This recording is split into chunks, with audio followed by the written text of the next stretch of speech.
my coat and my heart and soul shoes and walk among the groups of two.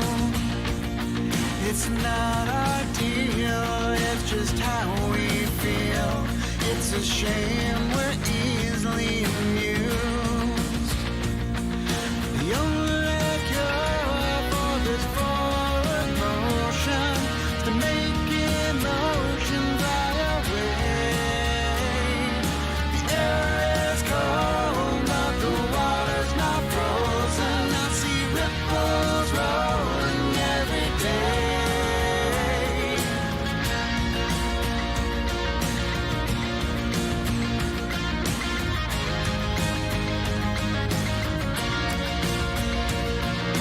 Cast a stone and hit a hardcore view. Catchphrase of the day is that it's true. There's no coffee talk and only one way to please. It's a shame what you do moves me. The only cure for this forward motion is to make emotion fly away. The air is cold, but the water's not frozen. I see ripples rolling every day.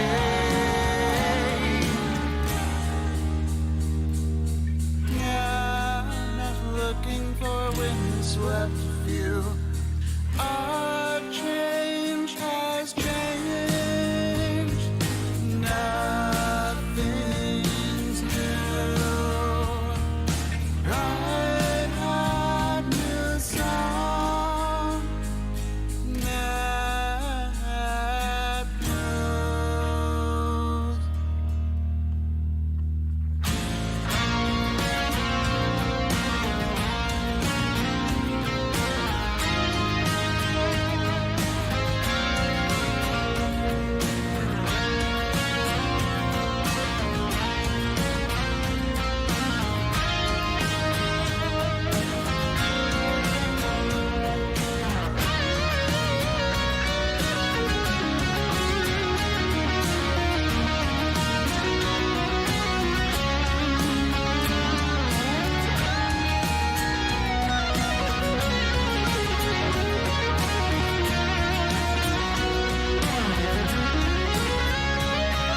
The only cure for this forward motion is to make emotion fly away. The air is cold, but the water's not frozen. I see ripples rolling every day. If I could know what we'll do wrong, I'd take this smile. The only cure for this forward motion is this smile.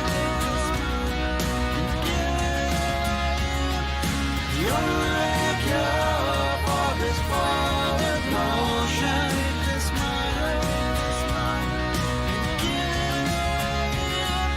The only cure for this forward motion.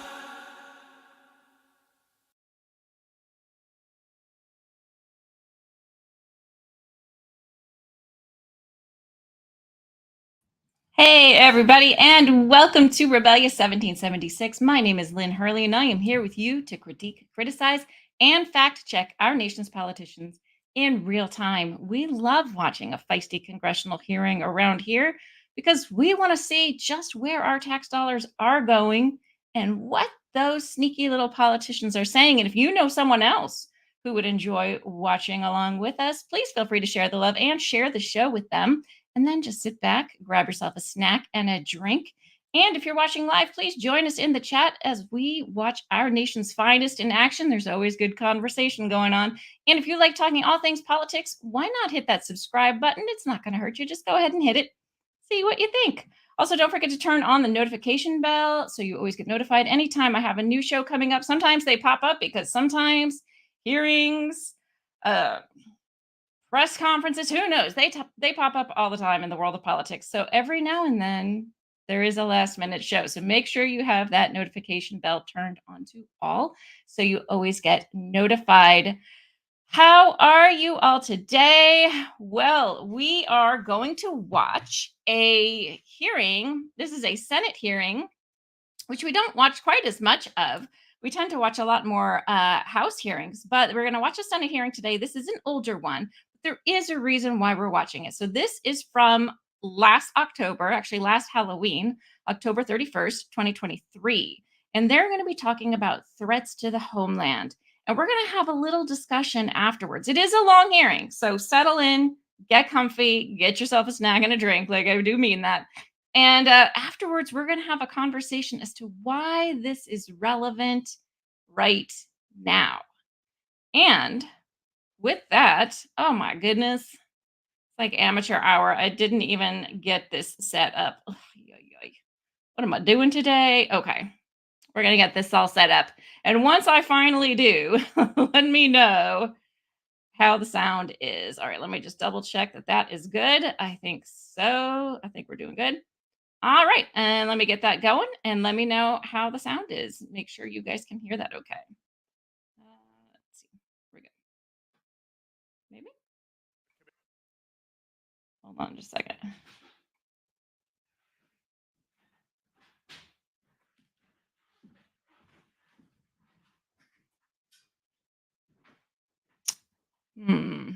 Hold on. I'm trying to figure out why it's not, the sound isn't coming out because it was before.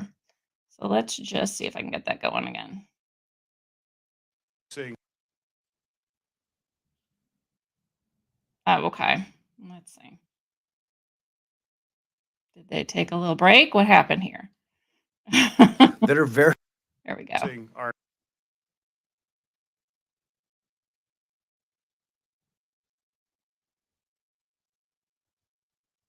Come on. Anti-Semitic, anti-Semitic, anti. All right, we're going to leave it right there and we're just going to let it play. Oh, let me make it full screen again. Goodness gracious.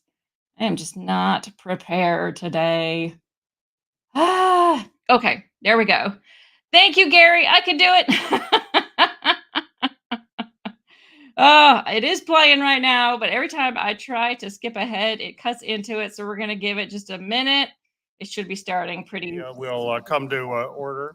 Let me know if you guys Today's can hear it. hearing is an important opportunity to discuss the wide range of threats facing our nation. I'm grateful that our top national security and law enforcement officials are here with us this morning to provide critical updates about what their agencies are doing to address threats to the homeland. This year, this hearing comes at a crucial moment. We are seeing a heightened threat environment in communities across the country in reaction to the ongoing conflict between Hamas and Israel. Many Americans are fearful of that increased tensions around the conflict could lead to violence in their communities here at home as incidents of anti-Semitic, anti-Arab, and anti-Muslim hate continues to grow. Terrorism, and in particular domestic terrorism, fueled by white supremacist and anti-government ideologies, remains one of the most serious threats to our homeland security. And I look forward to hearing from our witnesses today about how their agencies are working to address both international as well as domestic terrorism. Our nation also faces emerging threats from biological, chemical, nuclear, and radiological weapons, especially if those weapons fall into the wrong hands. I have long been concerned about the danger this poses, which is why I led the effort to reauthorize the Office of Countering Weapons of Mass Destruction and will continue to work towards that end. We must also reauthorize the Chemical Facility Anti-Terrorism Standards Program and ensure that facilities that store or produce chemicals are secure from terrorist threats. We'll also discuss the significant threat that cyber attacks pose to our national and economic security. Bad actors such as foreign agents from China and Russia, cyber secure criminals and so-called hacktivist groups are constantly adapting, posing a serious risk to our critical infrastructure and to our election security. I am proud of the bipartisan work that this committee has done to strengthen American cybersecurity. Our bipartisan reforms are helping to protect schools, federal agencies, state and local governments, and other targets from cyber attacks. That said, there is a whole lot more we must do to stop criminal hackers and foreign adversaries from exploiting network vulnerabilities, and I look forward to discussing those topics here today. The use of unmanned aircraft systems in our country has also rapidly increased. And while these tools help our economy and law enforcement personnel, they also bring serious security risk. Drones can threaten manned aircraft operations, target large public gatherings, and even be used to transport contraband across our borders. I look forward to hearing what our witnesses have to say about the threat of unmanned aircraft systems and the urgent need to reauthorize the counter UAS capacities of the federal government, which are set to expire later in November. One of the most serious challenges we face, and one of the toughest to tackle, is that of climate change and natural disasters. This is an existential threat to our planet and continues to affect our national security. As extreme weather events become more common, we have to spend more resources on disaster recovery. Climate change also poses direct threats to our security infrastructure, affecting ports, manufacturing facilities, transportation routes, and many other parts of our supply chains. Today, we'll hear more about how our national security agencies are addressing climate change and what else we must do to mitigate this threat. And finally, this hearing presents a unique opportunity to discuss border security. As we learn more about the administration's work to secure our northern and southern borders, prevent human trafficking, and stop the flow of deadly drugs like fentanyl into our communities. The full range of these threats, from terrorism to drones to climate change, pose great danger to our communities, and our panel of witnesses will provide an essential perspective. They will help us understand what our agencies are doing to mitigate these national security threats and what more Congress and the administration can do to keep every American safe. I look forward to a very productive discussion. Ranking Member Paul, you are recognized for your opening remarks. In 1976, the Church Committee issued its final report, revealing decades of widespread abuse by federal intelligence agencies against U.S. citizens. The bipartisan Church Committee outlined countless examples of how the federal government used powers that were meant to counter foreign threats against its own citizens. In an effort to protect society, these abuses happened under presidents of both parties. Domestic groups like the NAACP and the Women's Liberation Group, engaged in nonviolent, lawful political expression, were targeted and surveilled for contradicting the approved government initiative and narrative. Intelligence agencies use their powers to serve ideological purposes, attempting to covertly influence social policy and political action. The government distorted and exaggerated facts, leveraged mass media, and attacked the leadership of groups it considered to be threats to the social order. One of these so-called threats to social order was Martin Luther King Jr. The purpose of the Church Committee's years-long investigation was to expose the intelligence agency's unlawful overreach into the private lives of Americans. The committee hoped that its findings would result in more transparency and accountability to ensure that these abuses never occurred again. They say history repeats itself, doesn't repeat itself, but it often rhymes. Unfortunately, as we sit here today, I fear that our federal government is still undertaking many of the same tactics that the Church Committee found to be unworthy of democracy and occasionally reminiscent of totalitarian regimes. Federal agencies, including the FBI and the DHS, continue to operate in a manner that is outside the scope of their authorities, wasting taxpayer dollars and infringing on the rights of Americans. Earlier this month, the Fifth Circuit Court of Appeals found that the federal agencies, including the FBI and DHS, likely violated the First Amendment. In fact, the judge said it was one of the worst, if not the worst, violation of the First Amendment in American history. By coercing social media companies to remove speech the government disagreed with related to the origins of COVID-19, pandemic lockdowns, vaccine efficacy, and the Hunter Biden laptop stories. FBI and DHS regularly met with social media companies and pressured them to remove content it deemed as misinformation, including posts and accounts that originated from within the United States, and including posts and accounts that are verifiably true. And the censorship of the constitutionally protected speech on social media is just one example of the executive branch actions in recent years, weaponizing the federal government against its people. The FBI continues to misuse its authority under Section 702 of the Foreign Intelligence Surveillance Act. You would think we'd be going after foreigners, but we are using the Foreign Intelligence Surveillance Act to go after Americans, as we observed and was done with individuals participating in the George Floyd protests.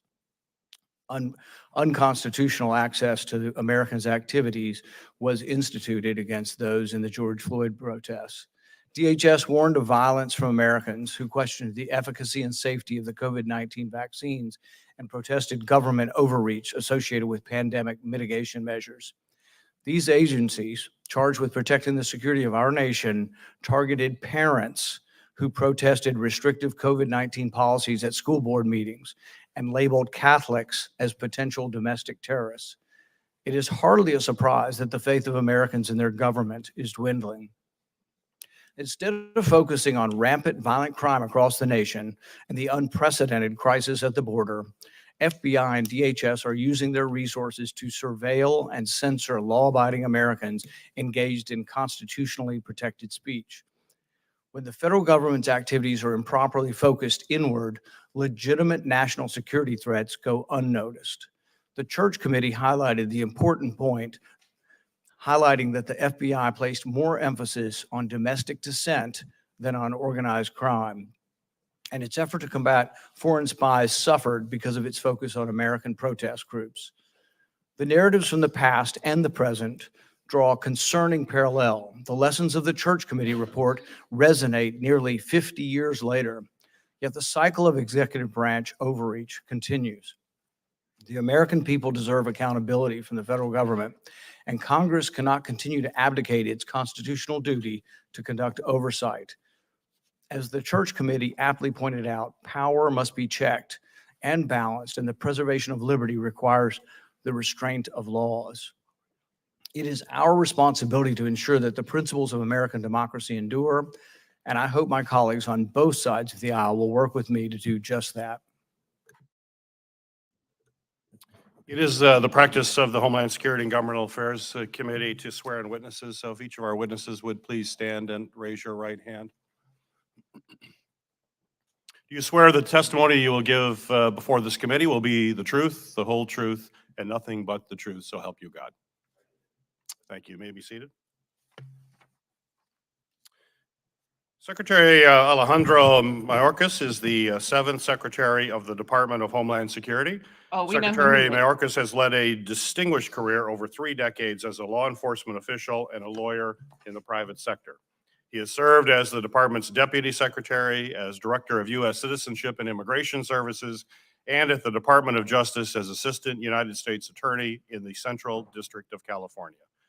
Secretary Mayorkas, thank you for appearing before our committee once again. You are recognized for your opening statement.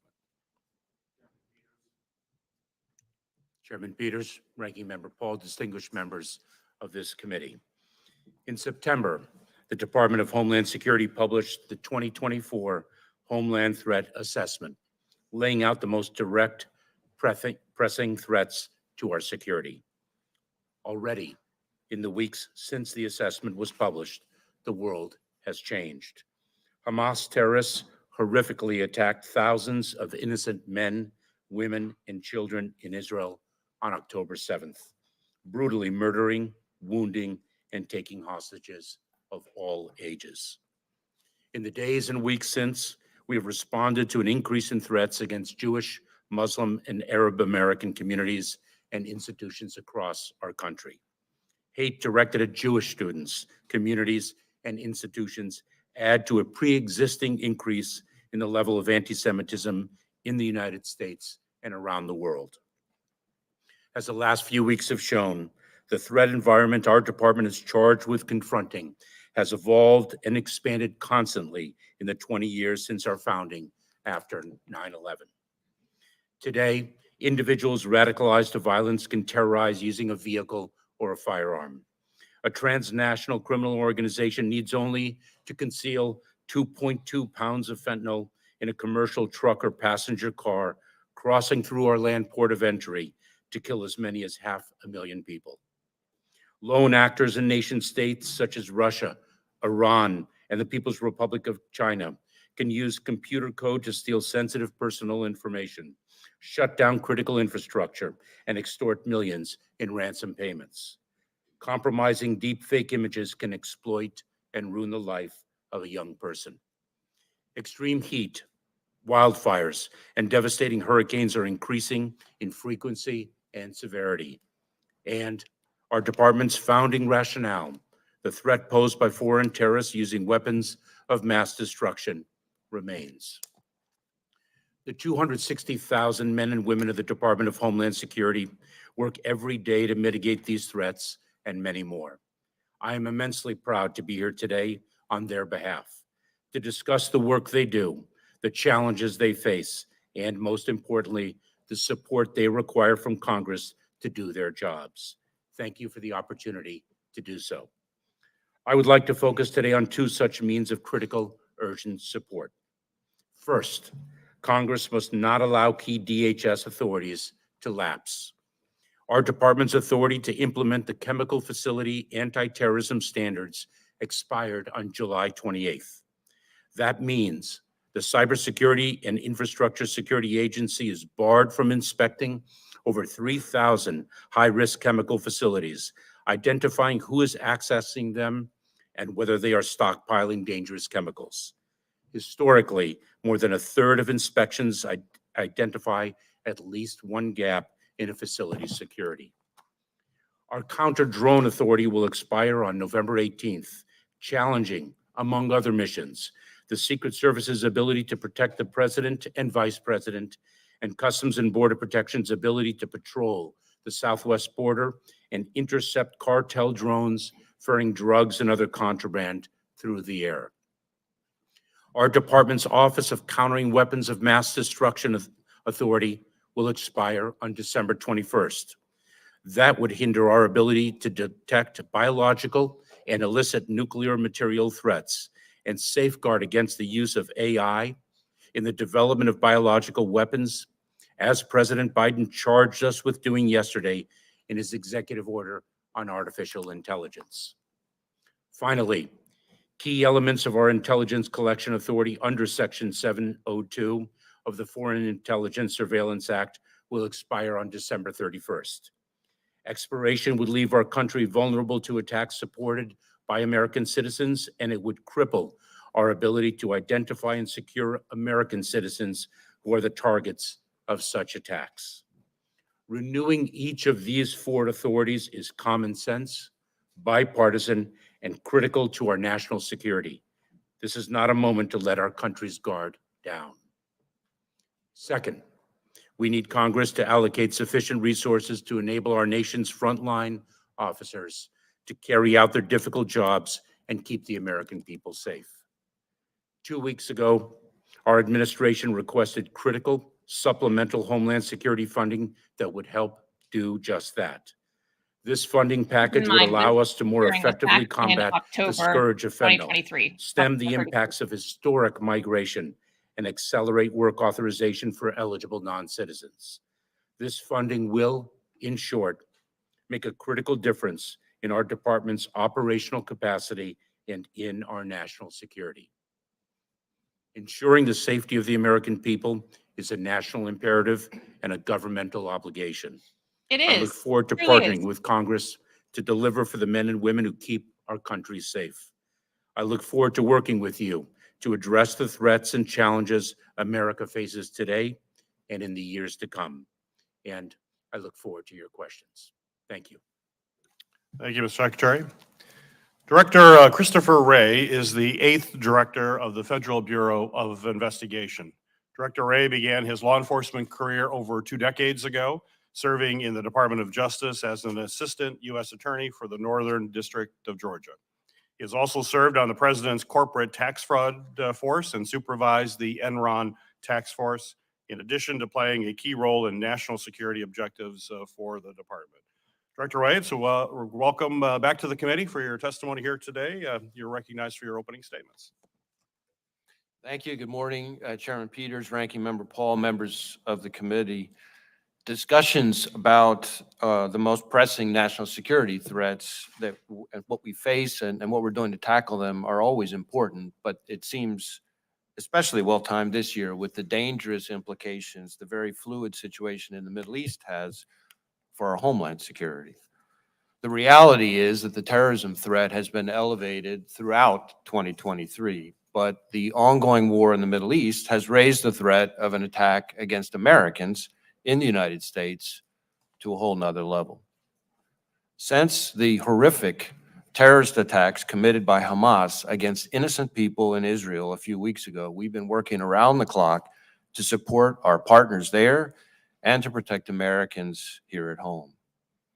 We assess that the actions of Hamas and its allies will serve as an inspiration, the likes of which we haven't seen since ISIS launched its so-called caliphate several years ago. In just the past few weeks, multiple foreign terrorist organizations have called for attacks against Americans and the West. Al-Qaeda issued its most specific call to attack the United States in the last 5 years. ISIS urged its followers to target Jewish communities in the United States and Europe. Hezbollah has publicly expressed its support for Hamas and threatened to attack U.S. interests in the Middle East. And we've seen an increase in attacks on U.S. military bases overseas carried out by militia groups backed by Iran. Here in the United States, our most immediate concern is that violent extremists, individuals or small groups, will draw inspiration from the events in the Middle East to carry out attacks against Americans going about their daily lives. That includes not just homegrown violent extremists inspired by a foreign terrorist organization, but also domestic violent extremists targeting Jewish or Muslim communities. We've already seen that with the individual we arrested last week in Houston, who'd been studying how to build bombs and posted online about his support for killing Jews. And with the tragic killing of a 6-year-old Muslim boy in Illinois in what we're investigating as a federal hate crime. But as I said a few moments ago, on top of the homegrown violent extremists and domestic violent extremist threat, we also cannot and do not discount the possibility that Hamas or another foreign terrorist organization may exploit the current conflict to conduct attacks here on our own soil. We have kept our sights on Hamas and have multiple ongoing investigations into individuals affiliated with that foreign terrorist organization. And while historically our Hamas cases have identified individuals located here who are facilitating and financing Hamas's terrorism overseas, we're continuing to scrutinize our intelligence to assess how the threat may be evolving. But it's not just Hamas. As the world's largest state sponsor of terrorism, the Iranians, for instance, have directly or by hiring criminals mounted assassination attempts against dissidents and high-ranking current and former U.S. government officials, including right here on American soil. And along those lines, Hezbollah, Iran's primary strategic partner, has a history of seeding operatives and infrastructure, obtaining money and weapons, and spying in this country going back years. Given that disturbing history, we are keeping a close eye on what impact recent events may have on those groups' intentions here in the United States and how those intentions might evolve. For example, the cyber targeting of American interests and critical infrastructure that we already see conducted by Iran and non-state actors alike, we can expect to get worse if the conflict expands, as will the threat of kinetic attacks. But across the country, in each and every one of the FBI's 56 field offices, we are addressing these threats with a sense of urgency. Among other things, that means working closely with our federal, state, and local partners through our FBI-led joint terrorism task forces to ensure that together we stay laser-focused on mitigating threats. Taking an even closer look at existing investigations and canvassing our sources to improve our intelligence, and then sharing that information with our partners. and doing all we can, working with our partners, to protect all houses of worship and people of all faiths here in the U.S. Bottom line, we're going to continue to do everything in our power to protect the American people and support our partners in Israel. Now, protecting Americans from the threat of terrorism is and remains our #1 priority. But as you all know, the range of threats we battle each and every day is enormous. From cyber attacks to economic espionage to violent crime and narcotics trafficking and everything in between. And none of the problems we tackle is getting any easier. But we have continued to work to outpace our adversaries by disrupting over 40% more cyber operations last year and arresting over 60% more cyber criminals than the year before. We're aggressively working to protect America's economic security from China's relentless efforts to steal our innovation and intellectual property, with around 2,000 active investigations across all 56 FBI field offices. And over the past 2 years alone, we've seized enough fentanyl to kill 270 million people. That's more than 80% of all Americans. Now, I am incredibly proud of the FBI's 38,000 skilled and dedicated professionals who tackle these complex challenges to protect their fellow Americans, which leads me to my final point. I think it is our shared responsibility to make sure that the FBI's men and women have the tools they need to keep us all safe. And indispensable in that toolkit against foreign adversaries are the FBI's FISA 702 authorities. It would be absolutely devastating if the next time an adversary like Iran or China conducts a major cyber attack, we don't see it coming because 702, one of our most important tools, was allowed to lapse. Or with everything going on in the world, imagine if a foreign terrorist overseas directs an operative to carry out an attack here on our own backyard, but we're not able to disrupt it because the FBI's authorities have been so watered down. So I'm happy to talk more about all the things the FBI has done in the last few years to make sure we are good stewards of our vital 702 authorities. But I want to close by thanking you again for having me here today, and I'm happy to answer any questions that you have. Thank you, Director Wray. Director Christine Abizaid is the 8th Senate-confirmed director of the National Counterterrorism Center. Previously, she served on the National Security Council staff as both Director for Counterterrorism and Senior Policy Advisor to the Assistant to the President for Homeland Security and Counterterrorism. She has also served as Deputy Assistant Secretary of Defense for Afghanistan, Pakistan, and Central Asia, as a senior intelligence analyst for the Defense Intelligence Agency. Welcome to the committee, Director Abizaid. You are recognized for your opening comments. Thank you. Chairman Thompson, Ranking Member Paul, members of the committee, thank you for the opportunity to appear before you to discuss today's terrorism landscape. This hearing is especially timely as we continue to monitor the response of global terrorist actors in the wake of Hamas's tragic and brutal 7 October terrorist attack inside Israel.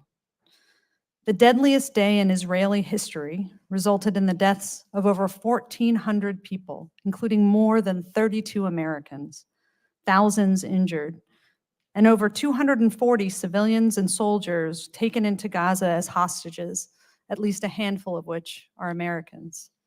Now entering the 4th week of the conflict, we have seen reactions from terrorists and violent extremists across the ideological spectrum who are exploiting the renewed salience of the Israeli-Palestinian issue for their own causes, often threatening attacks against particularly US, Israeli, and Jewish interests worldwide. Now, this comes at a time when the intelligence community had been tracking an overall reduced threat emanating from terrorist actors in the Middle East and was focused on a more discrete, though geographically dispersed, terrorist threat. How this conflict unfolds in the coming days, weeks, and months, and the degree to which it helps renew otherwise declining terrorist actors across the globe will require careful monitoring. Let me review the terrorist actors of most concern in the current environment and those who are most likely to shape the future of the threat to the United States. In the United States homeland, Jewish, Arab, and Muslim communities are facing a heightened threat environment. Here, we remain concerned about lone actors mobilizing to violence against innocent civilians inspired by Hamas's attacks or by other groups' calls for terrorism. This is consistent with our years-long assessment that the individual or small cells of violent extremists, whether inspired by Al-Qaeda, by ISIS, by a racial or ethnic animus or other causes, are the most likely to carry out a successful attack in the United States or Europe. In addition to lone actors, hierarchically organized groups like Al-Qaeda and ISIS remain of concern. They are seeking to capitalize on this moment to galvanize supporters and organize for attacks. Their ability to do so from their core operating arenas is much diminished after years of counterterrorism pressure, but we are monitoring closely any attempts to leverage this crisis to rebuild or refocus against the United States. Of particular concern are the ISIS and Al-Qaeda affiliates in West and East Africa, the Al-Qaeda branch in Yemen, and the ISIS branch that is operating out of Afghanistan. More regionally, Iran and its proxies are a significant concern, principally for their ability to generate attacks in the Middle East that could have significant escalatory consequences. While we have no intelligence to indicate that Iran or its proxies had foreknowledge of Hamas's 7 October attack, we remain focused on Iranian and Iranian-linked activity in support of Hamas and directed against the United States since the conflict's outbreak. Already, Iranian-aligned militant groups have conducted over 24 attacks against U.S. forces in Iraq and Syria using rockets and unmanned aerial systems. This is in addition to the daily attacks on Israel by Lebanese Hezbollah and at least 3 instances of Israel-focused missile and UAS attacks by the Yemen-based Houthis. While these groups have the capability to conduct more sophisticated attacks than they have thus far demonstrated, we assess Iran, Hezbollah, and their linked proxies are trying to calibrate their activity, avoiding actions that would open up a concerted second front with the United States or Israel while still exacting costs in the midst of the current conflict. This is a very fine line to walk, and in the present regional context, their actions carry the potential for miscalculation, thus requiring heightened scrutiny in the region as we monitor for signs that the conflict could spread. Now, Iran's calibrations today come in contrast to its more aggressive posture globally over the last several years. This includes its plotting in the United States, where, for example, it attempted several times to attack an anti-Iran activist, and it has sought to retaliate against former U.S. government officials that it deems responsible for the 2020 death of Quds Force Commander Qasem Soleimani. And for its part, in addition to being a regional political and paramilitary organization, Lebanese Hezbollah is a globally capable terrorist organization. Its last successful extra-regional attack was in 2012 when it attacked Israeli tourists in Bulgaria, killing 7 and wounding at least 30. Now, it is clear that over the years, significant CT pressure brought to bear against terrorist groups, along with investment in effective CT defenses here at home, has resulted in an overall diminished threat to the United States homeland. This is true even in the current context of a heightened environment that's tied to the Israel-Hamas conflict. However, as evidenced by the events of the past month, the terrorist threat landscape is highly dynamic, and our country must preserve CT fundamentals to ensure constant vigilance. Among these fundamentals is the intelligence collection enabled by Section 702 of the Foreign Intelligence Surveillance Act, which provides key indications and warning on terrorist plans and intentions, supports international terrorist disruptions, enables critical intelligence support to, for instance, border security, and gives us strategic insight into foreign terrorists and their networks overseas. I respectfully urge Congress to reauthorize this vital authority, not only for its CT benefits, but for the value it brings across a range of national security challenges. Another of the United States' fundamental CT pillars is found at the National Counterterrorism Center, which I am fortunate to lead. NCTC serves as the primary organization in the United States government to analyze and integrate international terrorism information. We conduct strategic operational planning for CT activities. We ensure all agencies have access to and receive needed support to execute CT plans. And we serve as the central and shared knowledge bank on known and suspected international terrorism and terrorist groups.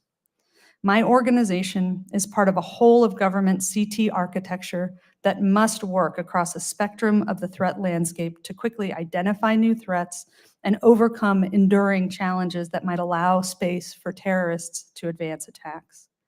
The United States must be careful to preserve this CT architecture to address an inherently unpredictable range of terrorist adversaries, even as we confront a myriad of other national security challenges that play out both overseas and here in the United States. Let me end with the thanks to the CT professionals of the intelligence, diplomatic, military, and law enforcement communities whose dedication to the CT mission has done so much to protect this country from terrorism. It is a community that the United States has relied upon time and again, and today is no different. Thank you. I look forward to your questions. Thank you, Director Abizaid. I want to start off the hearing with a little bit of important housekeeping for our witnesses here. And I want to remind our witnesses of your responsibility to respond to inquiries and requests from Congress.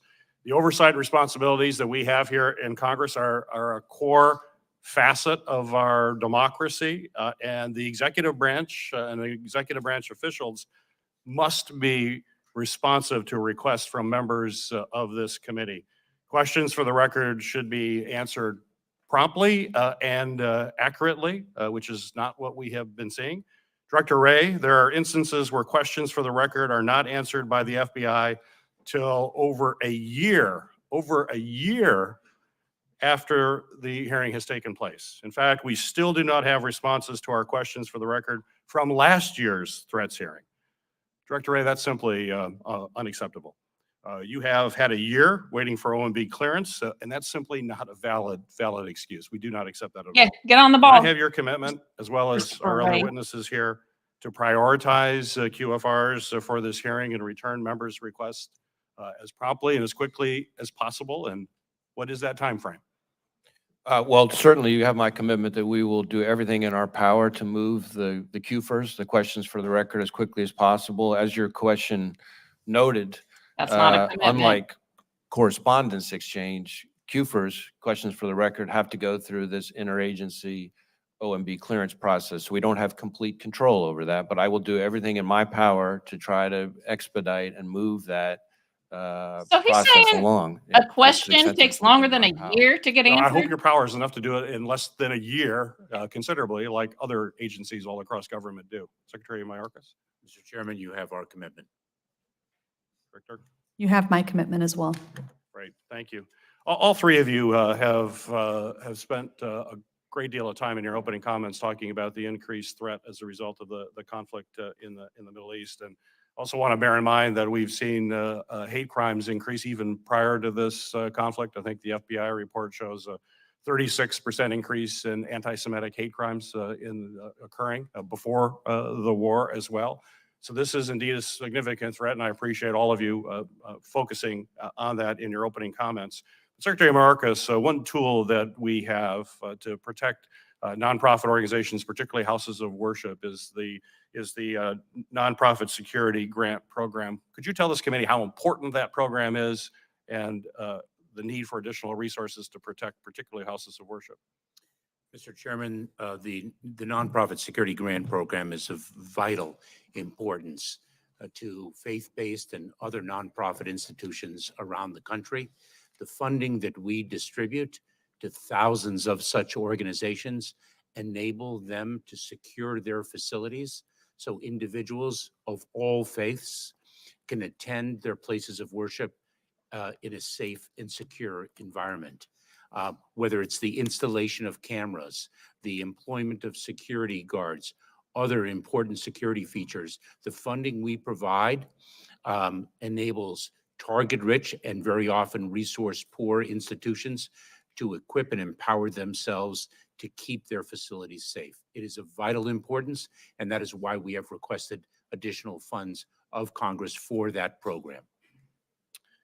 Thank you. Secretary, the potential terrorist use of chemical, biological, radiological, or nuclear agents is one of the most serious threats to our nation, as you mentioned in your opening comments, and you play a critical role in addressing these weapons of mass destruction. Unfortunately, the lapse in the Chemical Facility Anti-Terrorism Standards, commonly referred to as CFATS, authorities in July has undoubtedly weakened DHS's ability to regulate high-risk chemical facilities storing these weaponized chemicals. Could you explain a little bit more in depth what vulnerabilities were created when CFAT's program expired in July and why it's so essential that we extend those authorities? Mr. Chairman, we review the security procedures that facilities around the country adhere to or are supposed to adhere to when they store and work with chemicals that can be used for destructive purposes. And as I said in my opening statement, about a third of the time upon our review, we find deficiencies in the security protocols, and a deficiency means a vulnerability, whether it's in the improper storage or it's in the hoarding of particular chemicals without the appropriate safeguards, whether it's the failure to vet individuals who deal with high-level security chemicals, the vulnerabilities that are created by the inability for us to enforce the chemical anti-terrorism facility standards is really a significant problem for our homeland security. I do respectfully urge Congress to renew that authority for us, especially at this time of a heightened threat environment. Secretary, we also have another authority, the CWMD office that basically serves as the focal point for the DHS to counter these threats and others. That will expire on December 21st of 23. Could you explain as to why it's so important that we have an extension of that critical authority? Mr. Chairman, we see adverse nation states conduct research with respect to their capacity to use weapons of mass destruction against the United States of America in the future. I met with our workforce in our CWMD office just this past Friday, our Countering Weapons of Mass Destruction office. They are fearful that their critical authorities that they employ every day to keep the homeland safe will indeed expire. I gave them cautious assurance that Congress would not allow that to happen because of the criticality of the authority that we employ every day. Thank you, Mr. Secretary. Ranking Member Paul, you're recognized for your questions. Secretary Mayorkas, is DHS still meeting with social media companies to discuss content moderation? Yep. Ranking Member Paul, you and I have discussed this before. We do not meet with social media companies for the purpose of instructing them to take down content. You have never had any meetings with the social media companies to discuss content moderation? What we have done in the past, Ranking Member Paul, as I shared with you previously, is we, along with other federal agencies, have met with social media companies in a public-private partnership to speak of the threats to the homeland so that those companies are alert to them. Do you We think do a not threat, do instruct you think them. a threat to the homeland is a discussion of vaccine efficacy?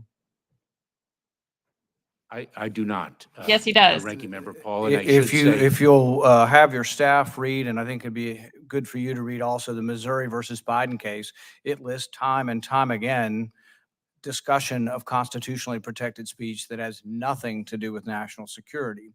So when you say you didn't meet to do with that, yes, you were meeting, you just disagree with the characterization of it. were you meeting with social media companies to discuss content moderation? And your answer to that is no. My answer That's is the as a- specific question. Did you meet with them and were you meeting with them to discuss content on the internet? My answer remains the same, Ranking Member Paul, that we met on a periodic basis with other federal agencies and a group of social media companies to speak with them about the threat environment that the Homeland faced. So that's a And yes. this include discussion of vaccine efficacy, mask efficacy, Hunter Biden's laptop. Are these meetings still occurring? Ranking Member Paul, they are not. We do not participate in any such And the meeting. reason the meetings aren't occurring is because a federal judge placed an injunction on you and the Biden administration acknowledged that they're not having the meetings. Which has So now you been need to stayed, at least by the way. acknowledge that the court is talking to you about this and saying what you were doing was violating the First Amendment. Director Ray, same question. Is the FBI still meeting with social media companies? We're having some interaction with social media companies, but Should be all of none. those interactions have changed fundamentally in the wake of the court's rulings. That's sort of an acknowledgement that perhaps you weren't just talking about national security, child pornography, and human trafficking, right? You had other areas of discussion that did involve constitutionally protected speech. No, that's not an acknowledgement of Well, then that. how did you change your behavior? Out of an abundance of caution, in order to make sure that we don't run afoul of any court ruling. I would say, by the way, of course, that the injunction has been stayed by the Supreme Court. Did anybody from the FBI ever discuss constitutionally protected speech with social media organizations? Not to my understanding. Vaccine efficacy, never discussed any post concerning vaccine efficacy. Who else Well, loves grandpa? certainly not, because to my understanding, as you know, the FBI was the first and for a long time, the only agency in the intelligence community to assess that the COVID origin was most likely from a lab leak. So the idea that we were engaging I in. commend you for Yeah. that, but the Twitter files and other indications, as well as the Missouri versus Biden, list many cases of both DHS and FBI discussing constitutionally protected speech, vaccine efficacy, mask efficacy.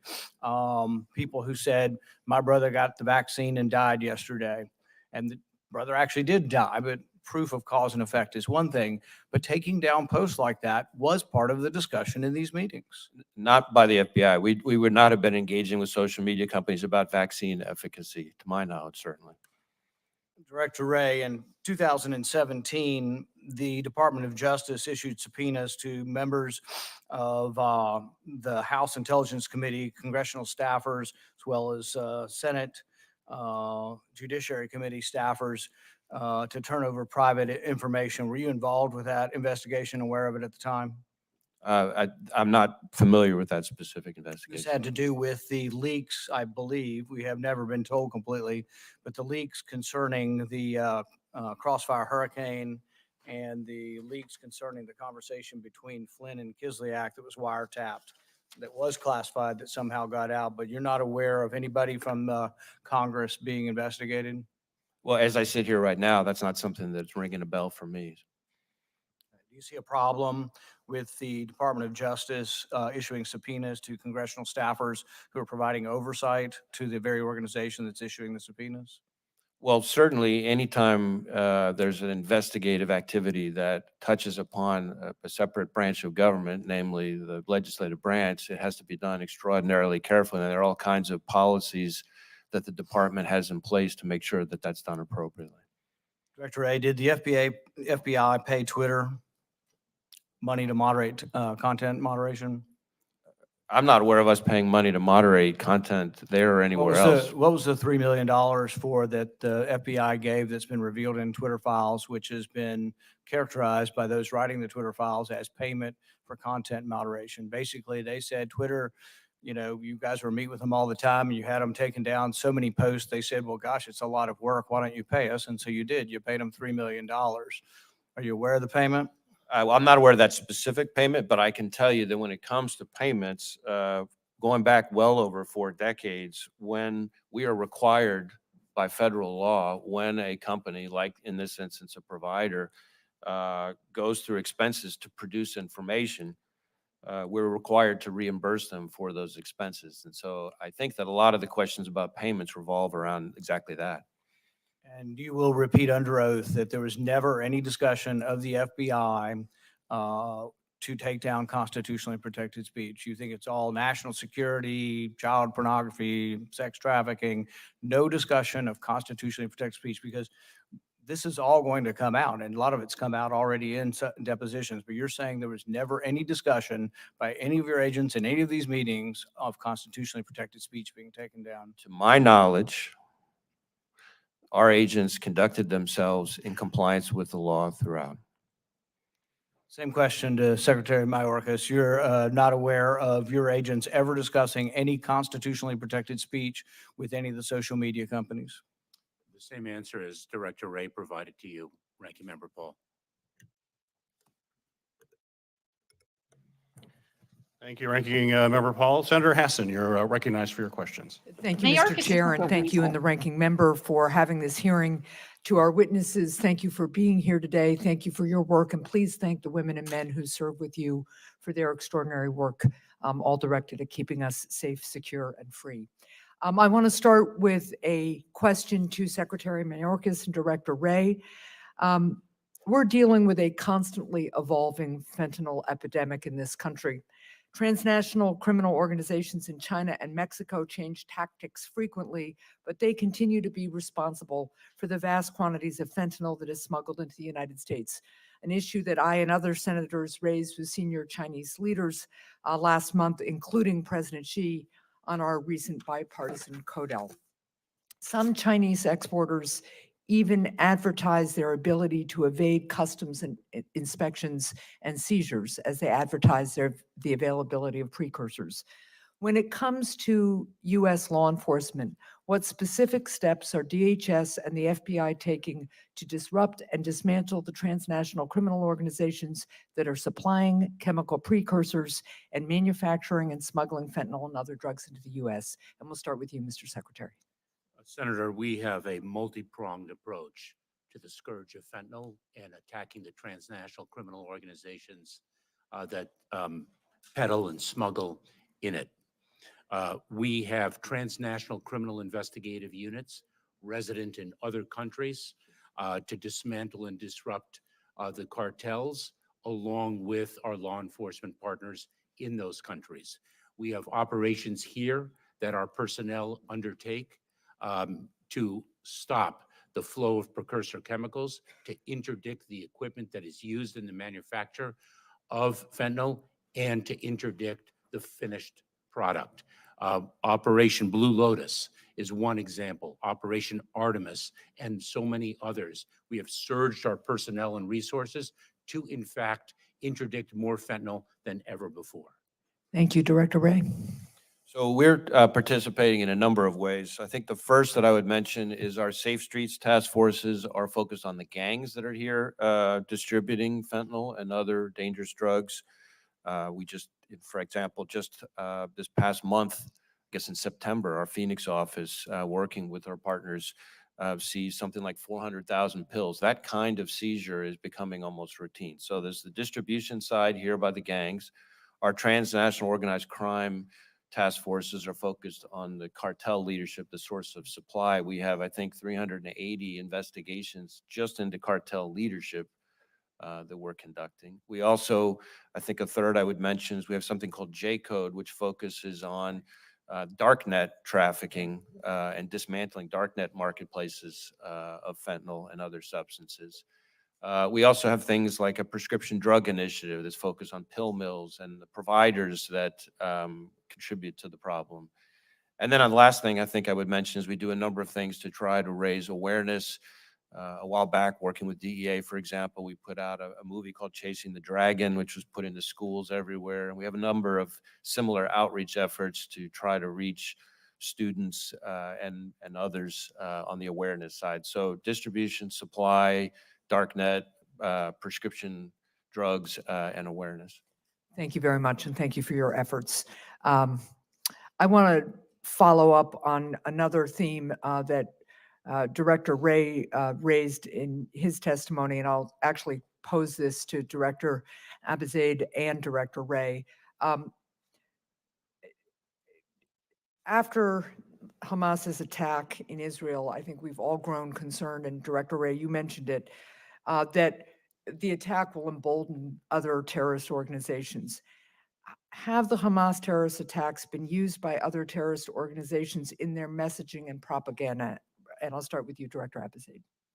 Yes, it's absolutely been a feature of messaging and propaganda since the attacks. We've seen it from Al-Qaeda affiliates, almost every single one. We've also seen it from ISIS, which ideologically isn't aligned with a group like Hamas, but is still leveraging this current conflict to try and sow the kind of violence, bring adherents to its cause in sort of an exploitative way. Director Ray, how does the FBI assess the impact of this propaganda on the threat of homeland violent extremists or other lone wolf actors? So we have for some time expressed concern, including in our hearings with this committee each fall, that lone actors, homegrown violent extremists inspired by foreign terrorist organizations are in many ways the biggest threat we face here in the homeland. And those lone actors will draw inspiration from all sorts of things. And so to have this many foreign terrorist organizations, this explicitly calling for attacks, significantly, as I said in my opening statement, significantly takes the threat level, the threat environment, the risk to a whole nother level here. Thank you. A question for Director Ray and Secretary Mayorkas, really following up again on that theme. Hamas's depraved terrorist attack against Israel and the resulting war has really shaken Jewish, Muslim, and other communities all across the world. And Hamas's attack comes amid a growing crisis of violence against religious communities in the United States. New Hampshire Jewish leaders tell me that their congregants are scared to go to synagogue. They are scared to attend even in the cases where a synagogue is able to hire private security to protect worship services. So what are your organization's assessment of domestic threats against religious communities following Hamas's terrorist attack? And what steps are your organizations taking to protect houses of worship and other faith-based organizations? And we'll start with you, Mr. Secretary, and then Director Ray. Senator, we are indeed, as Director Ray communicated, in a heightened threat environment. We in the Department of Homeland Security, in partnership with the Federal Bureau of Investigation, are taking a number of steps. We are providing information and intelligence to our state, local, tribal, territorial, and campus law enforcement partners. We issued a joint intelligence bulletin together in the immediate aftermath of the terrorist attacks of October 7th. We are distributing funding, as Chairman Peters referenced, through our nonprofit security grant program to further secure places of worship. We are engaging extensively with faith communities, speaking with them about the steps they can take to ensure that the individuals who continue to practice their faith, which is so foundational, are able to do so with a sense of security. We have protective security advisors in each state throughout the country who are providing critical advice to faith communities and communities, by the way, of all faiths. Thank you. And briefly, Director Ray. We are tackling it both through investigations and outreach and intelligence sharing. Investigations both through all 56 Joint Terrorism Task Forces. And on the hate crime side, we've elevated hate crimes to a national threat priority. We've done lots of outreach with the Jewish community, both nationally with organizations I've personally participated any number of times, and then each of our field offices does as well. We've done active shooter training for those houses of worship, et cetera. But the reality is that the Jewish community is uniquely targeted by pretty much every terrorist organization across the spectrum. And when you look at a group that makes up 2.4% roughly of the American population, it should be jarring to everyone that that same population accounts for something like 60% of all religious-based hate crimes. And so they need our help.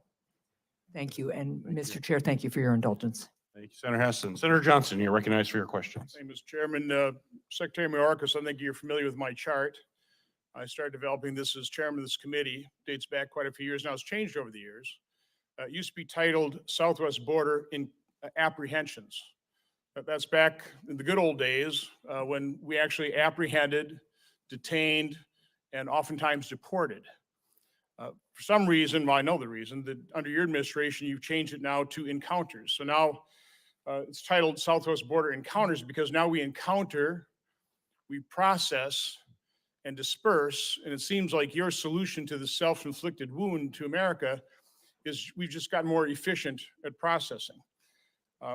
I can't quite honestly think of a greater threat to America than is what is represented by this chart. And this chart represents this administration's open border policy. It's a travesty. Director Ray, you said in your testimony, the threats, they're not getting any easier to deal with. Would having a secure border, would that make your job easier? Well, I will let Secretary America speak for border security, but I will tell you that the threats that we have to contend with that are attributed to the border, cartel violence, distribution of fentanyl, et I have cetera, limited are a time. major The answer challenge. is yes. Your job would be a whole lot easier if you weren't have to deal with over 70,000 special interest aliens coming from countries that are of concern to us. Your job would be a whole lot easier if this year we hadn't actually encountered 169 people on the terror watch list. Secretary Mayorkas, I've asked you this in the past.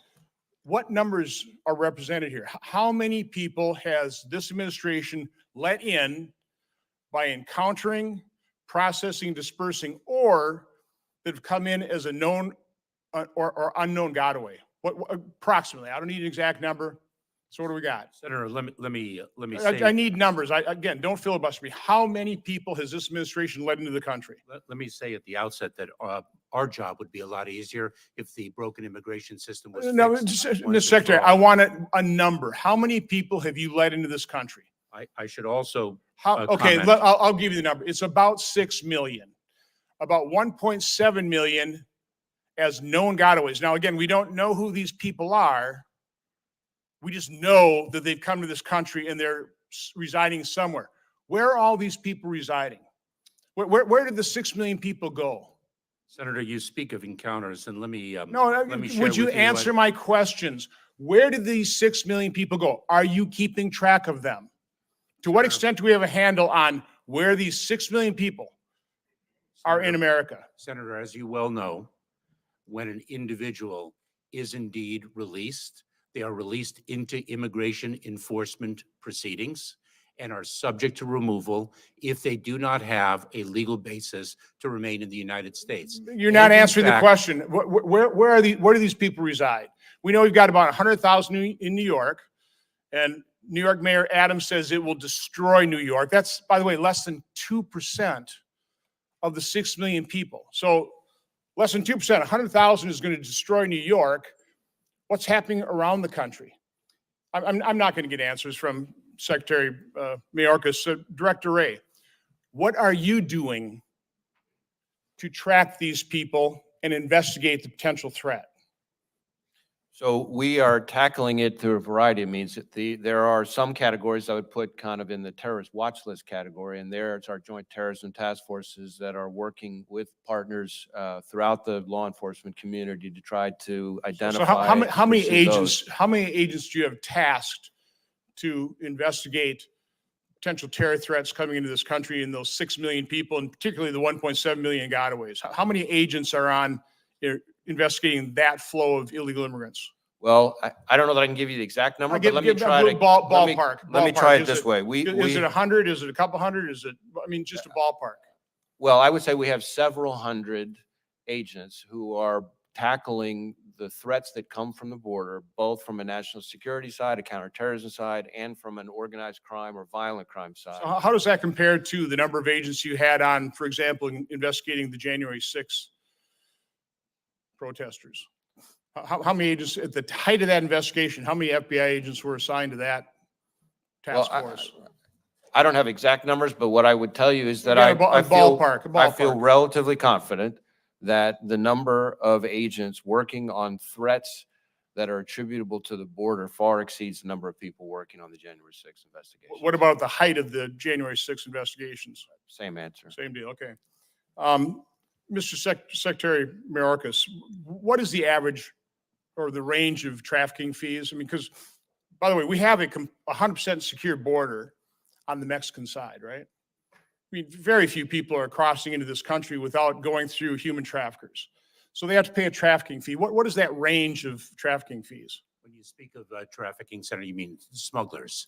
No, I'm talking about the human traffickers. That the people coming across here are paying what, a $7,000 fee, a $10,000, a $50,000. What is that range? Several $1,000s per So person. how do they pay that off? How does a young woman pay off $10,000 to $15,000 human trafficking fee? Indentured servitude. Tragically, Senator, they often spend their entire life savings to pay a Well, smuggler. they also tragically get put into the human sex trade, correct?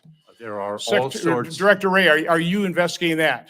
Are we busting up some of we saw The Sound of Freedom, that movie. What investigations are you doing in terms of the sex trade that is going on because of the Biden administration's open border policy? We have a number of task forces that are focused on human trafficking, especially sex trafficking, all across the country. And last year, we rounded up, I think, maybe 1,000 or so predators of that sort. And so that's probably the main vehicle through which we're tackling this, which is a significant problem. Of the 73,000 special interest aliens coming from these countries that are concerned to ours, how many of those people are you keeping track of? What happens to them? Are we detaining them? Are we deporting them? Or are we granting them asylum? Well, as to deportation and asylum, I would leave that to the agencies that But handle that. You're aware of but- the 73,000 special interest aliens, correct? But I'm aware of special interest aliens. I don't What have are you the doing to numbers. track them? So if we have a appropriately predicated investigation, then those people are squarely within scope of those investigations. So how many active investigations do you have on 73,000 special interest aliens? I don't have that number here. I can see if that's something we can get for you and follow up. You can expect a QFR on that one. Thanks. Thank you, Senator Johnson. Senator Sittenable, you're recognized for your questions. Thank you, Mr. Chairman, and thank you to the witnesses for being here today. Fiscal year 2023 saw a record number of encounters in the Tucson sector, over 350,000 individuals. Arizona continues to bear the brunt of the federal government's failure on the border. For years now, Arizona communities have stepped up to do the federal government's job and manage migrants released from CBP facilities. But recently, that problem has become even worse. Since September 12th of this year, over 10,000 migrants have been released into small communities across Arizona. These communities have been forced to step in to provide emergency support to migrants without sufficient resources. In Bisbee, a town of about 5,000 people without bus service to either Tucson or Phoenix, local leaders turned the city council chambers into an emergency shelter so that migrants would no longer be dumped in a grocery store parking lot. Now, this is not the time for partisan rhetoric. Our current system is not working, and communities and migrants are suffering. Our communities are in crisis, and dangerous drugs like fentanyl are killing thousands of Americans each year. We must make meaningful, lasting change to solve these issues and secure our border, keep Arizona families safe, and ensure that migrants are treated fairly and humanely. My first question is for you, Secretary Mayorkas. Since September, the southwest border was so overwhelmed by migrant encounters that CBP has reassigned port officers from southwest border land ports of entry to help process migrants. These reassignments have increased wait times at Arizona ports, and operations were recently suspended at the Bridge of America's port in Texas. Reassigning port officers hinders legal trade and travel between the U.S. and Mexico and has an immediate impact on the economies of border states. Our border ports are already under strain from the border crisis because they're processing hundreds of migrants each day. They cannot afford to lose more officers. So what steps is DHS taking to return Southwest Border Port officers to their ports and to prevent the need for such reassignments in the future? Senator, thank you very much. And you and I have spoken about the challenge in the Tucson sector. We're taking a number of steps. Number one, we achieved an enforcement milestone in negotiating with Venezuela, our ability to repatriate Venezuelan nationals who do not qualify for relief in the United States. Not Since anymore. then, we have seen a significant drop in the number of individuals from Venezuela encountered at our southern border. Two, We have sought from Congress additional funds for the hiring of additional field office personnel in Customs and Border Protection and other resources to address the chronically underfunded U.S. Customs and Border Protection and other federal agencies. And three, we are hopeful that the broken immigration system under which we operate will be fixed. Thank you. As you know, Arizona communities are at a breaking point. We don't have sufficient resources to handle the high numbers of migrants, and the shelter and services program is not doing enough to support them. One of the major issues is that FEMA is not allowing any margin of error for A numbers. We've spoken about this before. With so many migrants being released each day, the NGOs are struggling to keep up, and there's a natural amount of human error. FEMA has stated that there's no allowance for human error, and anytime there's a mistake in an A number, the NGO does not receive reimbursement for services for that migrant. Additionally, handling sensitive A numbers without any guidelines or best practices creates significant liability for Arizona's NGOs. As you and I have spoken, I've requested that FEMA, and indeed said that they must, include a 3 to 5% allowance for a margin of error for recording A numbers. FEMA must also include guidance for NGOs on how to safely handle this sensitive information. Is this something that DHS can administer and implement administratively? And if so, will you commit to working with me to support the NGO network in protecting confidentiality and providing services? Senator, I do commit to working with you, to continuing to work with you on this issue. There is a tension here. On the one hand, you correctly identify the potential for human error and how we need to accommodate for that. On the other hand, what we do not want to do is distribute funds to an organization for the processing of an individual who has evaded law enforcement and not been processed and put into immigration enforcement proceedings. We will work with you, and you have my commitment. Thank you. This question is for the panel. Earlier this month, the FBI and DHS issued a joint public service announcement warning of an increase of reports of threats against Jewish, Muslim, and Arab communities and institutions due to the horrific terrorist attack in Israel and the ongoing Israel-Hamas war. From the senseless murder of a 6-year-old boy in Illinois to over 300 recorded anti-Semitic incidents between October 7th and October 23rd, hate and the threat of hate-based violence is exploding across the country.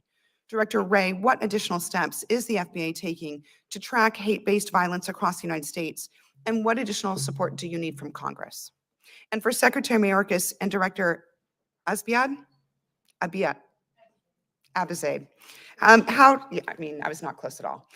How does the accuracy of data regarding hate-based violence or threats of violence help your organizations better protect the U.S.? Director Wray. So we've done a number of things. First, we've increased the outreach to state and local law enforcement and others to improve the reporting of hate crimes, as well as outreach to faith-based communities, because one of the things we know about hate crimes is that they're chronically underreported. So we've had a lot of engagement there, and that undoubtedly contributes to the increase in reported hate crimes. But in addition to that, we've created a domestic terrorism hate crimes fusion cell to try to get at offenses, hate-based violent extremist offenses against the faith-based communities, which could be either domestic terrorism or hate crimes. And so the idea was to bring the expertise of both together. That has in turn led to some of the first proactive hate crimes cases, including in particular, the one that I can think of is a disruption of an attempted bombing of a synagogue. So we've had a number of cases like that that we're doing. So we've also elevated hate crimes to a national threat priority. So it's extensive outreach to faith-based communities and it's extensive investigations. Just in the few years that I've been director, we've had quite a number of attacks or attempted attacks on synagogues that we have disrupted. Attempted bombings of synagogues in Colorado and Nevada, attempted shootings up of synagogues in California. Obviously, we had the Colleyville situation. I personally have been to the crime scene at Tree of Life. So it is a major problem and something we're actively engaged in. Forgive me, Senator, the tracking of information enables us to most ably and efficiently allocate the resources we have to the communities most in need at a particular time. And Senator, our organization is focused on the foreign nexus of a threat, and anything that helps us better understand what's happening here domestically and understand it in the context of the global environment is critically important. So whether that's racially or ethnically motivated violent extremist attacks here, in Brazil, in Bratislava, whether that's Al-Qaeda or ISIS-inspired terrorist attacks here, or in any other part of the world, that total picture of the global threat environment is absolutely critical to our understanding. Thank you, Mr. Chair. Thank you, Senator Sinema. Senator Langford, you're recognized for your questions. Chairman, thank you. Thank you all for being here. Secretary Mayorkas, let me set a context piece in here that you know extremely well. You served during the Obama administration as well and worked on immigration issues. And you and I have spoken about this often, and you've been very clear to be able to say the system is broken. In fact, the last time we had this hearing, we had the same conversation. I pulled a quote on it. You said, the asylum system is broken. Our entire immigration system is broken. There's unanimity about that. We have hope that Congress will reform a broken system. I went back and pulled the asylum numbers from 2010 to be able to see how many asylum requests did we have across our southwest border in 2010. In 2010, we had 21,000 asylum requests for the year across our southwest border. Now we often have that in 3 days. It's an enormous shift. You also had a piece that you just put out, an op-ed piece in the Washington Post, where you state that the supplemental funding request is not a long-term solution to a deep-seated problem. We need changes in our national immigration law. So I'd like to zero in on that conversation today. What are the key changes that need to happen in the law? And I'm going to go through quite a few issues here. Hit the high points. What are the things that need to be able to change? Senator, we need a functioning system that marries labor supply with labor demand. We need a functioning system in the asylum arena so that our core value of providing humanitarian relief to those in need who qualify is actually executed with efficiency and with speed, and the ability to remove individuals who do not qualify is similarly executed with efficiency and speed. We need to provide a lawful pathway to citizenship for so many millions of people who have been resident in the United States and productive contributors to our country's prosperity. We need to take care of the young people who know no home other than America, the dreamers who have contributed so much. Those are some of the elements. Secretary, several of those things don't reduce the number of people coming. They're dealing with people that are physically present here. And as you and I both know, if there's a family member physically present here, that incentivizes another family member to be able to come and to be able to join them. That actually accelerates the process. When we have 21,000 people requesting asylum in 2010, and we have millions now, how do we reduce that flow specifically on asylum? Is it clarifying the definition of asylum? What is that needs to happen on asylum? So we have taken important steps in that regard within the context of a broken But is immigration system. policy changes needed? Yes, policy changes are needed, but let me, if I may, Senator, provide context. We have currently, right now in the world, the greatest number of displaced individuals in decades and decades. And that is true with respect to our hemisphere. I get it, as well. but I don't mean to interrupt on this. I am limited on time, but that doesn't excuse, for instance, the Wall Street Journal had a piece this past week about 45,000 Indians coming to the United States to request asylum, and it tracks the different flights of different countries they're going through, including France, to be able to get to the United States, to be able to catch a flight, to be able to get a truck, to be able to come over to our border and request asylum. So it's a very different thing to be able to say we have migration happening around the country when really what we have is a pull factor, one of the greatest economies in the world, that people that want to be able to come here to work go through the process to be able to do whatever it takes to be able to get here, because then they can request asylum and cross our border. They're going through multiple other countries that would definitely be safe countries to be able to go in, but they want to come to the United States, and I don't blame them. It's a great country, but they're not coming through a legal pathway in that. They're coming through with an asylum definition that's so broad that it's inviting them to come, and it's just accelerating. You agree or disagree with that? Senator, there are many different concepts that you articulated in the statement preceding the question you posed to me. The asylum system needs to be reformed from top to bottom. All right, I'm glad to be able to jump in on that. It's been interesting. A lot of people don't know this, that a lot of people are coming across the border. They're remaining to go through a series of hearings for something called withholding. That is a number that's rapidly rising as well. Are there changes needed in clarification to be able to make sure that decisions can be made faster on the issue of withholding? Yes, Senator, you are speaking of withholding of removal. Yes. It is one element. The companion element is the Convention Against Torture. Our system needs to be able to work efficiently and expeditiously while not compromising due process. How do we deal with recalcitrant countries as well? You've dealt with that in Venezuela, for instance, as you mentioned earlier. We're now 1 year into the Venezuela program. If we go back a year ago, we had about 22,000 Venezuelans that are coming through in a month. This past September, we had 66,000 in a month that came across. You've now made an agreement with Venezuela. They're accepting people back. And as you mentioned before, the numbers dropped dramatically. When suddenly we're actually not allowing people to come in, it goes from 66,000 in 1 month to when we start returning people, suddenly that number drops dramatically. Things haven't changed in Venezuela, but they've changed in how we're applying that policy, and we saw a dramatic decrease in the numbers there. So recalcitrant countries where I want to be able to start, is there a need to be able to qualify that? And the second one, is there a lesson to be learned from what's happening in Venezuela that we actually are consistent in returning people back? There's a more immediate consequence. We get an immediate drop in numbers.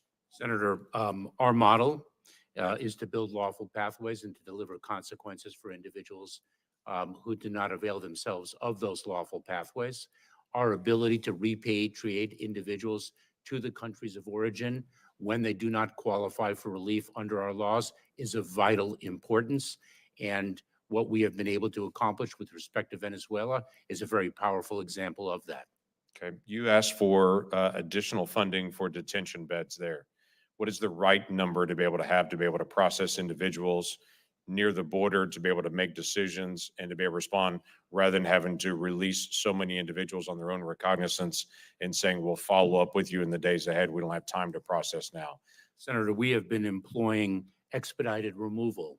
But most people are actually not removed quickly, though they have the title expedited removal. It may be years before they're actually removed. We actually have been able to remove people under that process expeditiously, as its title would indicate, and the additional detention beds that we have sought in our supplemental funding request is to be able to expand expedited removal consistent with the model that I outlined.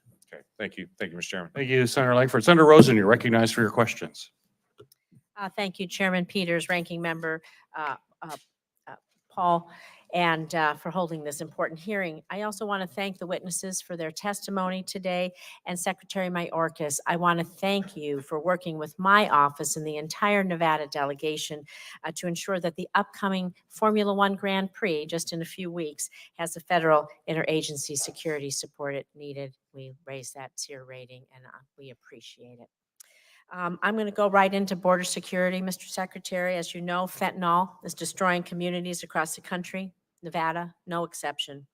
According to the CDC, we lost a staggering 949 Nevadans to opioid overdose deaths in 2021 alone, and the problem only continues to get worse.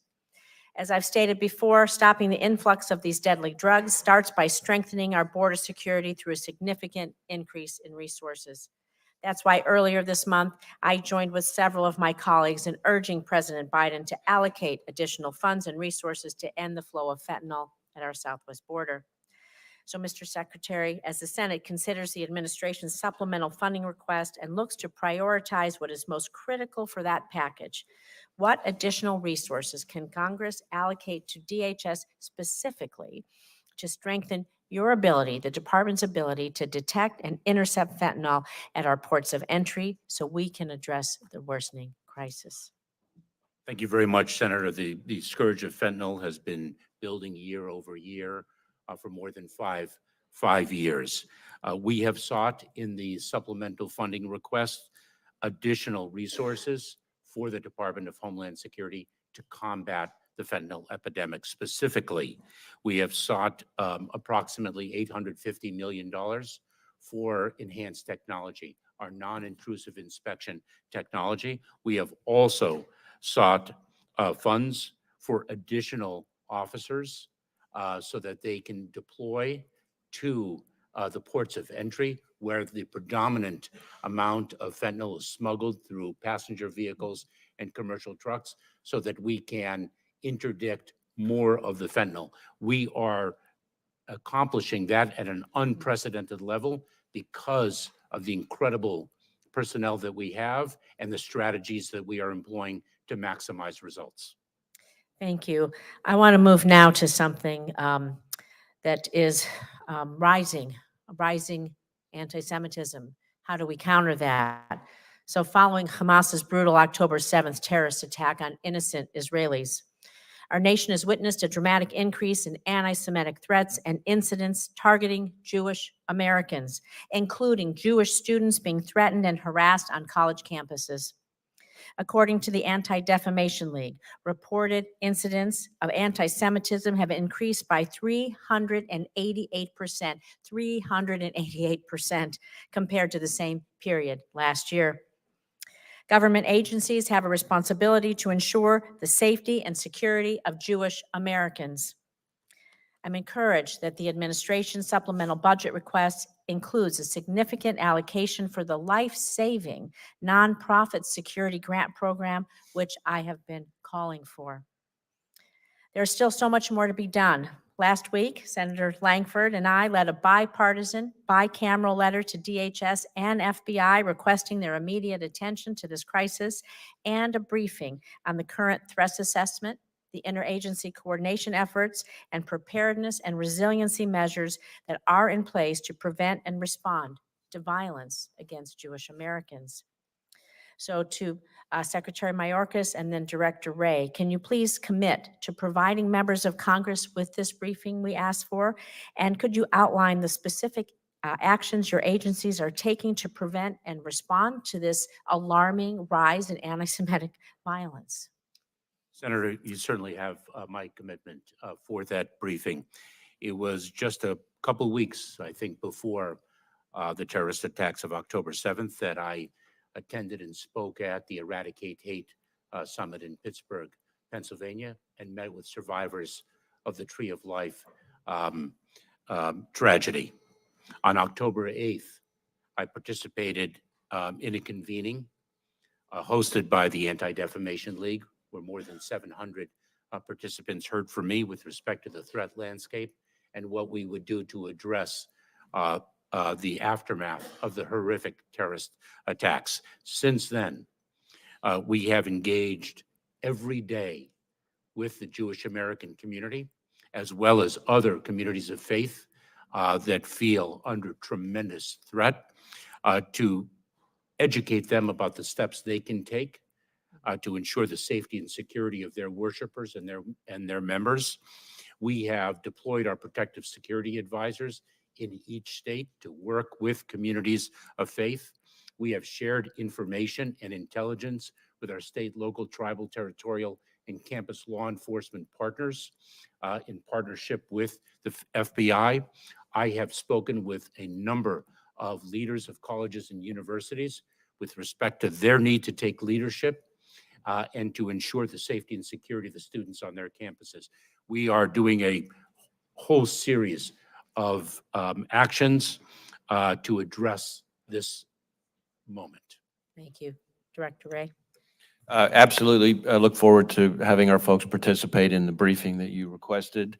I will say that this is a threat that is reaching in some ways sort of historic levels, in part because, as you know all too well, the Jewish community is targeted by terrorists really across the spectrum. Homegrown violent extremists, foreign terrorist organizations, both Sunni and Shia, domestic violent extremists, and in fact, our statistics would indicate that for a group that represents only about 2.4% of the American public, they account for something like 60% of all religious-based hate crimes. And so we're trying to do our part, both by tackling it through our joint terrorism task forces, hate crime investigations, outreach both nationally and locally at every field office level, intelligence sharing, training. I know I've spent a lot of time engaging with SCN, for example, ADL, others. And we also created a fusion cell that brings together the expertise of both our hate crimes folks and our domestic terrorism folks to make sure that we're seeing the full landscape and doing our best to be proactive in this space. Thank you both. I look forward to that briefing. Thank you, Mr. Chairman. Thank you, Senator Rosen. Senator Scott, you're recognized for your questions. Thank you, Chairman Peters. Thank each of you for being here. Thank you, my Secretary Mayorkas, for returning my phone call the other day. And Director Ray, thank you again for the change you made to your call center operations after the Parkland shooting. The savage brutality that the world witnessed on October 7th and has learned more about over the past 3 weeks is indescribable. Babies beheaded. We just learned of a young lady beheaded. We have stories of young girls raped and then burned alive, people shot point blank. It's just unbelievable. More than 1,400 people, including 33 Americans, have been killed. More than 200 people, including Americans, were taken hostage by Iran-backed Hamas terrorists. I think it's put all of us and it's put the world on alert. And I know our Jewish families all across my state and all across the country are pretty scared to death right now what's going on. It's also showed that these terrorists don't require advanced weapons systems or sophisticated war strategies. They need guns and vehicles. We saw a similar low-tech attack on 9/11. 19 terrorists murdered 2,977 Americans after taking over planes with box cutters. So I'm bravely concerned that our country is once again missing the clear signs of danger and that the risk of a terror attack on American soil, coordinated or orchestrated by a foreign terror organization, is higher than it's been in decades. The mission of the FBI begins like this: to protect and defend the United States against terrorist and foreign intelligence threats. Director Ray, so I trust this threat is something you're clearly focused on. That's what you've said in your testimony so far today. Everyone, I know we've had a lot of talk about how we've gotten here, and there's a lot of colleagues that have talked about that today. But let's focus on where we are and what we ought to be doing next.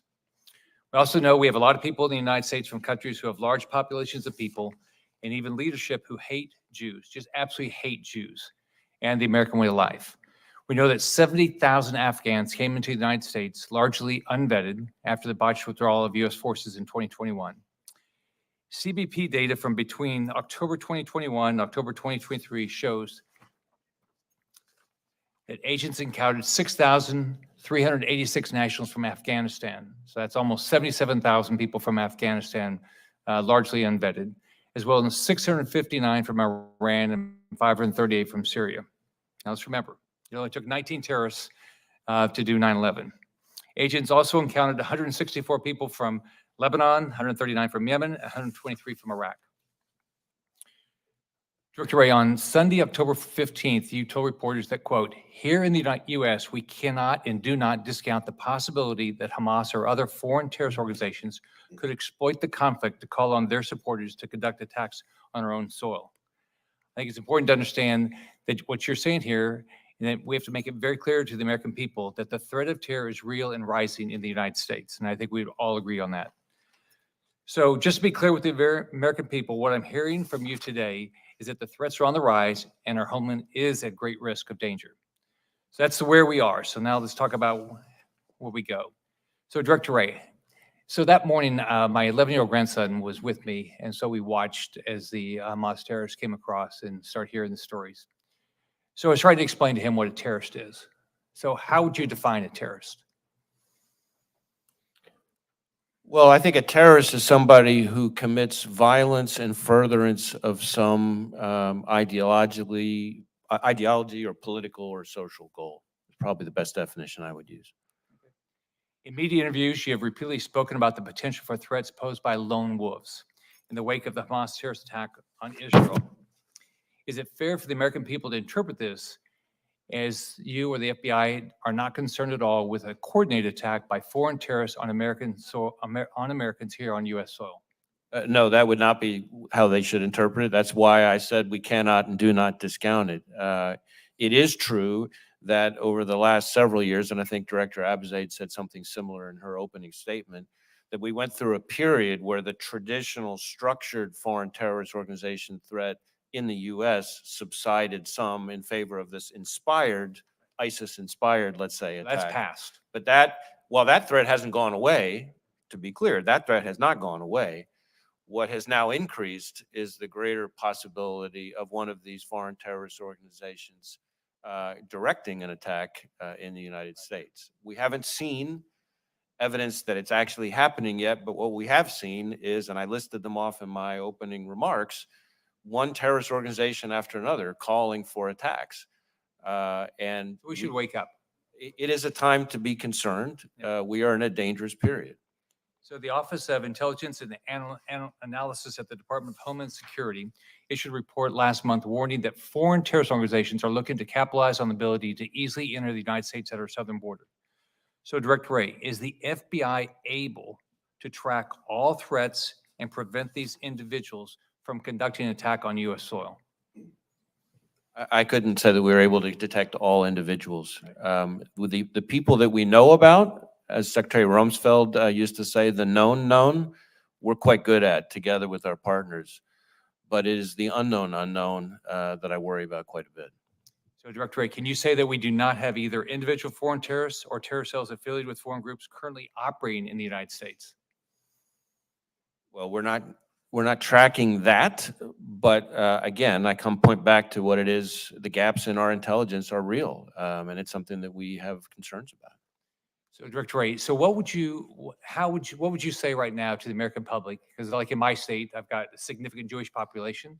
They're scared to go to synagogue, Chabad. They're scared to send their kids to day schools. So, but it's not just them. It's, other individuals, like my daughters called me and said, should they be sending their kids to school? What would you tell Americans right now about the threat today as compared to before? This is not a time for panic, but it is a time for vigilance. We shouldn't stop conducting our daily lives, going to schools, houses of worship, and so forth, but we should be vigilant. You often hear the expression, if you see something, say something. That's never been more true than now, and that's probably partly why the American people are reporting more tips and leads to us, and we're pursuing those threats and leads as vigorously and responsibly as we can. Thank you. Scott, Senator Marshall, you're recognized for your questions.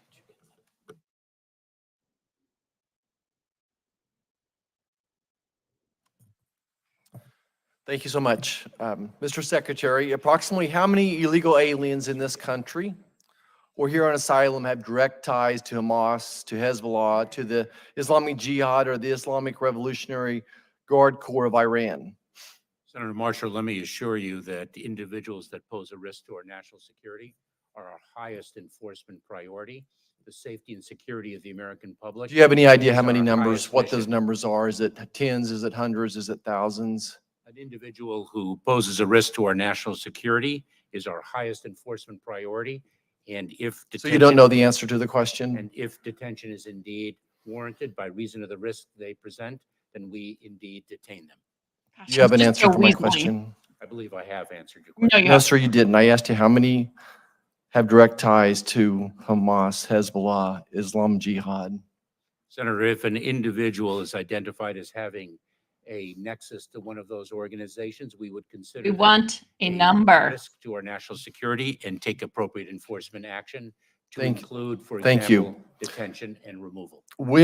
So let's back up. Will DHS and when will DHS disclose the countries of origin of people arrested by Border Patrol on the terrorist watch list?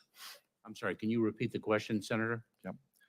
Will DHS and when will DHS disclose the countries of origin of people arrested by Border Patrol on the terrorist watch list? If you are referring, Senator, to the terrorist screening data set, just to be precise, I would be pleased to speak with you in the appropriate context. This would not be it. How many gotaways did CBP record in fiscal year 2023? I believe, Senator, that number is over 600,000. And as I'm sure you are well aware, the phenomenon of gotaways is something that has been a challenge for the Department of Homeland Security for decades. In fact, it is a powerful example of a broken immigration system. Thank you. I want to talk about Chinese nationals for a second. Would you agree with me that over 18,000 Chinese nationals, many are military-aged young men, have illegally crossed the southern border in fiscal year 2023? Senator, I don't have the precise number, but as I said, individuals who are encountered are placed into immigration enforcement proceedings. And if they qualify for asylum. With at all due some- respect, you would agree with me it's over 18,000 though? I do not have Oh. the number at my Do disposal. you know where the Chinese nationals are settling, where they're working, why they're here? How do you follow them? Senator, if an individual has fled China and seeks asylum and qualifies for asylum, for example, if they fear persecution I by understand that. reason of their membership in a particular social group, How do you follow there them? That's is- not my question. How do you follow them? Do you have a heightened concern for these people? so Senator, if an individual poses a risk to public safety or national security, they are deemed a priority and can be placed in detention if the facts so warrant. If indeed we determine in the exercise of our law enforcement discretion that detention is not required because they do not present. We that understand, risk- we all understand all that, Mr. Secretary. Thank you. I want to go back to gotaways. I'm sure you'll agree with me that under Mr. Biden, that at least 1.7 million gotaways have evaded apprehension at our border. How many of these known gotaways have convictions in their prior country for rape or murder? How many of these known gotaways have been prosecuted and deported? 3 points, Senator. Number one, as I articulated earlier in this hearing, we are seeing a number of displaced individuals throughout our hemisphere that is unprecedented. Number one. Number two, we are dealing with a broken immigration system. Number three. But you're not going to answer my question. Number three, if an individual. How many of poses- these known gotaways have committed crimes in the United States since you were sworn in? Let me assure you that if an individual poses a risk to public safety pursuant to the enforcement guidelines. But you have no that I- ability to measure that? Pursuant to the enforcement guidelines that I promulgated on September 30th of 2021, the individual is. an How many of these known enforcement- gotaways are trafficking fentanyl? The individual is an enforcement priority. How many of these known gotaways are trafficking fentanyl? Senator, we well know that the trafficking of fentanyl is not specific to a nationality. Tragically, we have individuals from various countries of origin. We have American citizens trafficking in fentanyl. Fentanyl is a scourge that we must all work together to overcome. Okay, let's talk about the 169 individuals encountered on the terror watch list between the ports of entry in fiscal year 2023. How many were deported? How many are jailed? How many are still in the country? Senator, with respect to the individuals on the terrorist screening data set, I would be pleased to provide you with the numbers in the appropriate context. Of the over 75,000 special interest aliens who crossed our border illegally this fiscal year, what are their whereabouts? How are you tracking these people? We have a number of ways of tracking them, Senator. If in fact they present a national security or public safety threat, we very well may detain them. If we do not believe that detention is appropriate, we have alternatives to detention. It's known by its acronym ATD, and we have various levels of supervision depending on the enforcement profile that the individual presents. Okay. The folks back home, when they look at the evidence, they see that the DEA seized over 380 million doses of fentanyl in 2022. 73,000 Americans died from fentanyl poisoning in 2022, mostly young adults, school-aged children, and that 90% of the fentanyl comes from our southern border. You know, considering that just last month, our Border Patrol had almost 270,000 encounters, including 75,000 special interest aliens. Do Americans feel they're more safe today or less safe today under the policies of this administration? Senator, we are taking it to the cartels, to the traffickers of fentanyl in an unprecedented way with more resources and more efficient and productive operations than ever before. But you would agree with me that Americans feel less safe today than they did before the start of this administration. And your testimony has only solidified the view that American people, that they don't have confidence in the job that you're doing. This is why I believe the defining issue in this next election is going to be exactly this. Are our families safer today than they were 3 years ago? Thank you. I yield back. Thank you, Senator Marshall. A little bit of housekeeping. We have votes that have been called, and I'm going to be turning the gavel over to Senator Blumenthal while I go vote. We have a few more members who have questions. Once we complete that, we're going to take a break. All three of you have been here for a while. We'll take roughly a 10-minute break, but we have a few more members that have the questions. So before I hand the gavel over to Senator Blumenthal, Senator Butler, you're recognized for your questions. Thank you, Chairman Peters. And I want to thank the witnesses for your service, for your time, and for your testimony. I'd like to pick up Secretary Mayorkas and my colleague, Senator Marshall's questioning around fentanyl. The Cato Institute published a report in August 2023 noting that United States citizens make up 89% of all convictions of fentanyl trafficking crimes compared to 8.9% unauthorized immigrants this year. Less than 1% of the people arrested at the border for making unlawful crossings possessed any fentanyl whatsoever. So, Secretary Mayorkas, how is the department targeting your fentanyl strategies, knowing that the overwhelming majority of our fentanyl traffickers are United States citizens? Senator, there's an additional fact that I'd like to share before I answer the question, and that is that more than 90% of the fentanyl that is trafficked across the border actually comes through the ports of entry, predominantly in passenger vehicles and commercial trucks. And therefore, we have surged our resources to the ports of entry. And by resources, I mean not only our incredibly talented Office of Field Operations personnel in U.S. Customs and Border Protection, but also our non-intrusive inspection technology and our forward operating labs. We have surged our resources, and we have done so in a very strategic way through operations that have been developed, such as Operation Blue Lotus, that yielded tremendous results. Thank you for that. Director Wray, this year's DHS terrorism bulletin warned that domestic violent extremists were expected to target several vulnerable groups, including the LGBTQ+ community.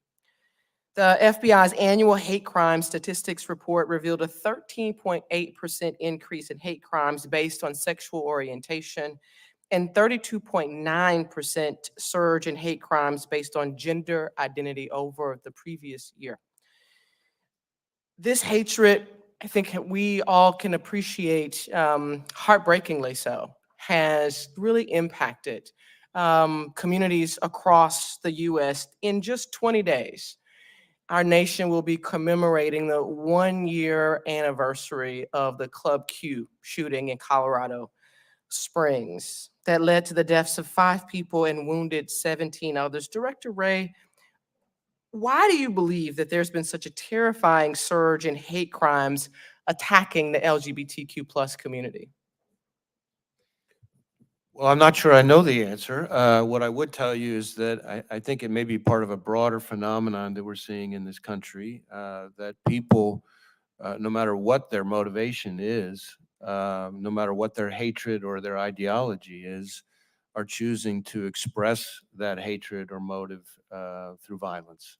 And that's where the FBI gets involved. We do know that hate crimes in general are chronically underreported. And so we've been trying to work with all affected communities to improve reporting so that we can have a more accurate picture about how much it's increasing and how much individual categories are increasing. But there is a problem, a societal problem right now of people manifesting hatred through violence. And it's perfectly appropriate for people to have hateful views, and there's an opportunity to call out hateful views in the right quarters. But violence and threats of violence is something that we cannot and will not tolerate. I appreciate how you ended there as a next question, Director Wray. Thank you for that. This country and the state of Maine experienced life-altering shooting just last week. And as I know, are the sentiments shared by my colleagues, the representatives of Maine, and all of us here, a deep sense of sorrow for the lives lost last week. Now, I know that the FBI collects data on active shooter incidents, including what types of guns are used in committing homicides.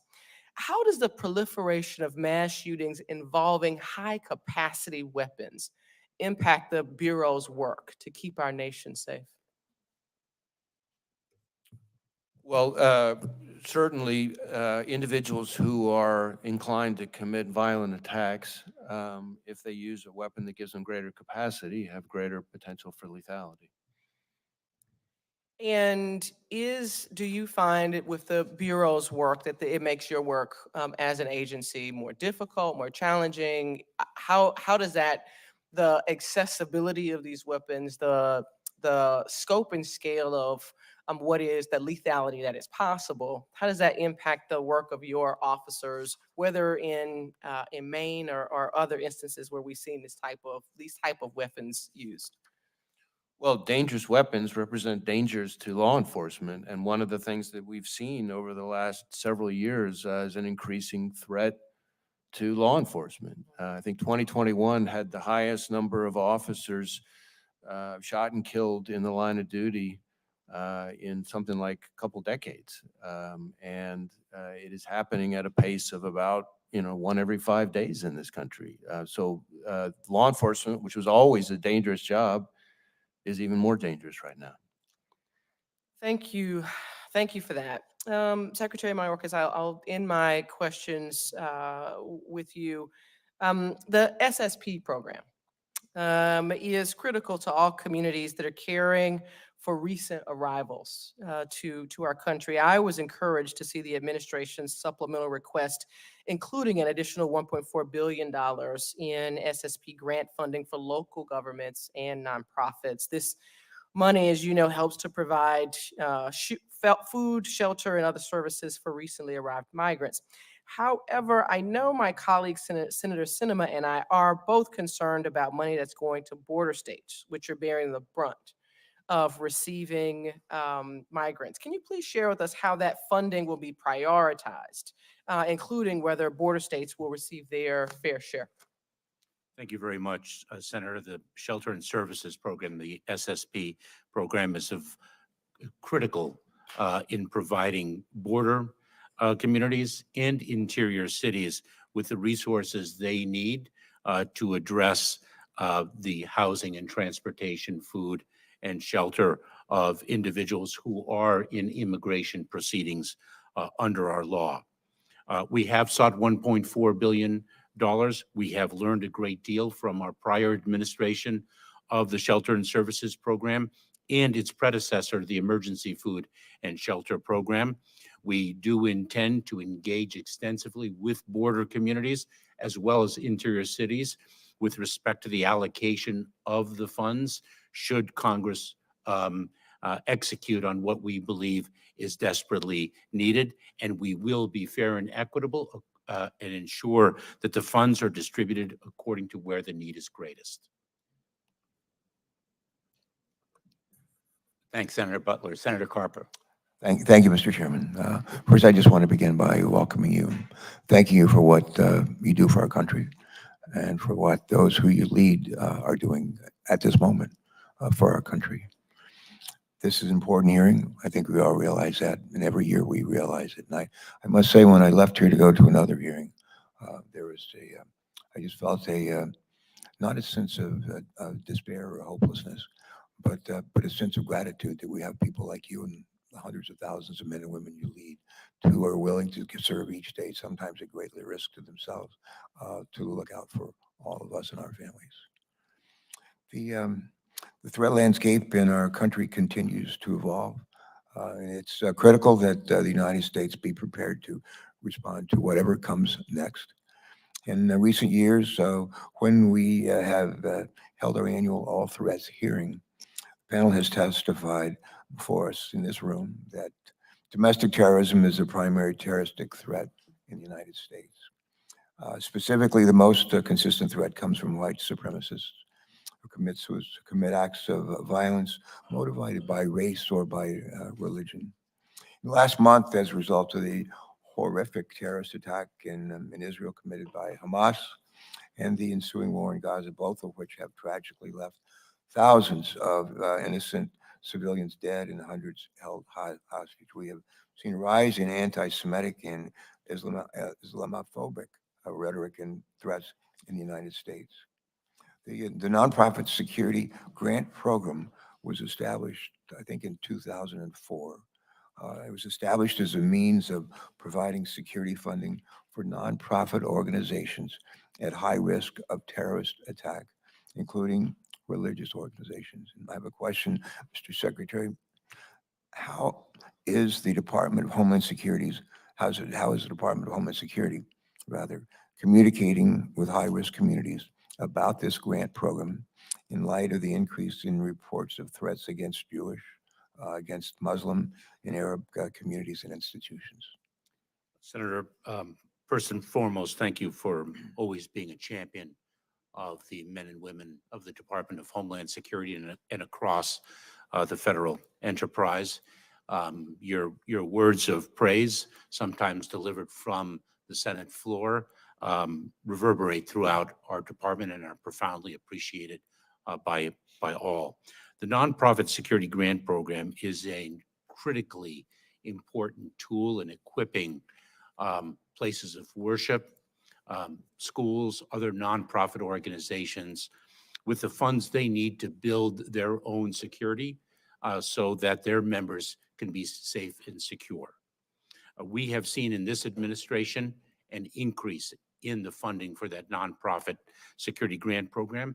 We have, specific to your question, Senator, engaged in extensive outreach to communities of all faiths to make sure they're aware of the program. We've also made the application process easier so that it is more accessible, because we well recognize that there may be target-rich institutions that are resource poor, and we have to make the program available to all. Good, thanks for that. Another question, if I could, Mr. Secretary, for you. Early this month, President Biden announced a supplemental funding request, as we all know, that includes $13.6 billion to address the needs at our border. The request would allow DHS to fund efforts to counter fentanyl trafficking, support border operations and personnel needs, and support state and local organizations that pay for shelter and services for migrants released from DHS custody. My question, Mr. Secretary, is could you just expand for us for a few minutes on this supplemental request and share with us, if you would, why the funding for these efforts in your departments is so critical? Senator, two foundational points. One is that we are dealing fundamentally with a broken immigration system, and the additional funding, which is critically needed, is a tourniquet. The enduring solution is to fix the system, number one. Always his Number two, excuse. we are seeing an unprecedented level of migration throughout our hemisphere, not only at our southern border, but also throughout our hemisphere, and quite frankly, around the world. What we have sought through our supplemental funding request is additional resources in a number of different ways. More agents and officers. Every single year since 2006, we have relied on the Department of Defense to supplement U.S. Customs and Border Protection personnel. That is not a model of government efficiency. So we have sought additional personnel, not only in U.S. Customs and Border Protection, but in Immigration and Customs Enforcement and in U.S. Citizenship and Immigration Services. So we cover the spectrum of the immigration process, the enforcement, the processing, the asylum adjudications, and the like. We have sought additional funds for facilities, detention facilities, to ensure that we can continue to expand our implementation of expedited removal, soft-sided facilities, given the number of individuals we have to process. We've also sought additional transportation resources so that we can move people efficiently and as needed from a border patrol station to an immigration and customs enforcement facility, or so that we can actually remove individuals so that we have the flight capacity to run as many removal flights as is warranted. Those are some examples of the enforcement resources that we have sought and the processing resources that we have sought in the supplemental funding request. My time's not sufficient to allow me, Mr. A, Ms. Abizad, I don't have enough time to let you respond as well. I'm going to just say the question for the record and ask you to respond in writing. But here's the question. If you would, Director Ray and Director Abizad, how has Iran's role, either directly or indirectly, in the ongoing conflict in the Middle East impacted the threat landscape in the United States? And if you could respond to that for the record, I'd be most grateful. Thank you all again for your service and for your leadership. Thank you.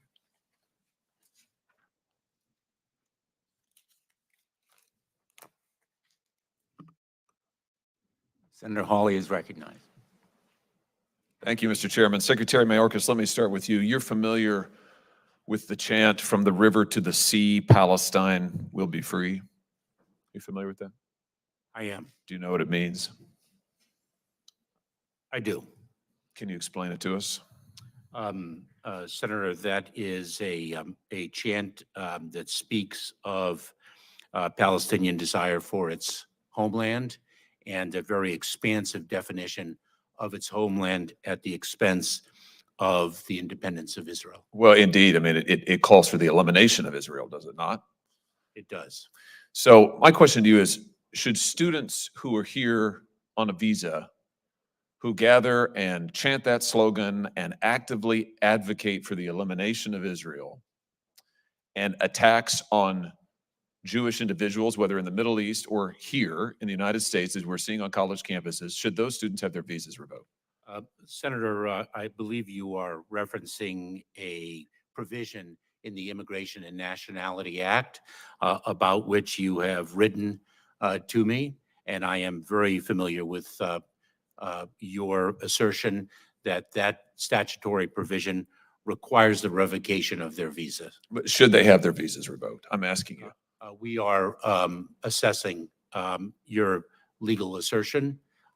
It is a matter of legal interpretation of the statute. Well, just as a moral matter, I mean, should students who are here, foreigners who are here in this country, accessing our university system and advocating for the killing of Jews, should they be allowed to stay here at our leisure?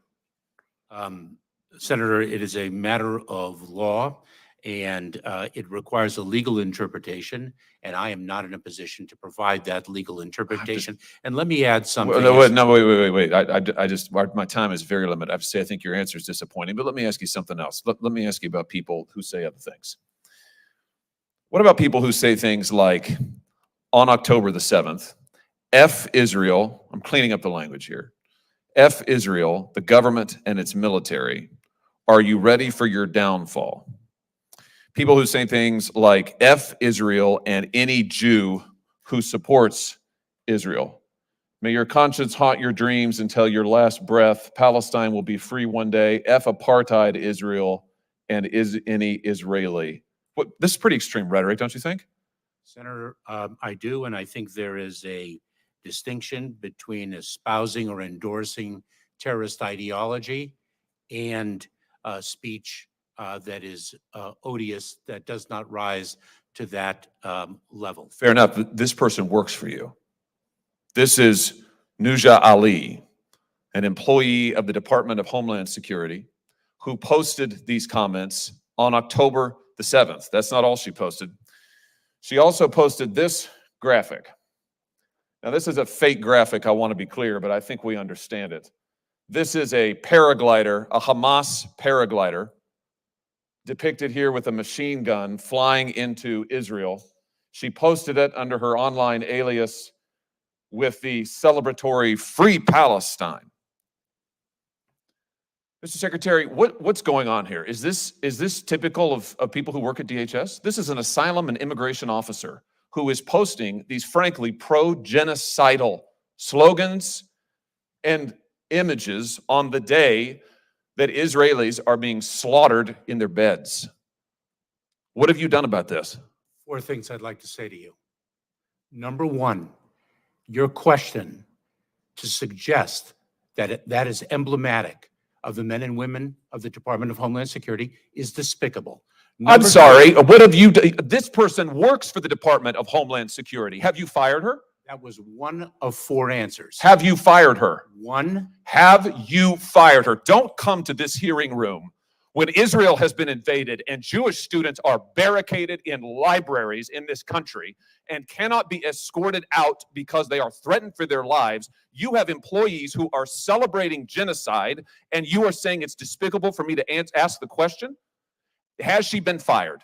Mr. Chairman, Mr. Secretary. after the consumption of Senator Hawley's time, I'd like to speak. Has she been fired? Because I will We not would like be, an answer. Would you? because I will not be given the opportunity. Has she been fired? So that individual has been placed on administrative leave. So she's Number not one. been fired. Number two. Why number has she two- not been fired? Number two, the individual was hired in 2019. Why has she not been Number fired? 3, I cannot speak to an ongoing personnel matter. Why has this person not been fired? Your answer is you can't speak to it? This isn't sufficient to fire her? I am not in a position to speak to an ongoing personnel matter. He's acting like This it's a isn't criminal sufficient to investigation. fire her? That's what you're telling me? That is not what I'm saying. But she's still on your payroll as we sit here today. That is not what I'm saying. She's still on your payroll as we sit here today. Senator, How many cases? She was an asylum and immigration officer. How many cases did she adjudicate? Senator, I'm not in a position to speak about an ongoing personnel. I'm not asking about that. I'm asking you how many cases she adjudicated. My answer remains. Did she adjudicate any cases involving Israelis seeking asylum in this country? Same answer. Well, let me just point you to what else she posted on social media, where she drew attention to the fact that she is an immigration and asylum officer. Hashtag immigrants, hashtag asylum seekers, hashtag Palestine, hashtag refugees welcome. This is on her LinkedIn post where she has her professional affiliation posted.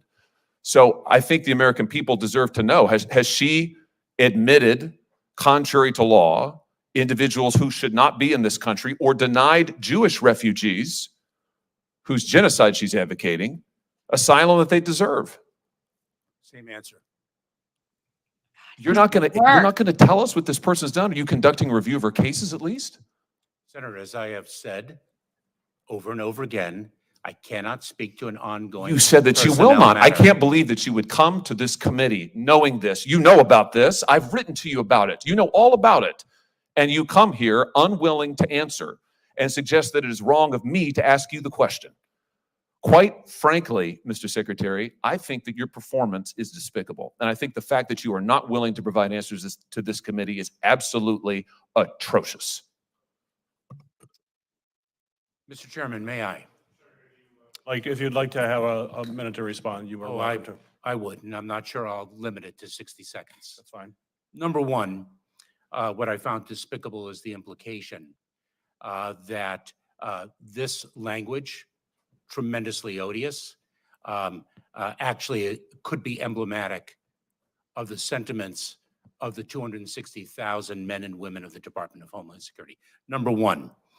Number two, Senator Hawley takes an adversarial approach to me in this question, and Yeah, he's perhaps he doesn't angry. know my own background. Perhaps he does not know that I am the child of a Holocaust survivor. Perhaps he does not know that my mother lost almost all her family at the hands of the Nazis. And so I find his adversarial tone to be entirely misplaced. He brings this up every time. I find it to be He wants disrespectful sympathy to of make me himself look better. and my heritage, Disgusting. and I do not Here's that. expect an apology, but I did want to say what I just articulated. Thank you. Mr. Chairman, can I just respond since he has referenced me personally? Senator Hawley, we need to move on. Senator Romney, you're recognized for your questions. Thank you, Mr. Chairman. I'm going to spend most of my time looking at the threat against Jewish citizens and against Muslim citizens as well, and get a sense of what we can do to try and reduce the degree of violence and threat towards these individuals. But before I do, I just want to turn back to the chart that was put up by Senator Johnson early on. If you could put that up again or just hold it up again. I find that so alarming and so revealing that it's a little stunning. This is the point, Secretary Mayorkas, when you came into office. And if that were my record, I would resign in shame, or I would have fashioned a piece of legislation designed to solve that problem and worked like crazy to get it passed. I don't think you've done either one of those things. You said several times to Senator Langford, for instance, that the asylum system is broken and we need to fix the asylum system. But you've been there 3 years. I don't know that you proposed legislation to fix the asylum system that would change what you're seeing here. Am I wrong? Have you proposed legislation that would fix asylum? We have quite a number of suggestions with respect to how to reform the asylum system, Senator Romney, and I'm very eager to work with you to achieve In what way? those. What if you had one thing you could do about fixing the asylum system that you think would bring that back to historic levels? What would it be? Well, first of all, Senator, we're dealing with an unprecedented level of migration in the hemisphere, and that cannot be forgotten in the discussion of what reform is needed and what we are experiencing. Yes, and what led to that unprecedented level of immigration illegally into the country happens to coincide with your becoming Secretary of the department that's responsible for border security and President Biden becoming president. The key factor that's changed here is your administration. What an incredible And so, coincidence. again, I don't know how you can continue to come before this committee with that record without saying this is what has to be done. Now, I got to turn instead to the topic, which I think is most pertinent right now with regards to protecting our Jewish citizens. And I look to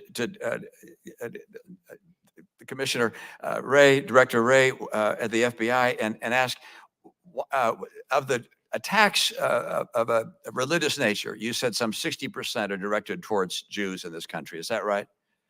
I did, and that's before, those are estimates or statistics that are before this conflict began. Oh, so it's probably gone up since then. I would expect that, but we don't have good numbers yet because it's so fresh. But I think that the point that I was trying to make there, which I really think Americans need to understand, is how wildly disproportionate, if you could ever use a word like proportionate in something like this, that is. 2.4% of the American public, 60% of religious-based hate crimes. They're getting it from racially and ethnically motivated violent extremists, ISIS-inspired violent extremists, foreign terrorist organizations, whether they be Sunni like Al-Qaeda or ISIS, or Shia like Hezbollah. And so this is a group that has the outrageous distinction of being uniquely targeted, and they need our help. What proportion of these hate crimes has been directed towards Muslims, for instance? If 60% were towards Jews, what percent towards Muslims? I don't have that percentage, but it's obviously quite a bit smaller than 60% by definition. And you attribute that attack on Jews to these hate groups, I presume, these terrorist groups and hate groups that focus on Jews. Is that right? Well, yes, but of course, they cover the waterfront, and that's the point that I'm trying to make. They unfortunately have the distinction of being targeted by every group. How do they communicate their directions to attack? What's their vehicle for getting that out? Certainly not in the New York Times and not on NBC. How do they get their message out? Well, social media plays a huge part of it, just like it does messaging on almost everything these days. Can you take action, or do you take action to try and eliminate, to the extent possible, or reduce the access these groups have through social media? Is there a way of doing that, or is it like, no, there's so many different dark web and other vehicles that their message gets out whether or not we try and interdict it? There are instances where foreign terrorist activity in the world of propaganda crosses into the material support to terrorism, to a foreign terrorist organization space. But now you're getting into a legal area that I'm not the expert on. What we really need is people, eyes and ears in the community, people letting us know when they see something of concern, so that law enforcement can take appropriate action. And that's why we spend so much time engaged in outreach to state and local law enforcement as a force multiplier, to the faith-based community as a force multiplier in effect, and to the private sector. People sometimes overlook that piece, but some guy goes into Home Depot and wants to buy a bunch of ball bearings and fertilizer and doesn't seem to know anything about what either one could be used for. We want the guy in Home Depot calling law enforcement saying something's off. Well, I deeply appreciate the work that your 37,000 employees of the FBI do to try and keep our homeland safe, and have done so remarkably well despite this level of threat. I would at the same time look to see if there's not something we can do. I understand we don't want to interdict constitutionally protected speech, but what is constitutionally protected speech? Certainly foreign agents don't have constitutionally protected speech because they're not subject to our Constitution. I presume bots don't have constitutionally protected speech. American citizens do. But even then, citizens offer various forms of hate. And I don't know how you make the assessment of how you reduce the communication of hate across our social media that's There's free clearly speech. leading to the level of attacks that are being perpetrated against people of faith, and particularly Jews. No, you prosecute. Well, there is a persecutors. role for different Yep. parts of attack. society in dealing with the issue. Where the FBI fits in is dealing with violence and threats of violence. And when it crosses into that line, it doesn't matter what you're ticked off about or who you're ticked off at. That's a line you don't get to cross in our system, and that's Absolutely. where the That's a FBI crime. kicks into action. Thank you, Director. Thank you, Senator Romney. Senator Blumenthal for your questions. Thanks, Mr. Chairman. Thank you, all of you, for being here today. Thanks for your work on behalf of our country, and to the many, many men and women who work in each of your departments, whom many of them I've come to know. The threat of violent extremism, Director Wray, is not new after October 7th. In fact, I think the intelligence community has warned repeatedly that the most persistent and lethal threat to our internal security is, in fact, violent extremism. And I accept that we need more eyes and ears. We need more vigilance. If you see something, say something. But would there be additional legal tools that would be helpful to you in pursuing hate crimes, which are not speech, they are not constitutionally protected, they involve violence, they involve physical threats or results? Are there additional legislative tools that we could give you? Well, certainly we need the resources to address the issues. None of the threats that I described in my opening statement or my questions here do. today are threats that I would say are fading away. They are all significant and they require attention. And everywhere I go, someone's got very good ideas about things the FBI should do more of. It's not very many responsible ideas of things that we can at scale do less of. Well, let me ask you specifically, the nonprofit security grant program. It's about $300 million. Last year, the president proposed increasing it by $200 million. That seems to me a fraction of what is necessary. We need to spend $1 billion on it. I'm seeing in Connecticut again and again and again, synagogues, mosques, churches, community centers spending scarce resources to hire security guards. Shouldn't that be a matter for the federal government to help prevent threats of that kind? Well, now you're, of course, asking about grant programs, which have a very important role here. The FBI is not a grant-making agency, but the Department of I don't Justice think and that's what he's Department of asking Homeland for. Security, both, and maybe some other agencies would have a place for that, and those Do you do think help. we should increase that kind of investment? Obviously, it's prevention, but you're in a much better position, especially in terms of resource, to conserve your efforts if violence is prevented. Well, I know that I can only speak from the FBI's end. Obviously, we spend an awful lot of time at the national level and at each one of our field offices engaged with communities of faith and the various national associations at the national level. And security is, of course, the number one topic we're engaged with them on, and they all need more help. Well, I'd appreciate your support for increasing that amount, as well as Secretary Mayorkas. Let me ask you, Mr. Secretary. Yeah, I think what he's actually saying is, how can we get the guns away from these people whose viewpoints we don't like? That's what he's really asking, isn't he? Enforcement of sanctions against Iran. Department of Homeland Security has a central role. Senator Ernst and I are proposing bipartisan legislation to provide a fund within the Department of Homeland Security for better enforcement, because your agents around the world, among many other duties, are responsible for investigating Iran's violations of sanctions that are there because Iran's using the revenue from those illicit oil sales to fund Hamas.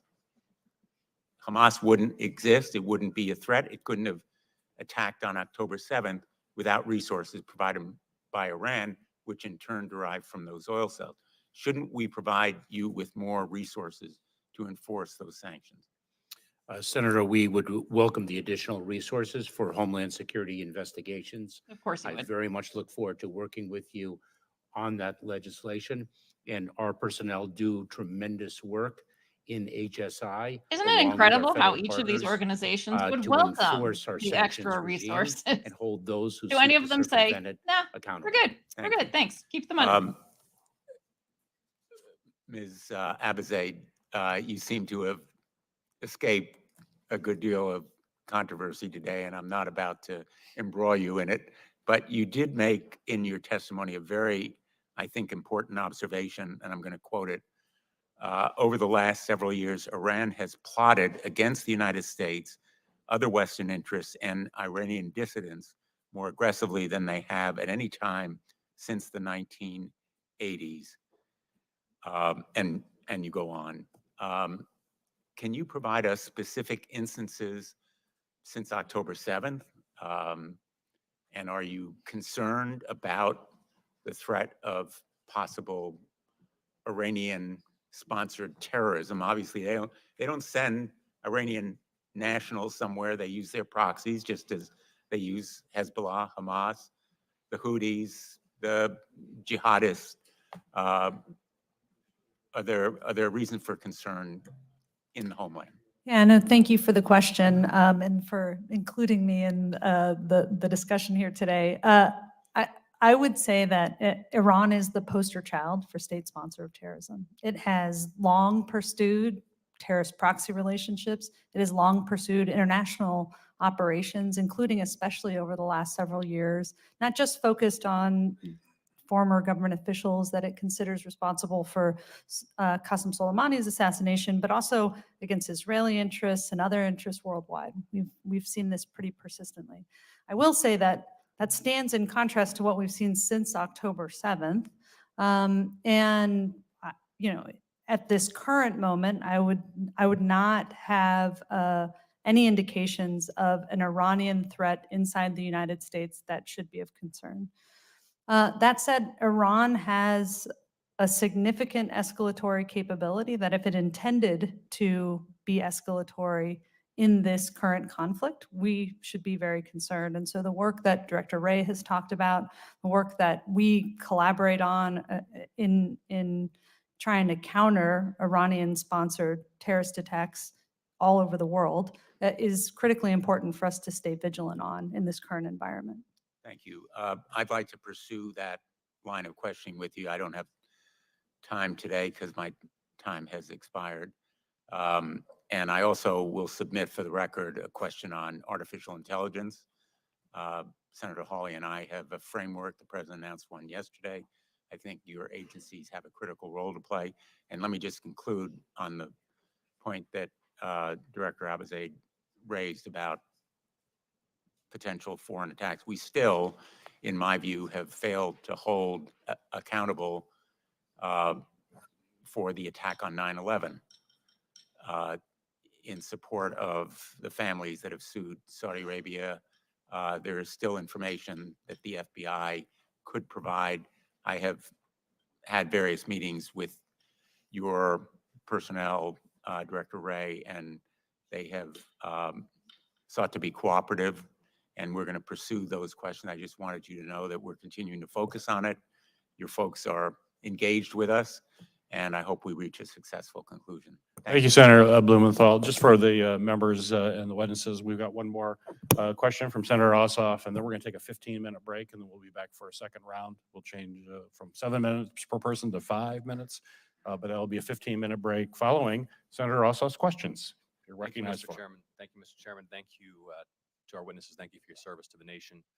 As several senators have raised, and as you're well aware, Secretary Mayorkas and Director Ray, there's significant apprehension, concern, fear in the Jewish community in Georgia and nationwide, as well as in the Muslim community, as the domestic political discourse has become so polarized, as various hate groups and factions have expressed hateful speech, and as threats have been made. You've both, over the last year, and I commend and thank you for this, been highly responsive to my office as we've worked to connect your personnel with institutions and communities in Georgia who require the forms of assistance and counsel that you each respectively offer. Secretary Mayorkas, in your case, helping communities and institutions to mitigate and understand threats. Director Ray, in your case, helping communities and institutions have a point of contact with federal law enforcement in the event they receive threats, and applying your investigative tools to investigate threats. Given the heightened level of concern and fear and threat at this moment, I would just like a commitment briefly from each of you that you will continue to make yourself available to my office and to Georgians who require your help. Most certainly, Senator. Absolutely. Thank you. Director Ray, I was able to help secure through the Project Safe Neighborhoods Grant Program, the DOJ program that helps coordinate U.S. attorneys' offices and state and local law enforcement, some additional resources to Georgia, which of course is your home state, and we're proud of that, in order to fight violent crime, in particular in Middle Georgia and in the Chattahoochee Valley. I have had a great experience working with your Atlanta field office and your personnel in Georgia. Will you commit that the FBI and your personnel and teams in Georgia will remain responsive to the needs of local and state law enforcement agencies as violent crime and gun crime continue to take a serious toll? Absolutely. For us, violent crime is a major priority, and including in Georgia. There have been a number of very significant, very impactful violent crime takedowns in the state just since the time we've been engaged in this ongoing dialogue. I know, for example, down in the southern part of the state in Brunswick, our task force down there arrested something like 74 ghost-faced gangsters. And sure enough, within about 3 months, the Brunswick PD was able to report about 50% fewer fentanyl overdoses, which is a pretty significant impact. But we've had huge takedowns like that really all across the state, up in Athens, in Adel, in the middle southern part of the state, obviously in the Atlanta area. And I'm a big fan of Project Safe Neighborhoods, having been heavily involved in the first version of it when I served in the Bush administration. I see you're well prepared to brief on Georgia, and I appreciate that. Close to as home. always. Yes. Secretary Mayorkas, the Nonprofit Security Grant Program for synagogues, for mosques, for HBCUs. It's clear to me that there's a need for more resources because we have institutions in Georgia who are applying. Their applications have merit. There's a real need. The program's oversubscribed. That's not your fault. We allocate the funds. But will you please commit to working with the OMB and the Congress to try to right-size that program so that there are sufficient resources for the institutions who require that additional security support? Yes, I will, Senator. Thank you. Director Ray, in September, Senator Blackburn and I launched a bipartisan inquiry to understand how FBI's capacity to investigate child sexual abuse can be augmented, particularly given the alarming and disturbing growth in online child sexual exploitation, concern that the scope of the threat may be outpacing the Bureau's ability to respond. And we have not yet received a response to the September 13th letter that we sent to the FBI. Will you please commit to get that back to me in short order? We'll certainly get that. I'm not sure the exact timeline, but we'll of course get you a response to your letter as quickly as we can. Certainly, this is an area that's of great importance. And we, for example, I had something called Operation Cross Country, which was a 2-week operation that we did all across the country that located, something like just in that 2-week period, 59 child victims of sex trafficking, 59 additional actively missing kids, arrested hundreds of predators.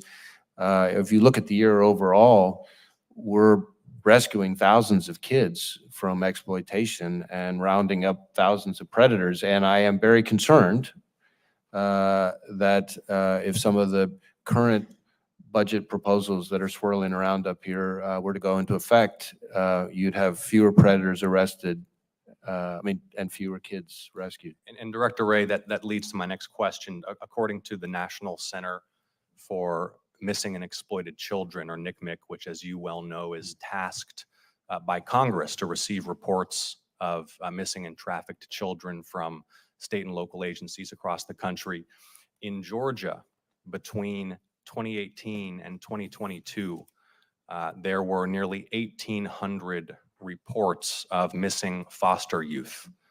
And it is well understood by the Department of Health and Human Services and by law enforcement that foster youth who go missing are at acute risk of trafficking and other forms of abuse and exploitation. Can you please characterize the FBI's efforts and understanding of the particular threats posed to foster youth from human traffickers, sex traffickers, and others? And will you commit to working with me to enhance the FBI's ability to locate and free children who may be trapped by criminals? Let me follow back up with you in more detail on the specific issue of foster youth as a particularly vulnerable victim set. But I will tell you that we work very closely with NCMEC. I've been over there myself. I consider them a very valuable part of this whole response to the threat. But it is a major problem across this country. That we have kids, even in this day and age, being victimized and exploited by predators really all across the country. And NCMEC does a great job. They are a highly credible organization. And I'd like to get that data in front of you so you're aware of the scope of the threat to these foster children in Georgia. Will you take a look at it when I send it over to you? Yes, sir. Thank you, Director Ray. Thank you, Senator Ossoff. We're now going to take a 15-minute recess. I'm going to be briefly down in the Appropriations Committee, so Senator Haslund will be gaveling us back in right at 12:45 from our recess. So see everybody back here at 12:45. All right, let me skip ahead, guys. Let's see.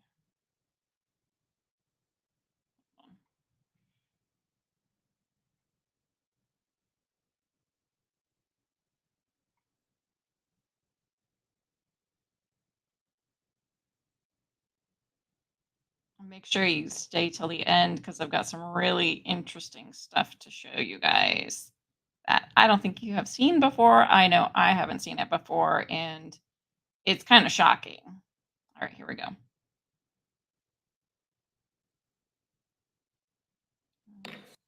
And the committee will come to order. We're now going to start our second round of questions. Members will each have the opportunity to ask 5 minutes of questions, and I will start with a question to Secretary Mayorkas. While border apprehensions decreased slightly in fiscal year 2023 compared to fiscal year 2022, for the second year in a row, there were more than 2 million individuals apprehended crossing the southern border. Apprehensions of family units also dramatically increased in August and September of this year. We have to strengthen border security in ways that not only protect our national security, but are also humane and consistent with American values. That approach needs to include technology, personnel, and physical barriers where it is strategically useful. I'm glad to see that DHS has reversed course from the beginning of the administration and unfrozen funding to fill certain gaps in physical barriers at the border. These gaps create obvious problems, such as the 20-foot gap in fencing I saw in Texas last year when I observed people running back and forth across the border through that gap. Secretary Mayorkas, given that apprehensions are up, what additional resources and authorities does DHS need to improve security along the southern border? Senator, thank you. I believe I have approved approximately 129 gaps and gate completions. We have sought a supplemental request, a supplemental funding request for people, technology, facilities, transportation of different varieties. We need a tremendous number of resources within, of course, as I've said repeatedly and cannot say too often, a broken system. Thank you. I'm going to now turn to Director Wray. And again, Mr. Secretary, I'll ask you to weigh in on this as well. In the past 2 weeks, Iranian-backed terrorist groups have escalated attacks on U.S. assets in Iraq and Syria. As a result, the U.S. has engaged in several counterstrikes on Iranian-backed assets in Syria to protect our troops and equities in the region. Are you seeing an uptick in threats to Americans at home or abroad? And what are your agencies doing to increase security at home in light of these growing tensions? And are you concerned about potential retaliation here in the homeland due to the U.S. counterstrikes in Syria? So a whole number of things packed into that. First, we definitely believe that there's a heightened risk of potential violence here in the U.S., especially from lone actors inspired by any number of foreign terrorist organizations or by domestic ideologies in some way using the conflict as an excuse or a justification, as horrendous and misguided as that would be, to conduct attacks here against Jewish Americans, Muslim Americans, Arab Americans, et cetera. So we're definitely concerned about that, and we are seeing an increase in reported threats, whether it's bomb threats to synagogues, some physical assaults. I mentioned in my opening statement some of the arrests we've had. So we're concerned about that. Second, I am concerned, as I said in my opening statement, that foreign terrorist organizations, traditional, formal terrorist organizations, whether they be Al-Qaeda or ISIS or Hezbollah, have all made statements that would indicate a greater risk of a potential attack here by them. We are not currently tracking an imminent credible threat from a foreign terrorist organization, a structured attack here or something like that, but it is something that we think heightened vigilance is warranted for. And when it comes to Iran and its strategic partner, Hezbollah, I think it's important for Americans to understand that even before this conflict, we're dealing with an adversary that just in the past couple of years has tried to kill a former U.S. national security advisor on U.S. soil, tried to kidnap and then kill an American journalist right smack in the middle of New York City, conducted a cyber attack, attempted a cyber attack against a children's hospital, and tried to interfere in the last presidential election, as Director Ratcliffe and I called out at a press conference in the fall of 2020. That's all on top of being the leading state sponsor of terrorism. So if that's not enough to convince people that Iran is a threat to the U.S., I don't know what would be. Well, I thank you for that comprehensive answer. Because I'm running low on time, Mr. Secretary, I'll follow up in a question for the record on that. I also will follow up on the issue of northern border security with you. As you know, we have seen an uptick on unauthorized and illegal crossings on the northern border. Part of the thing we are dealing with in New Hampshire and all across the northern border is a lack of technological infrastructure, including cell service and broadband, that makes it very hard for some of our personnel to do their work at the border as effectively as they need to. So I'd like to confer with you. I'll ask a question for the record about how we make sure we are getting the resources we need at the northern border to keep our country safe. Thank you. Sarah Paul. Director Wray, as you mentioned earlier, the FBI has concluded with moderate confidence that the virus leaked from the lab in Wuhan. The intriguing thing is that if I were to say that, as I did, and others said this for over a year and a half, Facebook actually suppressed that knowledge, suppressed its spread and its ability to be transferred from their users. Whether or not they did that at the behest of the FBI or the DHS is eventually going to come out in the court case, but it is a big deal. I've met with the FBI, and one of the things I'm interested in is trying to get people on both sides of the aisle to be interested in the possibility that what happened in Wuhan could happen in the United States. It could happen in 20 different labs around the world. It could happen with nefarious actors. It's something we should be concerned with, the idea of making and creating viruses that are more dangerous than occur in nature. One thing that would help us would be to reveal more to us of your conclusions. So for example, for the longest time, I'm pretty sure it was classified that you had even concluded that. I think your public statements were the first time we ever were heard publicly that the FBI had actually made a conclusion. So even the conclusion was secret for a long time. Now you had to have an analysis. You must have a paper sort of description of your thought process. We passed unanimously legislation to declassify this stuff. Most of the stuff doesn't need to be classified. A lot of those conclusions are just basically, had them out in the public. We've been discussing this, but would help the debate and maybe help us prevent something like this from happening again if you'd release your report. Are you going to declassify and release your report that allows you to conclude with moderate confidence that the virus came from the lab? Well, I know my staff has been engaged with you directly on this, including the head of our WMD directorate, and I expect that to continue. I know you've asked for a number of documents that I believe we're getting ready to provide to you potentially as early as this week. As to what can be shared publicly as opposed to shared with you in your oversight capacity, that gets a little more complicated because sometimes the information is interwoven with other agencies' information we don't entirely control. We don't want to know who your sources are. We want to hear your conclusions. We want to have what your scientists have looked at. And one of the specific things we asked them, they said they would be forthcoming with, and the meeting seemed to include cooperation, but then they just go dark on us. So for example, one of the most important information from my point of view that suggests this came from Wuhan is that in 2018, the lab in Wuhan, along with a scientist at University of North Carolina, along with Peter Daszak, applied for money from DARPA. They wanted to create a coronavirus that had a cleavage site in it that's more commonly found in human viruses. They were denied the money, but that led us to thinking, and a lot of people thinking, wow, they were already asking for money to create a virus that has the same structure as COVID had. There apparently are other grants, and I've been trying to get the grants from government for 3 years. The most secretive organization in our government with regard to COVID is HHS and NIH.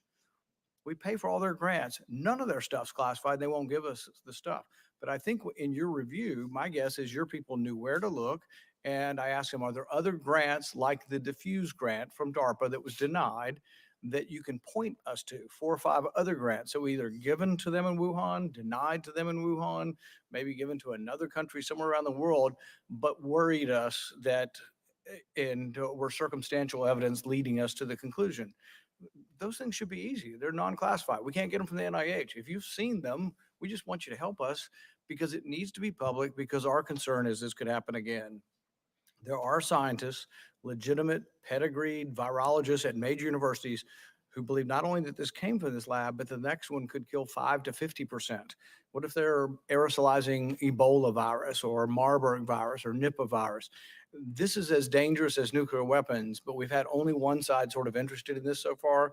But if more information were revealed, maybe we can get both sides of the aisle interested and eventually do something to try to prevent this from happening again. And so if you will help urge them to give us some of the information and really figure out how to declassify stuff. I know most of intelligence is classifying and keeping secrets, but there's important public policy decisions that come from making it public, and do it in a smart way where you don't reveal things that you don't want to reveal. But I'm guessing 99% of the report probably already includes no classified information. Well, we look forward to working with you on this. I'm very proud of the work our folks did here. It was rigorous, it was thorough, and for an awful long time, we were the only agency all by our lonesome reaching that assessment. And we will look forward to working with you as best we can. I will say we continue to investigate, so there may be some issues that get wrapped up in that, but I know that our folks have found the engagement with your office to be productive, and we look forward to continuing that. One really quick point for those who doubt that this came from the lab: the FBI has concluded with moderate confidence. The Department of Energy, which has a lot of scientists, probably more scientists than any other part of our government, has concluded with low confidence. And the Lancet Commission and the minority report from this, Bob Cadillac's report from this committee, a number of groups that spent a long time have come to the conclusion, not for partisan reasons, because we worry that this is going to happen again or could happen again. So I think we should try to all work together to see what we can do to restrain and restrict this type of dangerous research. Thank you. Senator Johnson. Thank you, Madam Chair. Secretary Mayorkas, I just have to put my chart back up here to rebut a point you made repeatedly, that it's our broken asylum system that has created this disaster at the border. The fact of the matter is, under the previous administration, we actually had brought illegal immigration down to 17,500 apprehensions, encounters per month. Last month, we hit over 270,000. And that was done under the previous administration with our same broken asylum system. The root cause of this disaster literally is President Biden and you. Now, Director Wray, I'm assuming you've seen and read the letter that Senator Grassley wrote to you and Attorney General Garland on October 24th. I'm generally aware of it. Oh, you ought to read it. Let me read some segments to you. The FBI maintained over 40 confidential human sources that provided criminal information related to Joe Biden, James Biden, and Hunter Biden. An essential question that must be answered in this: did the FBI investigate the information or shut it down? Certainly there's a host of reasons to conclude that they attempted to shut it down. It goes on. It has been alleged that the basis for shutting down the investigative activity, shutting it down, was an August 2020 assessment created by FBI Supervisory Intelligence Analyst Brian Auten. That assessment was used by FBI headquarters team to improperly discredit negative Hunter Biden information as disinformation and caused investigative activity to cease. It goes on. Analyst Brian Auten opened the aforementioned assessment, which was used by the Foreign Influence Task Force to seek out CHS holdings at FBI field offices across the country relating to the Biden family and falsely discredit them as foreign disinformation. My staff calls that catch and kill. And by the way, it was that same task force that gave Senator Grassley and I our unsolicited briefing that was later leaked to the media to smear me and impact my 2022 election. Senator Grassley concludes, there appears to be an effort within the Justice Department and FBI to shut down investigative activity relating to the Biden family. Such decisions point to significant political bias infecting the decision-making of not only the Attorney General and FBI Director, but also line agents and prosecutors. Our republic cannot survive such a political infection, and you have an obligation to this country to clear the air. Let me ask another, and by the way, I'd ask that this unanimous consent that this letter be entered in the record, and also this column that appeared in the Wall Street Journal published yesterday. Have you read this one? More on the stifled Hunter Biden probe. I have seen that. Okay, we'll enter that in the record. Again, this is a column is written based on the October 23rd Judiciary Committee interview with former U.S. Attorney Scott Brady, who was tapped by Attorney General Barr to vet information related to Ukrainian corruption and pass along credible material to offices with ongoing investigations. I'll get some highlights here. The FBI office in Pittsburgh couldn't take any steps without the review and approval of FBI headquarters. Mr. Brady describes a reluctance on the part of the FBI to really do any tasking related to allegations of Ukrainian corruption broadly, and then specifically anything that intersected with Hunter Biden and his role in Burisma. FBI headquarters had to sign off on every assignment, no matter how small or routine, and that this sometimes required 17 different people, mostly at the headquarters level. Mr. Brady said he'd never in his DOJ career seen anything like it. Mr. Brady says his office was informed by members of the Pittsburgh FBI team that they had been instructed by headquarters not to affirmatively share information with the Brady team. He said he was surprised to learn that the FBI possessed the Hunter Biden laptop since 2019. He heard that through public reports. Senator Grassley's letter concludes that he has obtained names from his whistleblower, 25 Department of Justice FBI personnel, to interview at a future date, and he's also requesting a bunch of information. Will you provide those FBI personnel for interviews with his office in mind, and will you provide those documents? Well, I'll have to review the specific requests and we'll see how we can be helpful. Okay, well, I'll hand you this letter. Final point I want to make. I was briefed a couple of weeks ago by members of the FBI on what Senator Blumenthal are doing to try and unredact a lot of the information on the 9/11 event, okay? Now, the briefers seem to be people of integrity, like I think the vast majority of the men and women that work in the FBI, the 38,000 field agents. So again, they were people with integrity. The problem is that they gave me 3 different examples of redacted and then unredacted to explain it. And the redactions made sense of those 3 examples, but I had to make the point. The problem I have is I simply cannot trust what the FBI is providing me. And I don't say that with any joy in my heart. That's a travesty. The American people want to believe and have trust in the FBI. We want credibility and integrity restored to your institution. But Director Wray, you have not done that since assuming office. And I could go through a long laundry list of the reasons why that trust has been violated. I don't have it right now. I'm happy to sit down and meet with you and go over these things in detail. But I would say, because they asked me, what can we do to restore trust?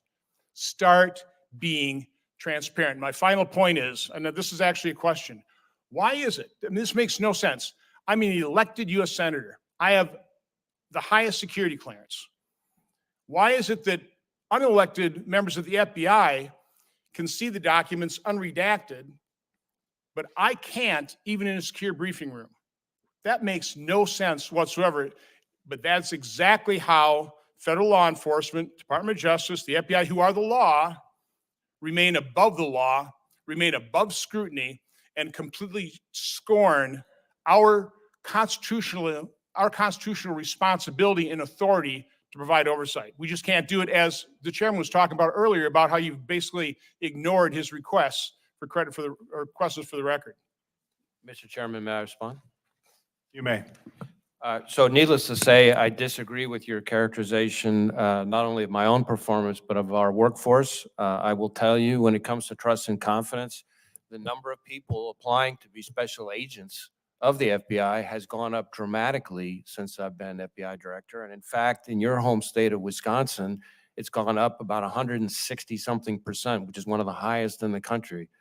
So I see an FBI every day that conducts themselves with integrity and professionalism and selflessness and rigor. And I do not accept the characterization of our performance in this particular case. That is not how I characterized it. I'm talking Let about me- partisanship may I at the finish, top Mr. Chairman? with some specific partisan actors. I said the vast majority of the 38,000 are people of integrity. And the idea that I, as a Republican appointee and a lifelong Republican, am biased in the way that you are describing makes absolutely no sense. I'm happy to read you chapter and verse of all the reasons why that credibility has been destroyed. Last year, we spoke about the threats that drones operated by nefarious actors could pose to our nation's mass gatherings, airports, critical infrastructure. And it was made clear that we must ensure that DHS and DOJ are properly resourced to meet this growing threat. So Director Wray, officials had to briefly suspend a college football game just a few weeks ago because a concerning drone was spotted over the stadium. At a time when these incidents are unfortunately becoming more common, how can we better resource our nation's law enforcement agencies to effectively deal with this growing threat from these drones?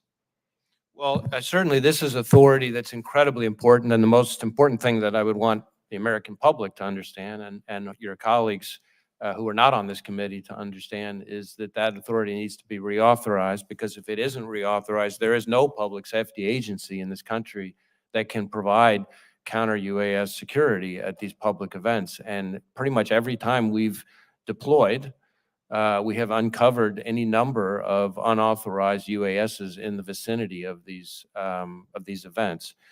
In fact, if anything, in addition to being reauthorized, we need to have a situation where we can start to incorporate state and local law enforcement into this. And as you and I have discussed, there's a plan in place that would have the FBI train state and local counter UAS operators to ensure that there's a consistent standard across the country, much the same way we do with civilian bomb techs. And that would allow greater protection, because there are way too many of these events and way too much growth in the use of drones for FBI and DHS alone to be able to protect against it. But But most importantly, the authority that's about to expire needs to be reauthorized. Otherwise, we're, as a country, effectively defenseless. So I just want to throw one a pushback that I've received on this is that private entities can protect themselves. Stadiums could protect themselves. This is not necessary. Is that allowed? There seems to me we need these authorities. Yet this colleague of mine believes that stadiums can protect themselves. We don't need these authorities. How would you respond to that? Well, what I would say is two things. One, it's not unusual for me to meet with security from major stadiums around the country, because I've been to all 56 FBI field offices at least twice, some of them 3 times, to hear from them that they need this authority. And so they're certainly not saying, don't worry, we got it.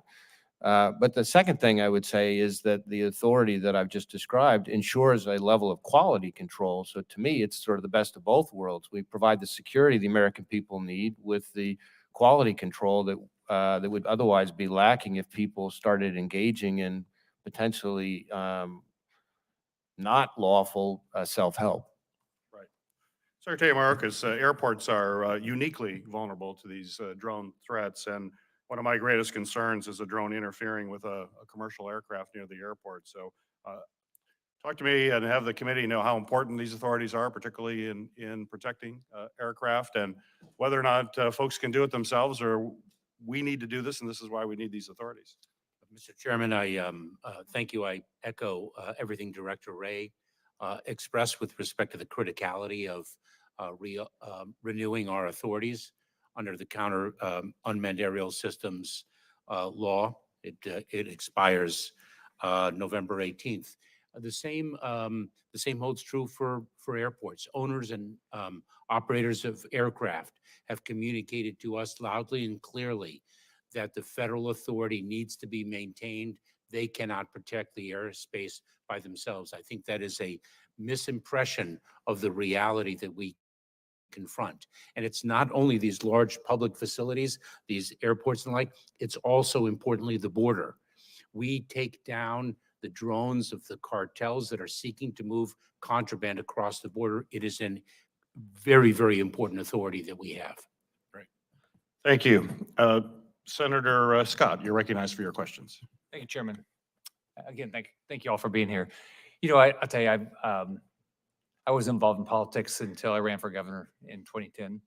But the one thing that has surprised me up here is the lack of information. I mean, you know, I don't know the specifics that Senator Johnson was asking for, but it has surprised me how difficult it is just to get basic information. And what I learned as my time as governor is just if you weren't transparent, then people assume the worst. So, and I'm sure I've never had y'all's jobs, so I know your jobs are hard, but the more information you can get out there, your lives will be easier, I assume. So, but I haven't had your job, so take it with a grain of salt. So, Secretary Mayorkas, as you heard during my discussion with Director Ray, I'm concerned about our country is once again missing the clear and present dangers that are risk of a terror attack on American soil, coordinated or orchestrated by a foreign terror organization, is probably the highest in my lifetime. Like Director Ray, you have warned since the October 7th attack by Iran-backed Hamas terrorists on Israel that there are increased threats to Americans and of attacks on U.S. soil. And a lot of people can talk about how we got here. I'd like to focus on how we're going to fix this. In the past 3 years, CBP has caught 264 individuals on the terror watch list attempting to illegally enter the U.S. through the southwest border, which is, my understanding, a record high. More terrifying, since January 2021, more than 1.7 million gotaways have evaded Border Patrol and escaped into the interior. We don't have any idea who these people are. They could be harmless, they could be terrorists. But what I've seen when talking to CBP agents, if they're harmless, they tend to want to be caught by CBP because they're given care and a place to stay. The ones that run away from agents likely probably have something to hide. And also when you go to the border, people have thrown their IDs away, so people don't know who they are. All told, during the Biden administration, CBP has encountered, my understanding, 6.4 million illegal aliens along the southwest border. Tens of thousands of illegal aliens have been caught between ports of entry trying to sneak into our country undetected from countries that harbor terrorism. Talking about places like Iran and Syria, both state sponsor, they're on the state sponsored terrorism list. and countries that pose a potential national security risk to the U.S., like Communist China, who funds Iran. This February, the State Department issued its Country Report on Terrorism 2021, which says Lebanon-based and Iran-backed terrorist groups, Hezbollah, continued its long history of activity in the Western Hemisphere. And we know that Iran-backed terrorists are harbored by failed states like Venezuela. On October 20, CBP issued a memo warning that foreigner fighters from the Middle East might be trying to enter the U.S. from Mexico. In the past two years, CBP agents have encountered 659 people from Iran. So that's 600, think about that, 659 people from Iran, which they chant death to America, and they want to kill all the Jews in Israel. So this is concerning, especially considering the recent Iran-backed attack on our brave U.S. servicemen and women in Iraq and Syria. So Secretary Mayorkas, you recently spoke to some Jewish leaders. You said, quote, "We remain very concerned about the lone wolf, the individual inside the violence by ideology of hate." So this is the same question I asked Director Ray. Is it fair for the American people to interpret this as you are not concerned at all with a coordinated attack by foreign terrorists on Americans here on U.S. soil? Senator Scott, I would answer that exactly as Director Ray did. We are concerned about all threats, all hazards across the entire spectrum, as I captured in my opening statement, and the safety and security of the American people is our highest priority. Okay. Can you say that Hamas, Hezbollah, or other Iran-backed terrorists are not in the U.S. currently after possibly illegally crossing our southern border? Senator, let me assure you that anyone who poses a threat to our national security or our public safety is an enforcement priority of ours, and we use our detention capabilities to the fullest extent. So you acknowledge that with the number of people that have come across the border, we have the risk of Hezbollah, Hamas, people like that. We meet that risk with extraordinary capabilities of our personnel. Okay. So I just have a final question for each of you, and we'll start with Director Ray. So do you believe, is the United States safer from foreign terror threats today? Are we safer than when Joe Biden took office, from the day he took office?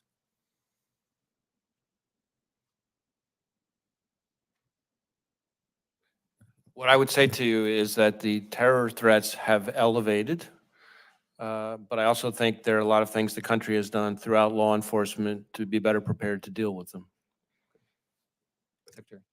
The threats are very different today than they were a number of years ago. They were very different today than they were 3 weeks ago, and our capabilities are far more advanced given the investments in our people, technology, and other resources.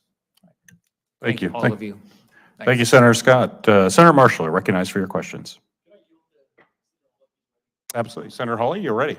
I am. Thank you, Mr. Chairman. Mr. Secretary, when you were last before this committee, we talked about the tens of thousands, it's actually 420,000 unaccompanied migrant children who have come across the border under your watch. We talked about the reports of the number of these children who have been lost, who have been sold into labor trafficking, into sex trafficking. Since your last appearance, the numbers have grown worse. It now approaches 100,000 children, according to public reports, 100,000 children lost by your department and the Biden administration, migrant children sold into labor trafficking and sex trafficking. Now, your Department of Homeland Security Investigations has the authority to do child exploitation investigations. How many of these kids have you gotten back? Senator, we actually have prioritized the rescue of children who have been human trafficked. Our role in the immigration process is to, with respect to unaccompanied children specifically, is to turn them over under the law within 72 hours to the Department of Health and Human Services, and that is indeed what we do. But how many of the children, nearly 100,000 children in the you've read the New York Times reports, I assume, Mr. Secretary. I have read many reports, Senator Hawley. But do you know what I'm talking about with the number of children who have been sent to operate heavy machinery, who are not being paid, who are not going to school, who are being denied food, migrant children unaccompanied, who are now in the clutches of labor traffickers? You're familiar with this, right? That is precisely why I revised our worksite enforcement. Good. How many of the kids have you gotten back then? 85,000 or more now. Lost contact with. It's been months since you were last here. How many of those children have you rescued? Can you give me a number? You are conflating issues. So you can't give me a number. You haven't rescued any of these children. You haven't gotten any of them back. You are conflating issues and what is within our remit and what is outside of it. I'm beginning Okay. to think it's Well, impossible. it doesn't for sound to me like this Mayorkas is a priority, and I have to to give tell a you, straight that's what answer. your own agents tell me as well. A whistleblower from your agency of Homeland Security Investigations has come to me and has said that special agents who are working on child trafficking cases and fentanyl interdiction cases have been pulled off of their investigations and sent to the southern border. Hundreds and hundreds and hundreds of these agents at a time, taken out of the field, taken off child exploitation cases, and sent to the southern border. Here's some of what she said. She said, we're being told to shut down investigations, to go hand out sandwiches and escort migrants to the shower and sit with them while they're in the hospital, and those types of tasks. Mr. Secretary, you're taking special agents away from investigating child traffickers and child exploitation when you've lost tens of thousands of kids to traffickers, and you're sending them to make sandwiches at the border. That man's What despicable. is going on? You are incorrect, Senator. Are there special agents from HSI at the border? Senator, we have a number of priorities. We prioritize trafficking in children. We prioritize the fight against fentanyl. We prioritize. Mr. Secretary, you're not answering my question. You're not answering my question. Are there HSI special agents who are currently at the border, having been pulled away from other cases? Yes or no? Combating the fight against fentanyl, yes.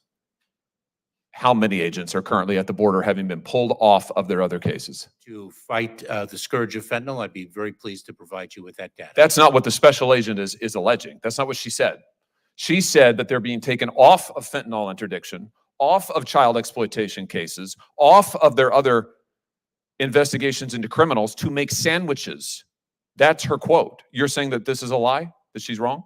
Senator, we have a number of law enforcement priorities with the resources. Is making we sandwiches have. one of them? We have, of course not, Senator. We accomplish a tremendous amount. Is she wrong? Because of the tremendous talent and dedication of our personnel, including Homeland Security investigations. Making sandwiches for illegal immigrants. Is she wrong? This is one of your agents. Is she wrong? She says that there are 600 at least special agents pulled off of other cases, sent down to the border to babysit illegal immigrants. Is she wrong? Senator, our personnel, we use our personnel to achieve the maximum law enforcement objective possible.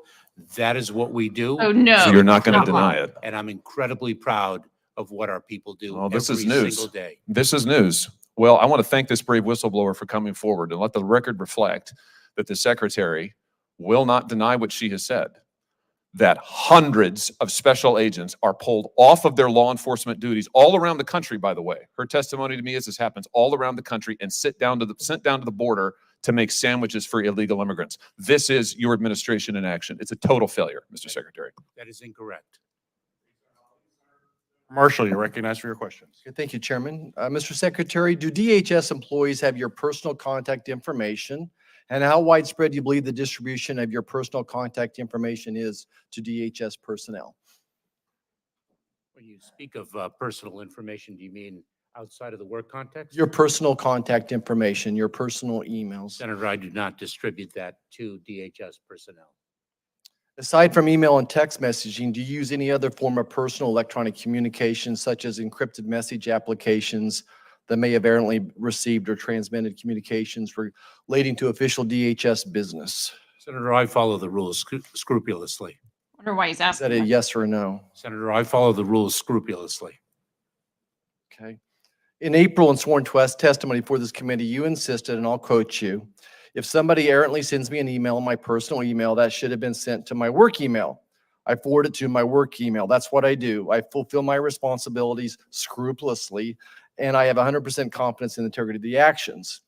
Despite that, a FOIA lawsuit by Americans for Prosperity has uncovered hundreds of pages of records reflecting your personal use of personal email account and cell phone for official DHS business since you assumed the office of secretary. We sent you a letter on July 13 asking for additional questions on your and your subordinates' adherence to this DHS policy on the use of non-DHS emails, but thus far you failed to respond to me. Will you commit to getting the answers to our letter? I'll be happy to look at your inquiry and respond accordingly. What you just articulated is perfect evidence of the fact that I have followed the rules. And that explains why there's hundreds of pages of records reflecting your personal email account and cell phone for official DHS business. Senator, you misstate the facts. I've repeatedly said, don't watch what this White House does. I've repeatedly said, don't watch what this White House says, watch what they do. In May, the Biden administration said when Title 42 ended that migrants would face tougher consequences, and I quote that, tougher consequences if they were caught crossing the border illegally. But just in the last border crossing numbers from this past week, the Biden administration's actions showed that Border Patrol released with no consequence 156,000 migrants into the U.S. in September alone. Mr. Secretary, what are the consequences your administration threatened? From where I stand, the only consequences I see of border crossings is the historic number of crossings and the consequences that the American people are less safe today than they were 3 years ago. Senator, that is incorrect. Removal and return of individuals under Title VIII of the United States Code is one example of a consequence that we deliver. In fact, in fiscal year 2023, we removed or returned more than 620,000 individuals. Just recently, we announced that we negotiated an agreement with Venezuela for the first time. So you sent back 10, maybe 200 people, but there's tens of thousands of them are still here. How do you explain the 156,000 migrants in September alone that were released without any consequences? That is incorrect. So you didn't release 156,000 migrants into the United States. Senator, those individuals, when they are processed, they are placed in immigration enforcement proceedings. If they do not qualify for relief, they are subject to removal. If they qualify for relief under the laws that Congress has passed, then they have established a basis to stay in the United States. What percentage are removed? What percentage have been through the process that are then removed? What percentage of these folks are actually have had a hearing? How long is the wait for this hearing? How would you describe to the American people that would make them feel safer today, how you handle that process? The wait for the hearing is a perfect example of how broken our immigration system is. And Not in an fact, example of how when I many first people you've let entered through. Federal government here in Washington, D.C., after 12 years serving in California as a federal prosecutor, I learned that the time in between encounter and the final adjudication of an immigration case in 2009 was more than 6 years. So this problem of a broken immigration system has lasted for more than 2 decades. I believe the system was last reformed in 1996, and we are long overdue for a fix. Would a first safe country asylum policy make us more safe or less safe? Hold on, before he Senator, answers that. the issue. I just want to point out that in another hearing we watched, there was a former immigration judge who said there is no problem with our immigration system if they would actually implement the policies that we have established. Issue of a safe third country agreement is a matter of negotiation with third countries. That's not my question. And Would it make us more safe or less safe if there was indeed one? it is a complex question that cannot be distilled with a simple question and answer as you have posed. 2/3, maybe 70% of the people that are encountered at our borders go through an asylum process. What percentage would you estimate if there was a third country policy in effect, or a first safe country in effect? What percentage would that eliminate from ever even getting to our border? I think that's a very difficult statistic to Not a guess. present, I mean, you're the Secretary of Homeland Security. You don't have a guess how much of an impact that would make. Oh, I'm not in the guessing business, but I will say this, that when you ask about a Also not in consequence the in the answering absence business. of one, I think it would be important to ask the more than 1.2 million people in fiscal year 2023 who've been returned, removed, or expelled under the law. Thank you. I yield back. Great. Thank you, Senator Marshall. Well, I want to thank our witnesses, but I have one more question, and I'm going to ask Director Abizade this question. The biological threat landscape is clearly growing in complexity. For example, the convergence of biological sciences with emerging technologies such as AI is offering all sorts of opportunities to create bioweapons. So my question for you, Director, is due in part to the pandemic, we're seeing biolabs spring up all over the world right now. And I, as well as many other experts, are worried that they're not being built to or operated according to appropriate safety standards. So I'd like you to address the committee as to what threats do these weak lab safety and security practices overseas pose to our homeland security? What should we be thinking about? What should we be doing? Yeah, thank you for the question, Senator. This is something that we work closely with our colleagues at NCBC on to, one, try and understand the threat environment, and then two, what kind of protections would best protect against it. Most of what we see today would be at a level of sophistication that the terrorist actors that we follow would not be able to immediately leverage for their own purposes. You mentioned technologies like AI significantly increasing that threat, that capability over time. And I think especially as next generation models of AI come into play, that's going to be something that we'll need to be concerned about. And so regulatory frameworks or different kinds of protections on some of those models that protect against bad actors getting access to the most dangerous kinds of information to assist their capabilities is going to be important. As we look at lab security, one of the things that NCBC is working with its partners on is trying to expand the scope of its monitoring program beyond the sort of high sophistication labs to some of these lower sophistication labs that you mentioned that are of concern. Great. Well, thank you. I want to thank our witnesses for appearing before the committee here today to share your perspective on the threats facing our country and the work that the federal government is doing to make. All right, I'm going to stop it right there because I've got a lot of stuff to go through with you guys. Let me just get squared away here. So I said I wanted to watch this because it's relevant to something that's going on today, and I want to share with you an article that I've read. Here it is.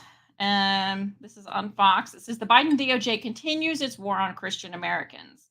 Biden admin will deploy federal government against perceived political enemies while letting real crimes go unpunished. Since the moment he took office, Joe Biden and his administration have engaged in full-fledged campaign to weaponize the federal government against their political opponents and people of faith, which I think they view as one and the same. So then they're talking about 11 anti-abortion protesters that were convicted for peacefully protesting and praying. They were convicted under the Freedom of Access to Clinic entrances, even though I believe they were there prior to it opening. And when I saw them at one point, I was watching a video clip about this. They were on either side of the hallway, but you certainly could walk down it for sure. But they're talking about how the Biden administration's weaponized Justice Department, the FACE Act, is primarily being used to go after people of faith who stand up for what they believe in to protect innocent life. Each of these peaceful protesters now faces up to 10.5 years in prison and fines up to $260,000 participating in that day of prayerful protest. Luckily, yes, Chip Roy of Texas and Senator Mike Lee of Utah have moved to repeal the FACE Act and replace it with a bill of their own titled Restoring the First Amendment Right to Peaceful Civil Disobedience Act. It's sad that we even have to do that. We have the First Amendment right to peaceful protest. It's sad that we have to have an act that would restore it because sadly, at this point, it is gone. Because the Biden administration is weaponizing the federal government against Christian conservatives, but I would say conservatives, period. Yeah, here we go. So, but the weaponization of the government against conservatives and people of faith doesn't end there. After a man took down a Satanist statue that was placed in the Iowa State Capitol last December, he was charged with a felony hate crime.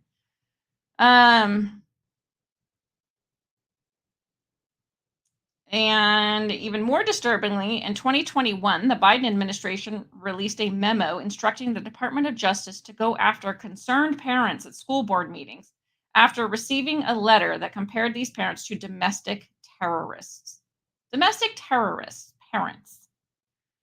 And in last year, it was also revealed that the FBI mounted a spying program on traditional Catholics, particularly those interested in Latin Mass. So those of you who enjoy Latin Mass, you're on a watch list, guys, because you might be part of the far right nationalist movement. It's crazy to me that we now have to say that if your political beliefs make you a domestic terrorist. Because not only do we have the First Amendment, but political speech is at the core of that. And it was in the eyes of the founders, perhaps the most important speech that they wanted protected. And now it makes you a domestic terrorist.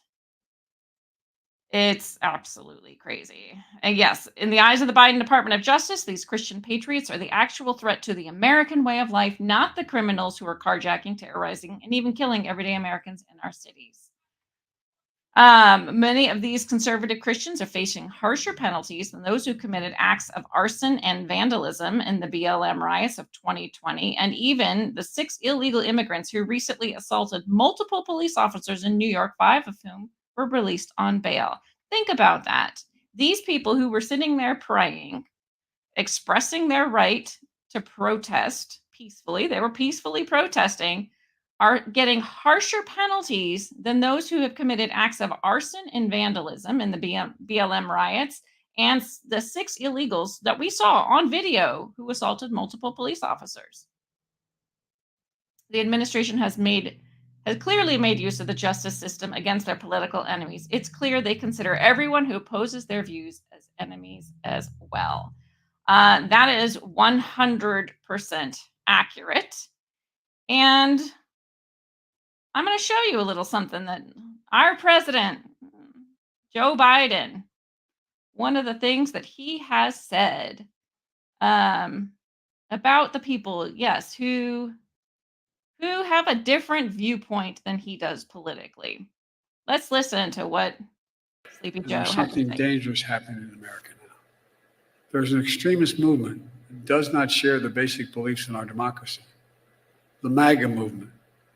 Not every Republican, not even a majority of Republicans adhere to the MAGA extremist ideology. I know because I've been able to work with Republicans my whole career. But there's no question that today's Republican Party is driven and intimidated by MAGA Republican extremists. Their extreme agenda, if carried out, would fundamentally alter the institutions of American democracy as we know it. Here is what you hear from MAGA extremists about the retiring Patriot General honoring his oath to the Constitution. Quote, he's a traitor, end of quote. They have In freedom of times speech. gone by, the punishment, quote, in times gone by, the punishment would have been death, end of quote. That's accurate. This is the United States of America.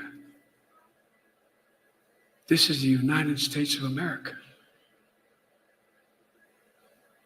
And although I don't believe even a majority of Republicans think that, the silence is deafening. The silence is deafening. Hardly any Republican called out such heinous statements. We should all remember, democracies don't have to die at the end of a rifle. They can die when people are silent, when they fail to stand up or condemn the threats to democracy. We should also remember we are not a democracy. We're a constitutional republic.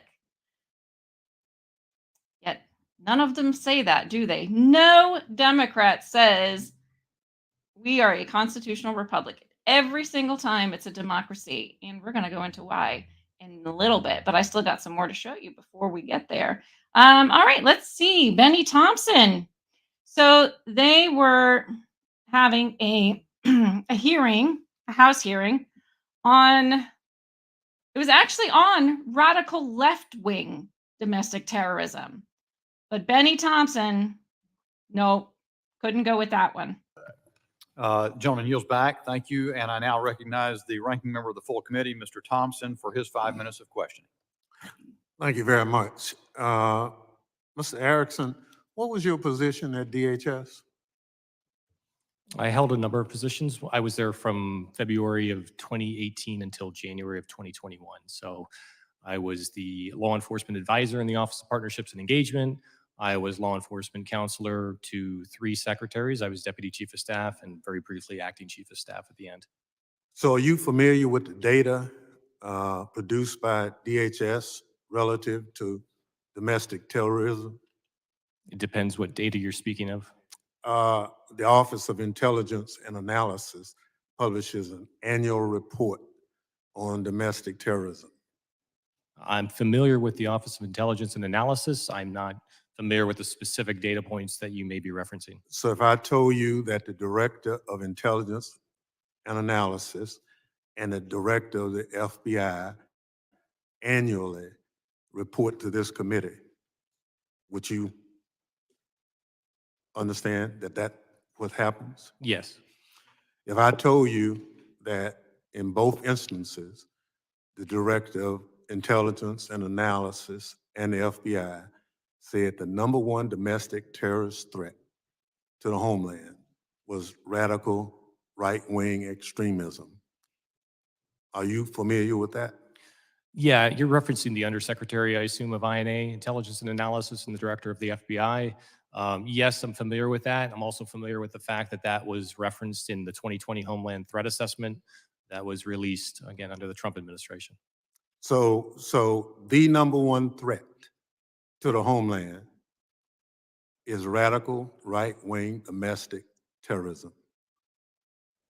Well, I mean, if you're saying what's the #1 threat to the homeland, I would say that the 100,000 lives lost to opioids, largely fueled by the fentanyl. Well, that's affecting the homeland. Now, based on the testimony and in that report, will you, since you are familiar with it, just repeat for the committee what those 2 individuals said? So he just wants him, he's just telling him what he wants him to say. Even the guy already answered. He said, no, fentanyl has killed over 100,000 Americans. That's a pretty big threat. And Benny's like, no, that's not what I want to hear. It's not what I just want you to repeat what I'm saying. Repeat that for me, would you? Say it. If you're speaking about domestic terror threat, then that, Yes. what you said is accurate. It is correct, right? So This is how they work. That is how they work. And he got him to say it. It's absolutely crazy. It's absolutely crazy. And then we have these wonderful, wonderful little on the I think this is on the Department of Homeland Security. Yeah, DHS. National Terrorism Advisories. They have bulletins every so often. This one came out in June 7th, 2022. The United States remains in a heightened threat environment. And they're talking about that there's several high-profile events that could be exploited to justify acts of violence against a range of possible targets, including public gatherings, faith-based institutions, schools, racial and religious minorities, government facilities, U.S. critical infrastructure. Threat actors have recently mobilized to violence due to factors such as personal grievances, reactions to current events, he means political events, adherence to violent extremist ideologies, including racially or ethnically motivated or anti-government, anti-authority violent extremism. Yeah, so they're talking about their own citizens because God forbid you disagree with them. You too can be a violent extremist, apparently, according to them. So, I was sitting here thinking, and I am like, I know there are violent left-wing extremists, right? We know about it. We know about the BLM riots. We know about there have been bombings. We know about they were talking in this hearing about Israeli students or Jewish students who are in fear of their lives and barricading themselves in libraries because there are, pro-Hamas protesters. We know they're out there, and yet every single thing you read says that far right people with far right ideologies are the biggest domestic terrorist threat to this country right now. So I've got a little more to even show you. Let's see.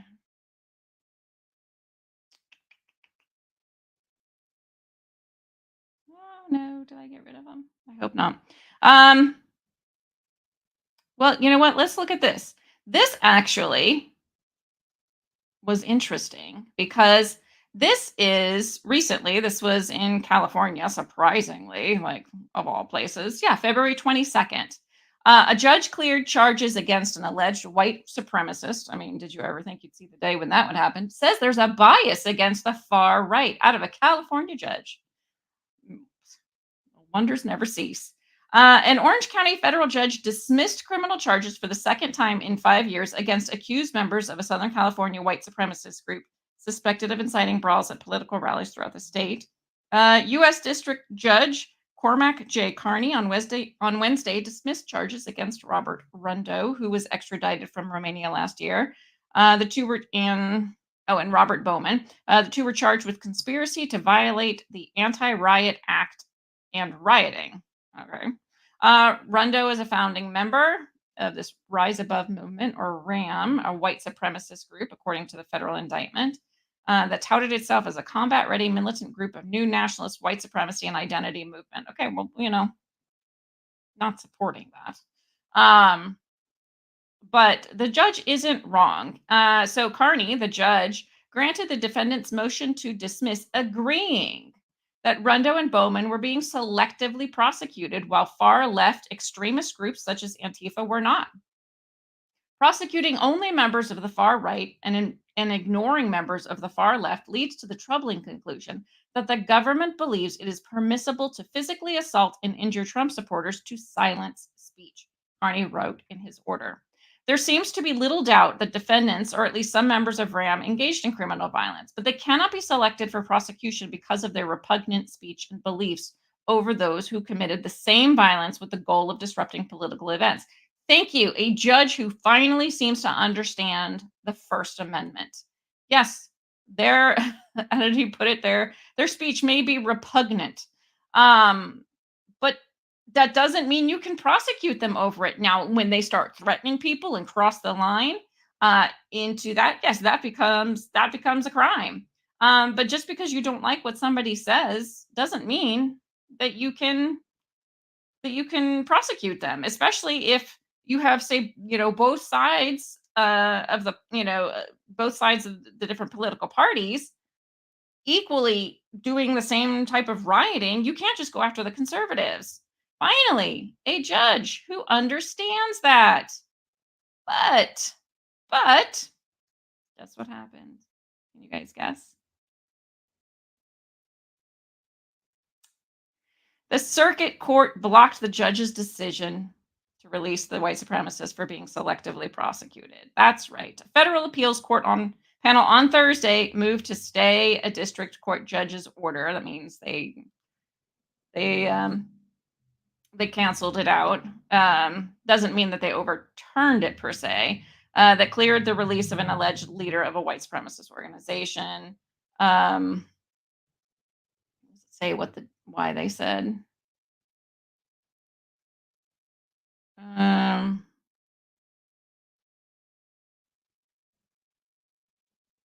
Oh, this is something else the judge said the original judge said, by many accounts, members of Antifa and related far left groups engaged in worse conduct and in fact instigated much of the violence that broke out at the otherwise constitutionally protected rallies to silence their protected speech of supporters of President Trump, Judge Carney wrote in his opinion. That is constitutionally impermissible. Prosecuting only members of the far right and ignoring members of the far left leads to the troubling conclusion that the government believes it is permissible to physically assault and injure Trump supporters to silence speech.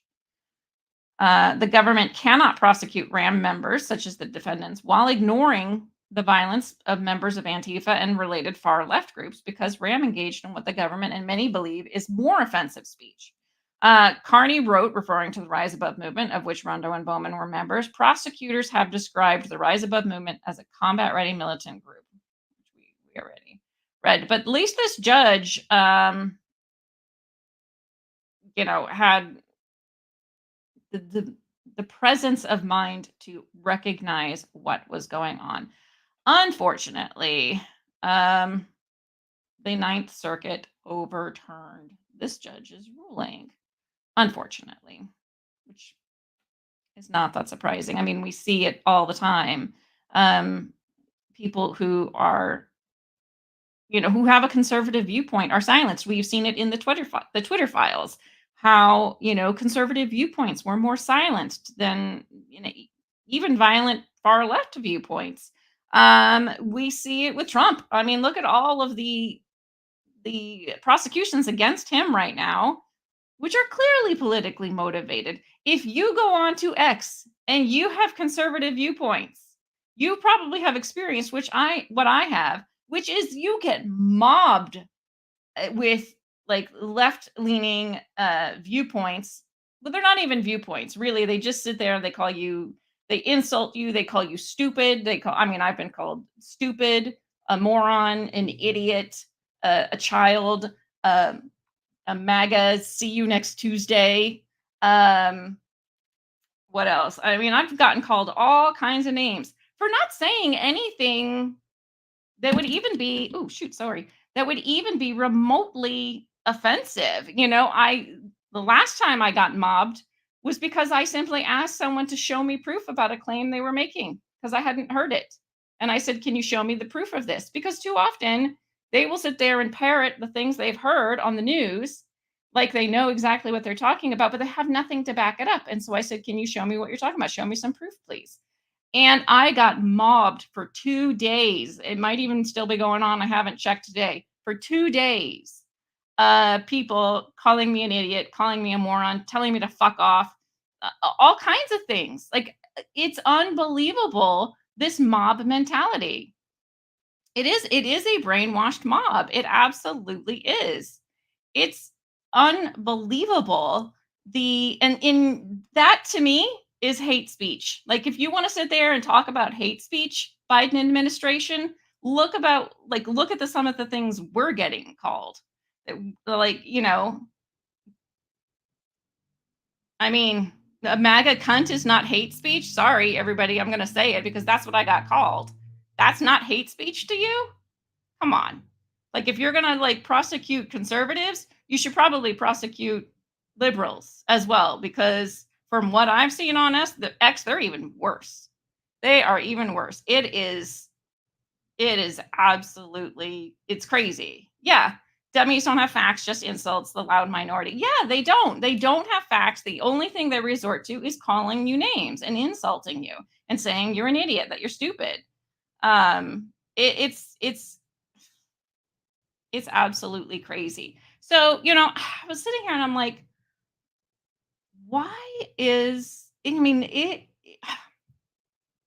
you see this and you're just like, okay, I know the argument that everybody says, well, online they have anonymity to a certain extent, I suppose, and people aren't doing that to your face, but they do. But not to the extent, that they do it online. But why is that, right? I don't think it's just the anonymity. I think that they have, in fact, been brainwashed. And I think there's a reason why. Because, and this goes back to when I was saying that the Democrats constantly say this is a democracy, right? Democracy, democracy. And then they constantly tell you how our democracy is at risk. This is the greatest threat to democracy. We've talked about this before, right? I mean, you hear it time and time again. If you watch any news clips or any news channel, for crying out loud, I'm sorry if I'm blowing out your ears, but I keep banging my microphone. I moved it. I'm Italian. I talk with my hands, but they're constantly talking about our democracy, right? Even though we are not a democracy. We are not a democracy.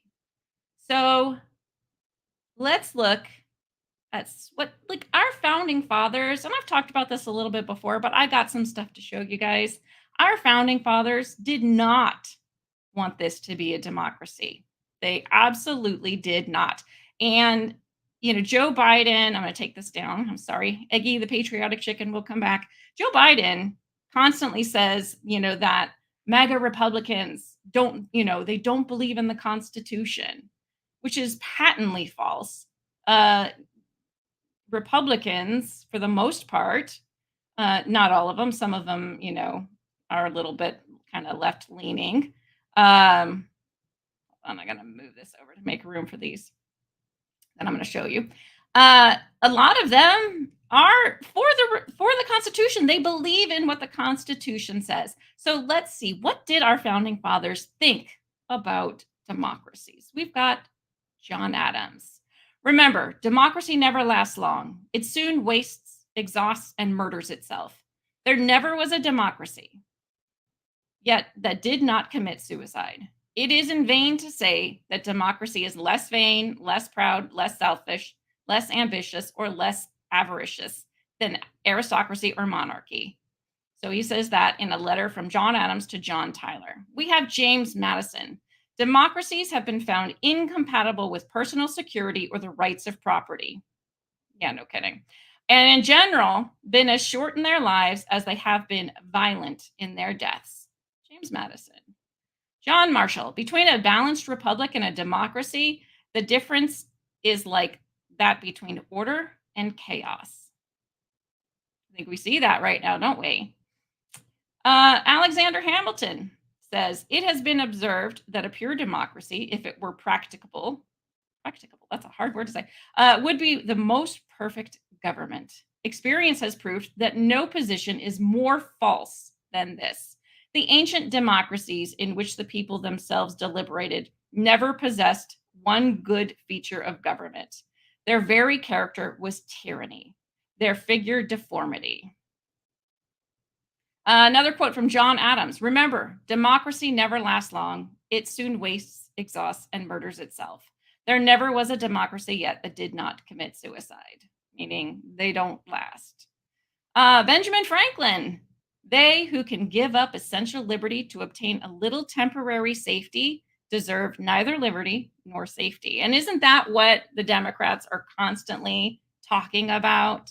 They're talking about wanting to make it a safe place, right? To get rid of hate speech. Like, we're here for you. We're here to protect you and help you. Let us help you. Sam Adams said, the liberties of our country, the freedom of our civil constitution are worth defending against all hazards. And it is our duty to defend them against all attacks. And that is what we are dealing with right now. If you have even a remotely conservative view, you are being attacked from all angles right now. Thomas Jefferson, the policy of American government is to leave its citizens free, neither restraining them nor aiding them in their pursuits. They believed in limited government, not the government that will come in and interfere in every aspect of your life like we have right now. And we're going to top it off with the very first president, Mr. George Washington.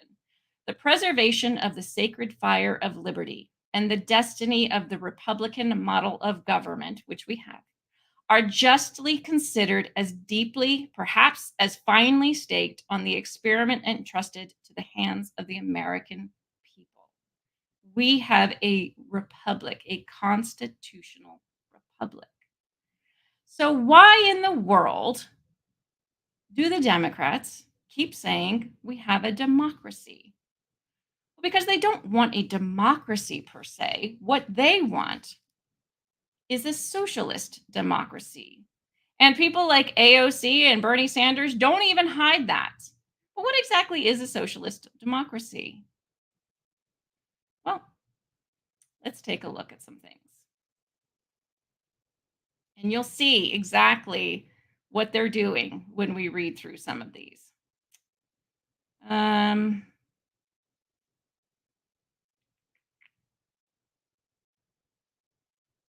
Well, you know what? Let's look at first at what AOC says.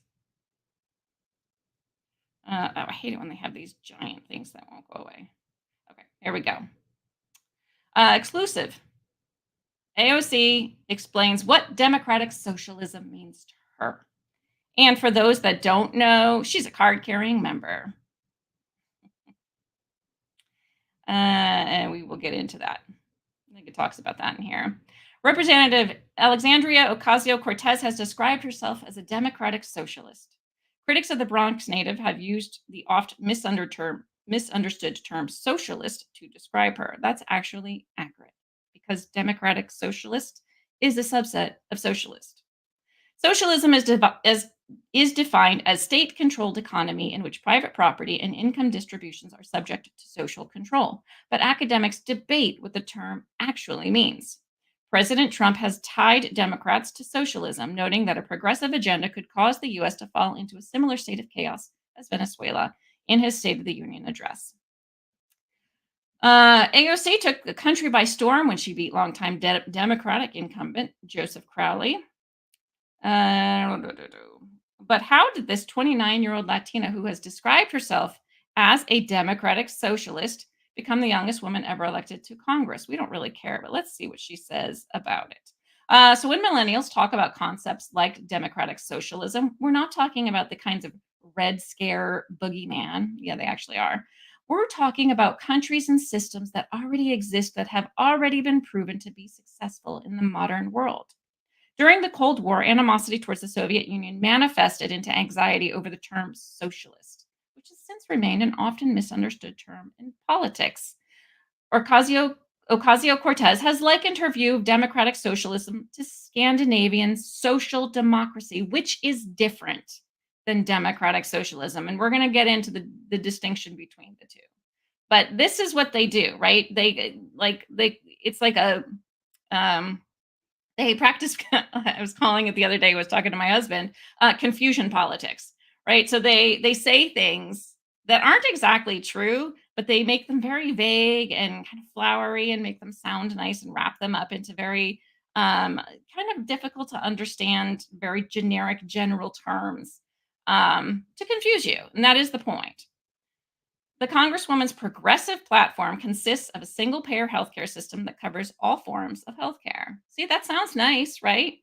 We're talking about single-payer healthcare that has already been successful in many different models from Finland to Canada to the UK.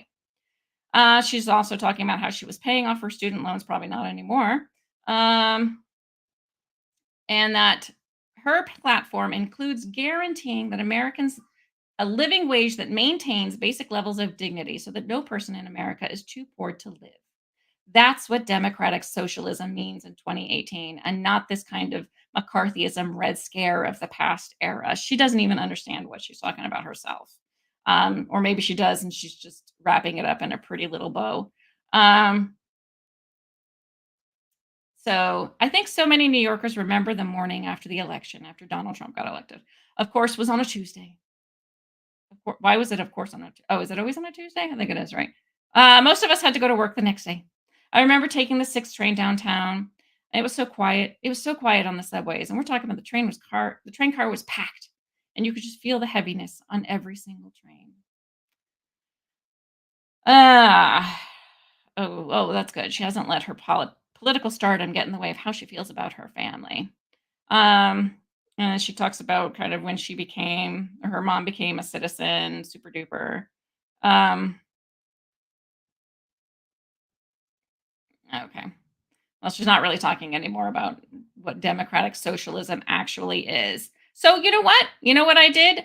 Let's go look at what democratic socialism is from the very place that she is a card-holding member of.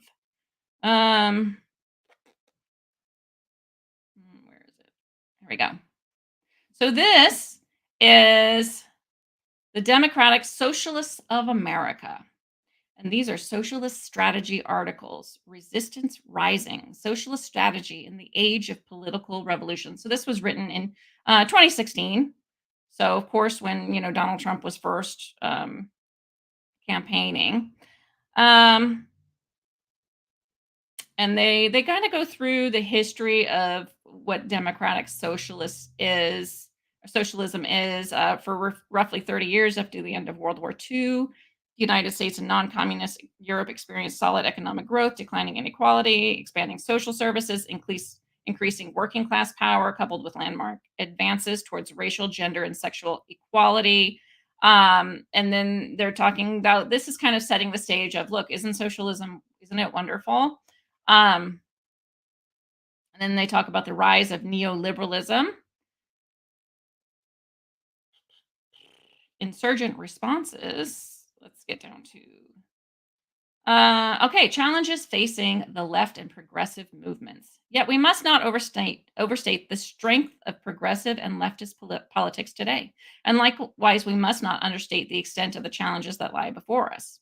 While a new wave of social movement organizing appears to be underway, remember this is in 2016, while younger people especially are increasingly open to radical alternatives, the left and progressive movements remain weak. Today, we celebrate more the possibility of political openings than the achievements of significant concrete gains. So they're saying how they've got to deal with this because, Trump, it looks like he's going to get elected. So they got an uphill battle. As the life prospects of many white people in the 99% continue to decline, and as demographic tide shifts steadily towards a United States in which people of color constitute a majority, this reactionary organizing is likely to grow ever more serious. Racist and anti-immigrant politics not only represent a direct assault to the civil rights of millions in the form of voter disenfranchisement, harassment, and the deportation of undocumented workers and hate crimes, to name a few, see where this is going, but also serve as an effective tool that economic elites can employ to divide the sections of the working class who, by focusing on racial, ethnic fear and hatred, are unable to forge the ties of solidarity around shared economic struggles against the capitalist class.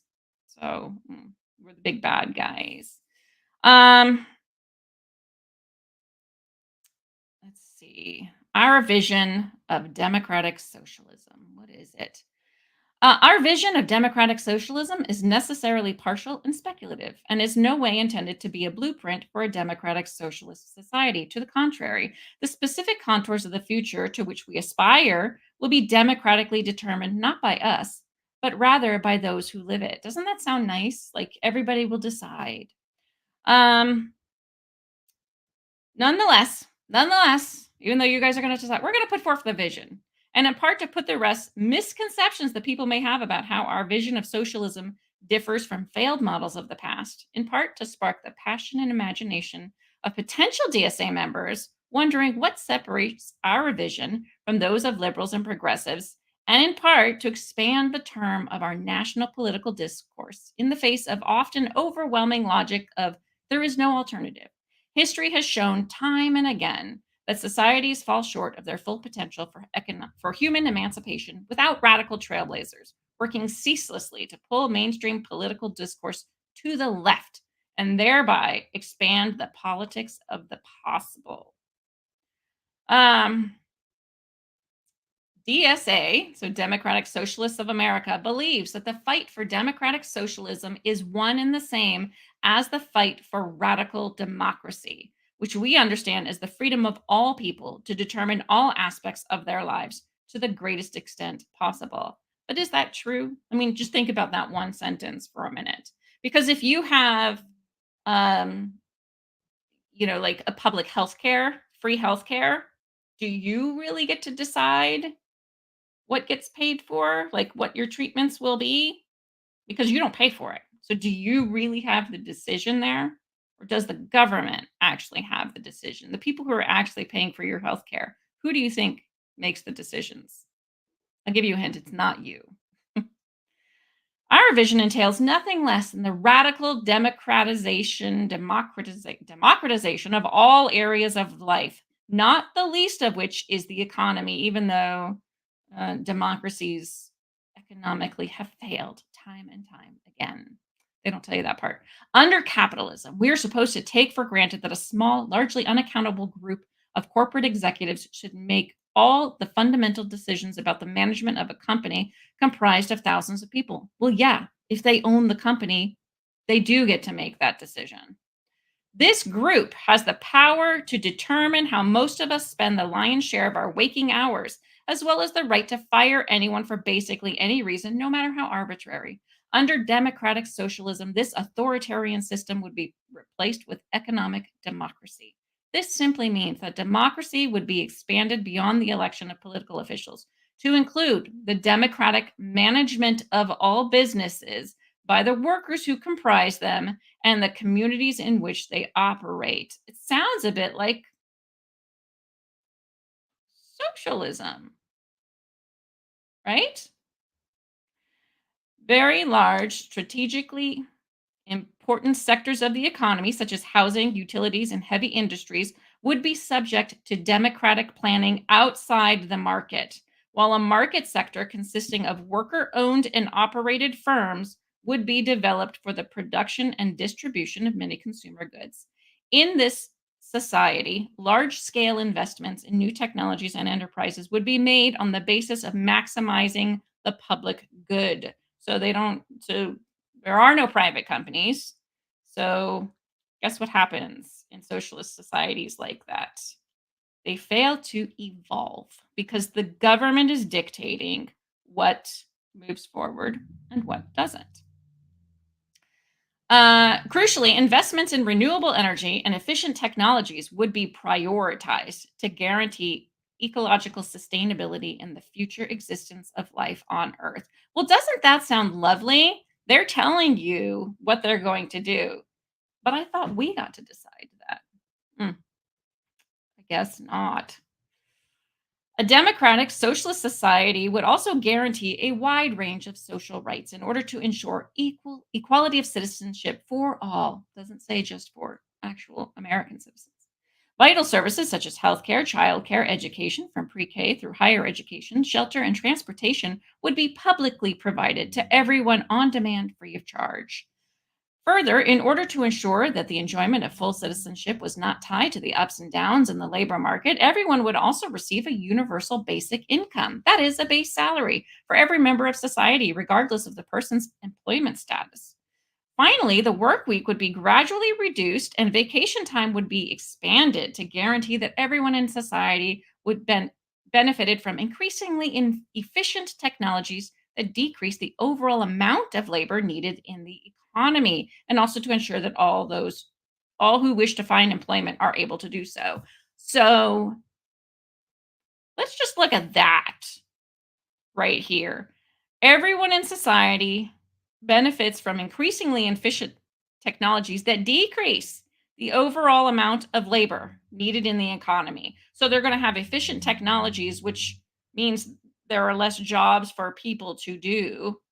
But that also ensures that those who wish to find employment are able to do so. Well, how the heck does that work? If, you're going to have increasingly efficient technologies that decrease the amount of labor needed. How is everybody going to find work? Oh, maybe you only get to work part-time because don't forget, you're going to get a base salary. Every member of the society gets a base salary. Isn't this beginning to sound like communism to you? Kind of is to me. Economic democracy would be complemented in the political sphere by a new system that combined an overhauled form of representative democracy, our current system, with a direct democracy, a system in which individuals participate directly in the making of political decisions that affect them. That right there is saying they want to get rid of the entire form of government that our founding fathers created. They want to get rid of it. They want it to no longer be a constitutional republic.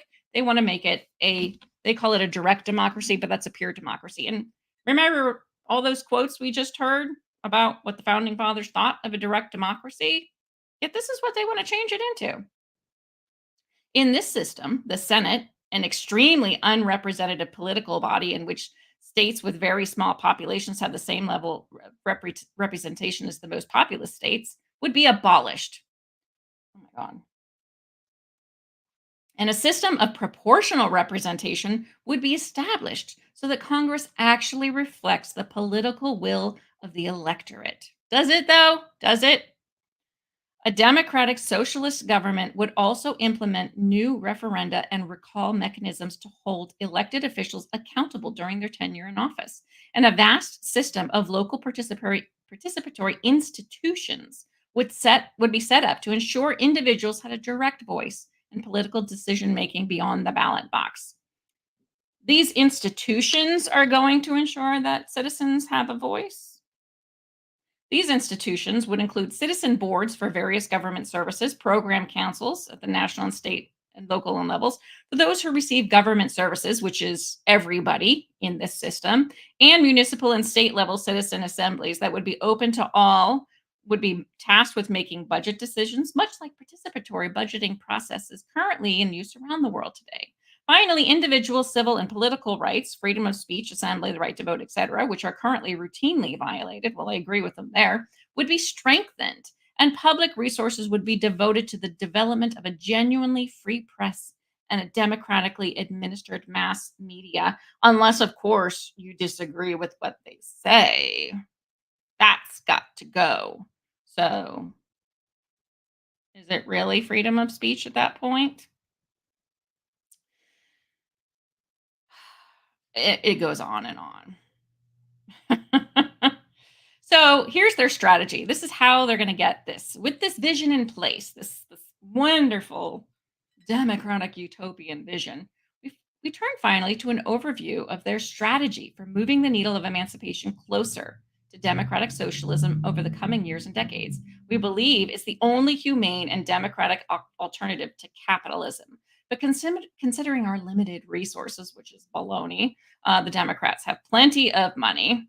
There's no strategic silver bullet or single all-encompassing campaign to which we can devote all of our organizational resources. Rather, our strategy, based on the preceding analysis of current political and economic conditions, consists of fighting on a number of interconnected fronts in the short term, leveraging gains made in these struggles in a more structural, offensively oriented changes in the medium term, and ultimately employing the strength of a mass socialist party or coalition of leftists and progressive parties to win political power and begin the process of socialist transformation. So in the short term, they want to focus on overcoming the historic bias of our organization towards white, particularly male activists. They're going to do this by building deeper ties with organizations representing poor and working class women and people of color, and devoting significant organizational resources to educating our members about the importance of anti-racist organizations and cultivating a welcome, inclusive DSA chapter. Well, that sounds familiar, doesn't it? Building multiracial, internationally intersexual coalitions. So keep in mind, they wanted to get away from that white male stereotype. So they're going to be basically marketing socialism towards women and people of color. We don't see that happening right now.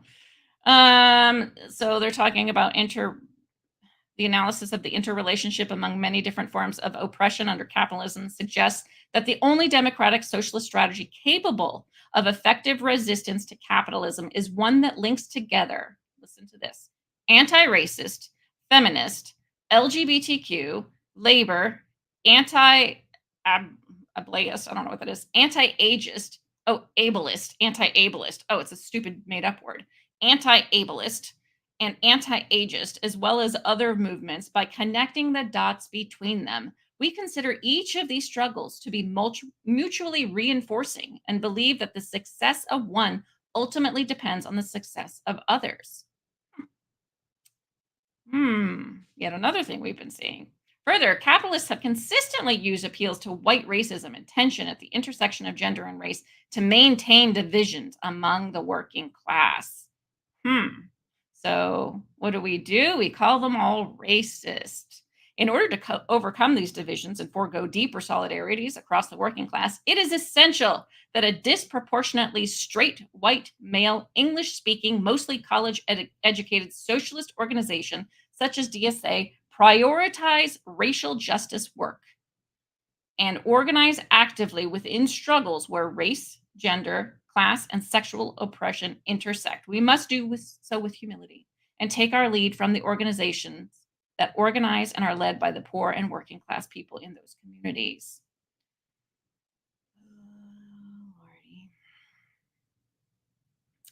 This is talking about the exploitation of workers in the capitalist society.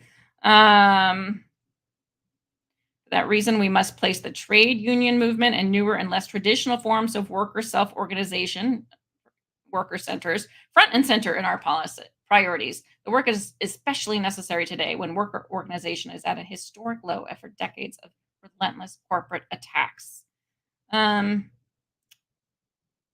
Individual the most, what does it say? Involve the labor movement in the coming years will be our individual capacities as unionists. We cannot and should not direct our members to find employment in certain sectors of the economy in order to work as rank and file organizers. We can, however, encourage and support our members who become rank and file activists, as well as shop stewards and local uniform officers, and encourage dialogue and coordination in sectors where many DSA members work, such as healthcare, social services, and teaching. Unions need good staff and paid organizers, but a revival of the labor movement will depend above all else on militancy among rank and file workers themselves. So they need to depend on militancy. Militancy. They want to be militants. That's an easier way to say it. Community organizing.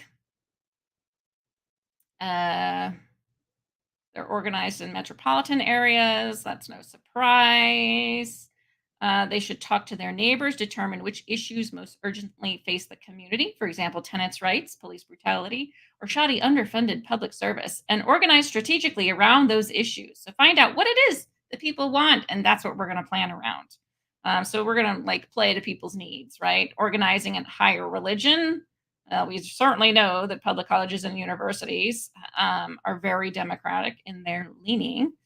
University administrators have replaced state workers with privatized, exploited workers in food and housekeeping. At the same time, they've replaced full-time tenure-track faculty with graduate students in the low-paid, no-benefits army of adjunct professors. What are they going to do? Free public higher education is a key example of what we might call transformative reform that helps to popularize the idea of socialism and make further more dramatic reforms in the future. So free higher education helps to popularize the idea of socialism. Free higher education would mean taking what should be a universal public good out of the marketplace, putting it under democratic control, and guaranteeing it as a right to all citizens. Funding it by a truly progressive tax system means they're taking a lot more of your money, that salary that we're all going to be getting paid. That makes the wealthy and corporations pay their fair share of government revenue. So where have we heard that before? Increased tax on the rich. Where have we heard that? Electoral organizing. Achieving our goals would require grassroots organizing and street heat. But would also require a critical mass of political office holders to implement them. Although elections in and of themselves will not bring about major political, economic, or social reforms, let alone establish a pathway to socialism. So yet again, they're telling you they're going to overhaul the complete system of government here. It's difficult to imagine how we would achieve any of our objectives in the United States without taking part in the electoral process. In the short term, we need to engage in the electoral activity for several important reasons: to defend existing rights and to put forth new demands for social and economic justice that could change public conversations and thereby create openings for more fundamental structure reforms down the road. Yep. That's right. They're going to just change the government. Democratic Socialist Organizing Committee.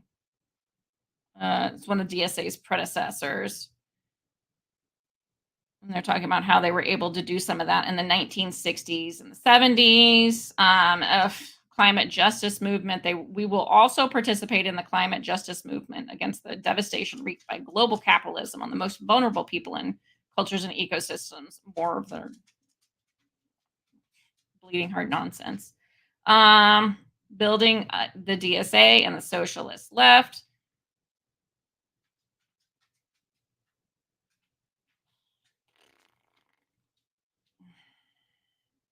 For the foreseeable future, our primary focus will be on building a vibrant, independent, democratic socialist movement and helping to cultivate progressive coalitions capable of wielding political power at all levels. But we should never lose sight of the democratic socialist vision that serves as the guiding thread tying together the many struggles for freedom and equality in which we are constantly engaged day in and day out. AOC is a card holding member here. I think we see a lot of that going on right now, don't we? I mean, all of the social justice warrioring that we see going on, calling people racist, putting down, white men. Basically, I mean, how many times have we seen, like, even just white people were like being told that we're bad and evil, or teaching children that? They're talking about that in companies. They're implementing it politically. They are, I don't know, letting in millions of immigrants into the system, which will increase the welfare system, which is a fundamental hallmark of a socialist society. So let's see. I said I was going to take a look at the difference between socialist democracy. No, a democratic. Hold on. Now I'm confusing myself. Social democracy and democratic socialism. All right. Sorry. I know this is blocking my face, but here I am. So social democracy. And this is what the like the Nordic countries, they always talk about, like Sweden, Denmark, Norway. They always compare it to, oh, this is what we want to be more like. They are social democracies. They are not democratic socialist countries. So social democracy supports a capitalist economy. So it's a capitalist. It's still a capitalist country. Whereas democratic socialism supports a socialist economic mode of production, what we were just reading, right? Where they want to basically regulate everything. The government will regulate all of that. Social democrats believe that capitalism can be humanized with economic and social interventions, such as regulations, social welfare programs that promote equality and social justice. So that's what they have actually sort of already changed our system into that. I mean, we're at that point already. But a Democrat socialist believe that capitalism can never be sufficiently humanized and that equality between the exploiters and the exploited, I don't know why this is moving around so much, in capitalist society does not exist. So capitalism is a no-go for the democratic socialism. Social democrats aim to create policies within a capitalist system that lead to greater democratic and egalitarian outcomes aimed at curbing inequality, poverty, oppression of underprivileged groups. It all sounds lovely, right? Except it messes with the economy because there are economic interventions like what we see here. The raising and the lowering of interest rates, bailing out companies, all of that is social democracy sort of interventions, and it fucks around with the economy. It really does. Democratic socialists also aim to create policies that curb inequality, poverty, and oppression of underprivileged groups, but recognize these issues can never be fully resolved under capitalism. So, got to get rid of capitalism. Social democrats maintain that the goals of capitalism and the goals of democracy are compatible. So social democracies believe. And so, if you actually look at, say, Sweden, it is more capitalist than it is social democracy. They do believe in capitalism and they have a fairly capitalist society. So when you hear people like Bernie Sanders and AOC saying, "Oh, this is that's what we want to kind of go towards," it's not. It's not. I mean, we already read from the very place, the very organization that AOC is a proud card-carrying member of. That's not what they want to do. Democratic socialists view capitalism as inherently incompatible with the values of democracy and believe that true democracy can only be achieved with socialism. All right, let me get rid of this so I can sit back up.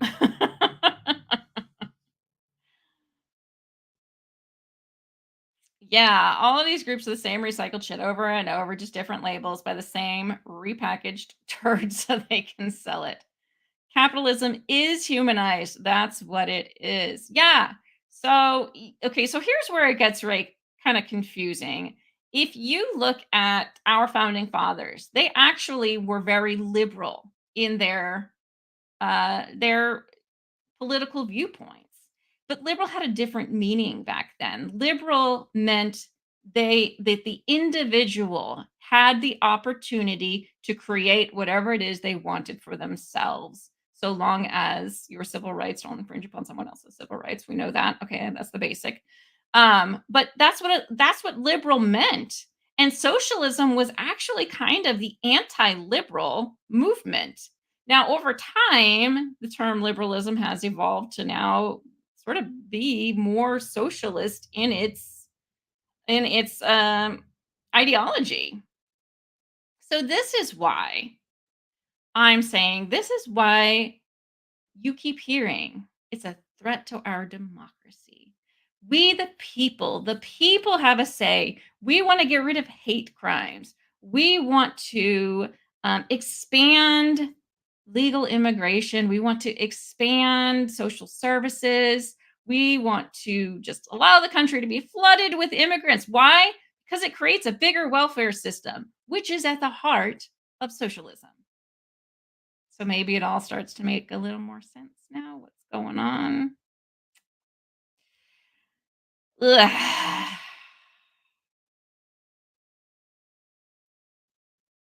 And also why conservatives have to be silenced, right? Because conservatives are supporting the extreme opposite.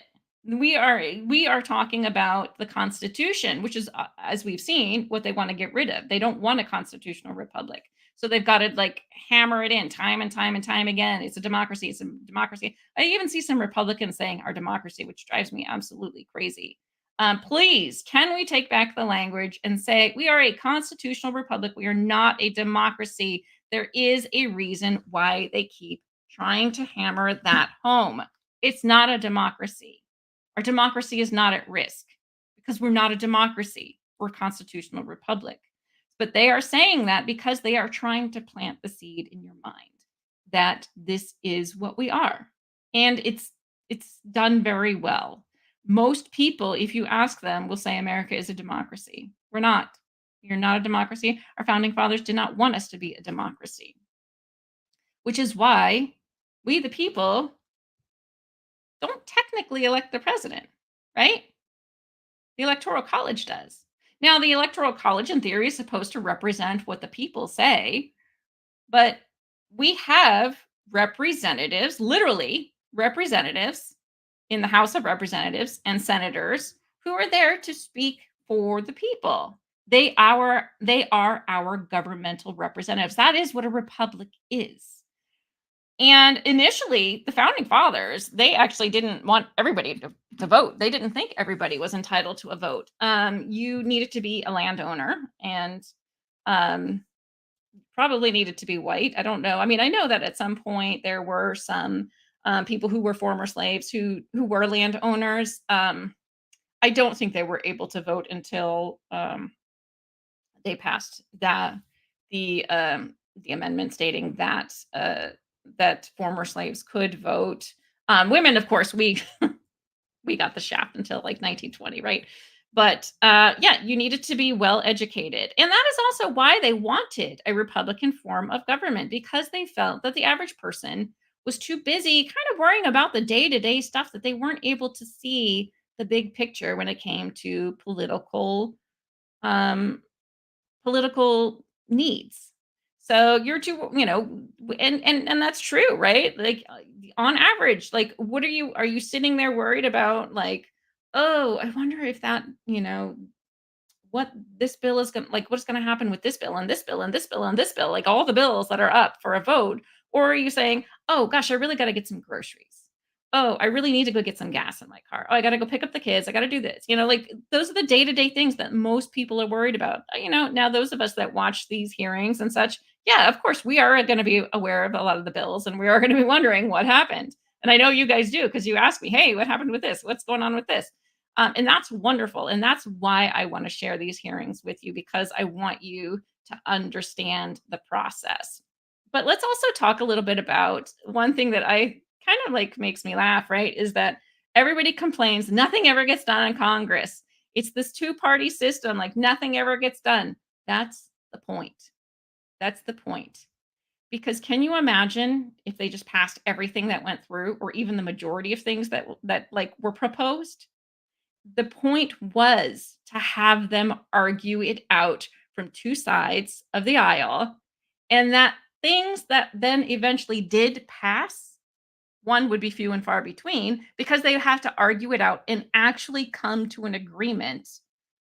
So that enough people, whether it's a slim majority or a full majority, but they have to argue it out. That's the point of Congress. So that's why they don't get a lot of stuff done. It was designed that way. It was designed that way. So I found something kind of fun. So we know, they've been talking all about how terrible, right-wing extremists are. And this is when I was saying during the hearing, stay tuned till the end because I got some interesting stuff to show you.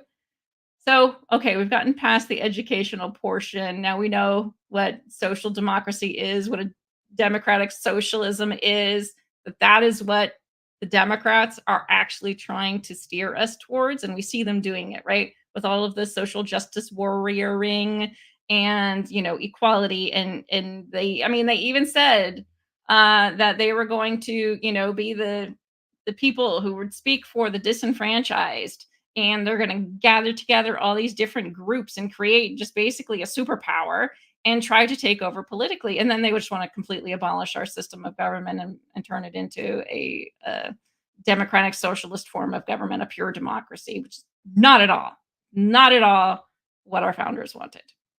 But let's this I found really interesting, and I wasn't even particularly looking for this. What I was looking at was how, we heard in the hearing that we watched today and a couple of the clips how right-wing extremists are the greatest threat to domestic terrorism in the country right now. We're the greatest threat, right? If you have like far right, which is basically anything that the Democrats don't agree with, you're now considered far right. Like I'm now considered far right. I used to be a Democrat, and I would never, ever, ever, ever align with the Democrats the way they are right now. Never. I should rephrase that. I was originally a Republican when I was a kid. I was a young Republican in school. Then I became a Democrat, and then I came back around and was like, oh, dang, these Republicans are crazy. This is what they're actually saying? Mm-mm. No bueno. So anyway, side note. Okay, Republicans, crazy extremists, right? We're the biggest threat to domestic terror in the country today. This is the biggest threat that the country is facing, are right-wing extremists. That's a little crazy, first of all, but I got to looking it up, and I'm like, I know there are left-wing extremists, right? I know that there are, we know, like BLM, like how many riots did they have?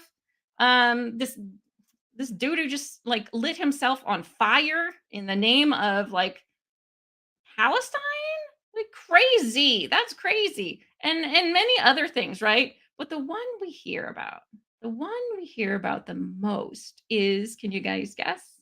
What's the biggest, worst thing that has ever happened to this country since the Civil War? And it's all right-wing terrorists. Anybody? Come on, I know you know.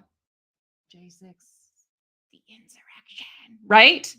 The insurrection. They say all of the time, this is the worst thing that our country has dealt with.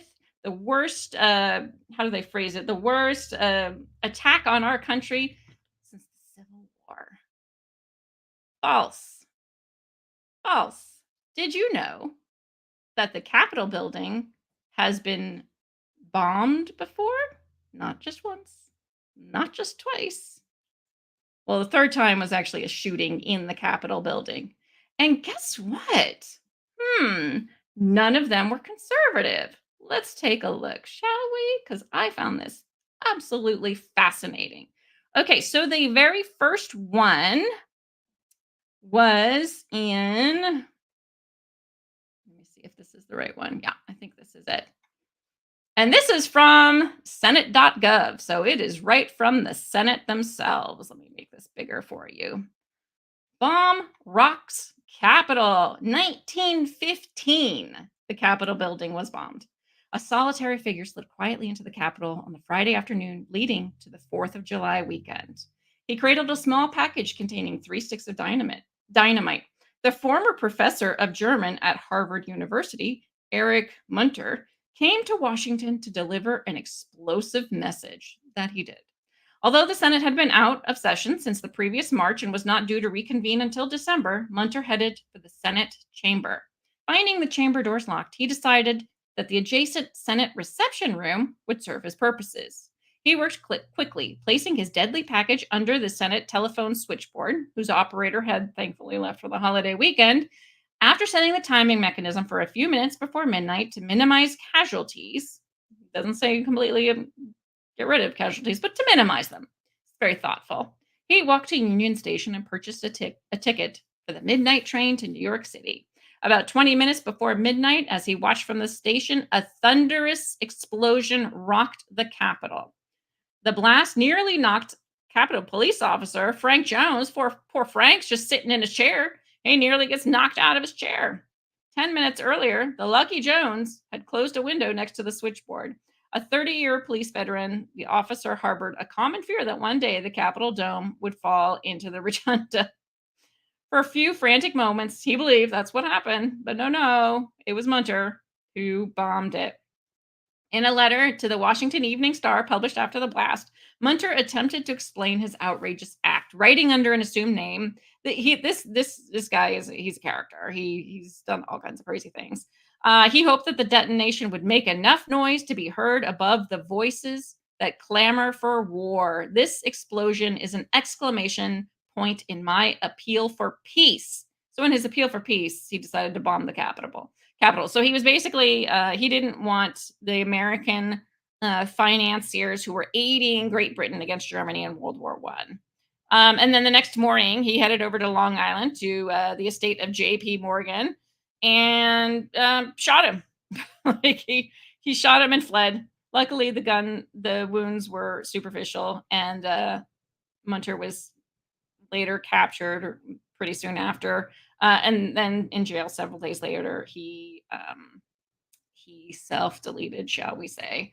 So, yeah, he bombed the Capitol building, like bombed the Senate. So hold on, I found a picture of some of the damage. Let me see if I can find it, because I got a couple of these to show you guys. So I'm gotta go through them. Is this it? Yeah, this is it. Okay. So hold on. Sorry, it makes me laugh, the picture of him after he was apprehended. He poisoned his first wife to death, which was super. Like I said, he's a character. So here we go. Here's the Capitol building. He bombed it. He literally bombed the Senate, or right under the Senate. And so this was some guy. Oh, this is him after he was captured. He's looking a little worse for wear there. Sorry, Munter, but you know. And then he went and shot J.P. Morgan. So, okay, that was bombing number one. Bombing number one. Let's move on to the second attack on the Capitol building. I should just close out a lot of these that I've already. Is this it? I think so. Hold on a second. Can't really see it. Let's just take a peek. Nope, that's the third one. Hold on. So I was right. There were three bombings, I believe. Yeah, because there was another one in the 50s. Where is that one? Oh, no, the 50s was a shooting. Okay. I lied. The 50s was the shooting. Okay. So 1954 shooting at the U.S. Capitol. And we got this is 3 ladies. Three Puerto Rican ladies, they sought to remain a territory or become a state, and others argued, oh no, wait, what did they want? They staged an attack on the Capitol, supported their most extreme interpretation of the latter. Oh, they wanted to remain independent. So these three ladies, and the four would be, oh no, it's four, excuse me, four. The surprise attack was mounted by four members of the Puerto Rican Nationalist Party. They easily entered the gallery armed with handguns. At about 2:30 p.m., they indiscriminately opened fire onto the House chamber, waving an unfurled Puerto Rican flag. Viva la Puerto Rico! Representatives Alvin M. Bentley took a bullet to the chest and was the most severely wounded. Four other representatives were also shot. Ben Johnson was shot in the back. Clifford Davis was hit in the leg. George Hyde Fallon was shot in the hip. Kenneth A. Roberts hit in the knee. Oh, look at them. They're not so happy. Look at poor Clifford here. Cliff is not looking happy. No, I wouldn't either if I got shot. Those on the House floor moved quickly into action. Congressional pages carried the wounded to safely as the shooters attempted to escape. Three of them were overpowered by visitors, police, House staff, and Congressman James Van Zant of Pennsylvania. Go James Van Zant. And visitors. Go visitors. The fourth shooter, Irvin Flores, was captured later that day. They were tried and sentenced to more than 49 years in federal prison. Isn't that interesting? More than 49 years. Some of the people from J6 who entered the building got sentenced to 20 years. And these people shot five representatives. Come on now. Let's put these things in perspective. Okay, next bombing. Where was it? That was the last one or the one that I just showed you. What was it? Where'd you go?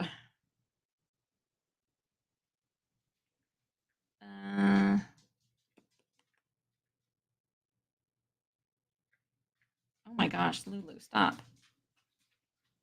Is this it?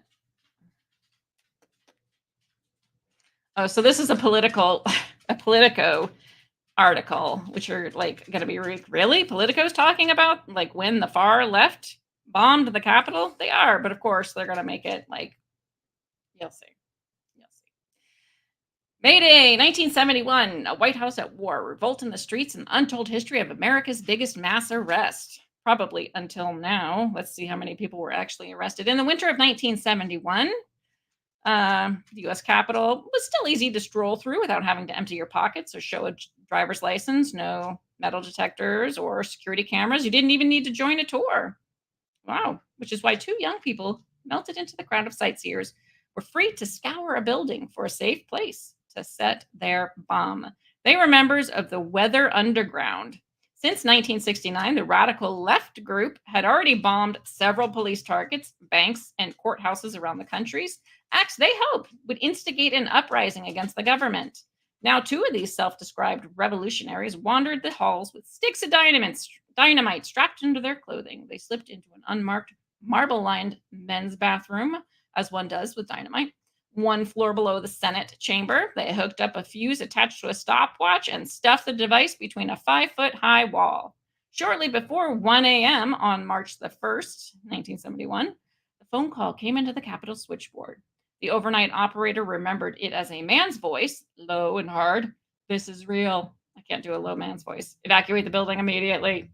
It exploded at 1:32 a.m. No one was hurt, thankfully, but damage was extensive. The blast tore the bathroom wall apart, shattering the sinks into shrapnel. Shockwaves blew the swinging doors off the entrance to the Senate barber shop. The doors crashed through a window and sailed into a courtyard. Along the corridor, light fixtures, plaster, and tile cracked. In the Senate dining room, panes fell from a stained glass window, depicting George Washington greeting two Revolutionary War heroes, the Marquis de Lafayette and Baron von Steuben. Both Europeans lost their heads. And look at the damage done. Look at it. It was bombed. Shocked lawmakers condemned the attack. Of course they did. Senate Majority Leader Mike Mansfield of Montana called it an outrageous and sacrilegious hit on a public shrine. House Speaker Carl Albert said the bombing was doubly sad because it would likely lead to tighter security at the Capitol and less freedom for visitors. Sure did.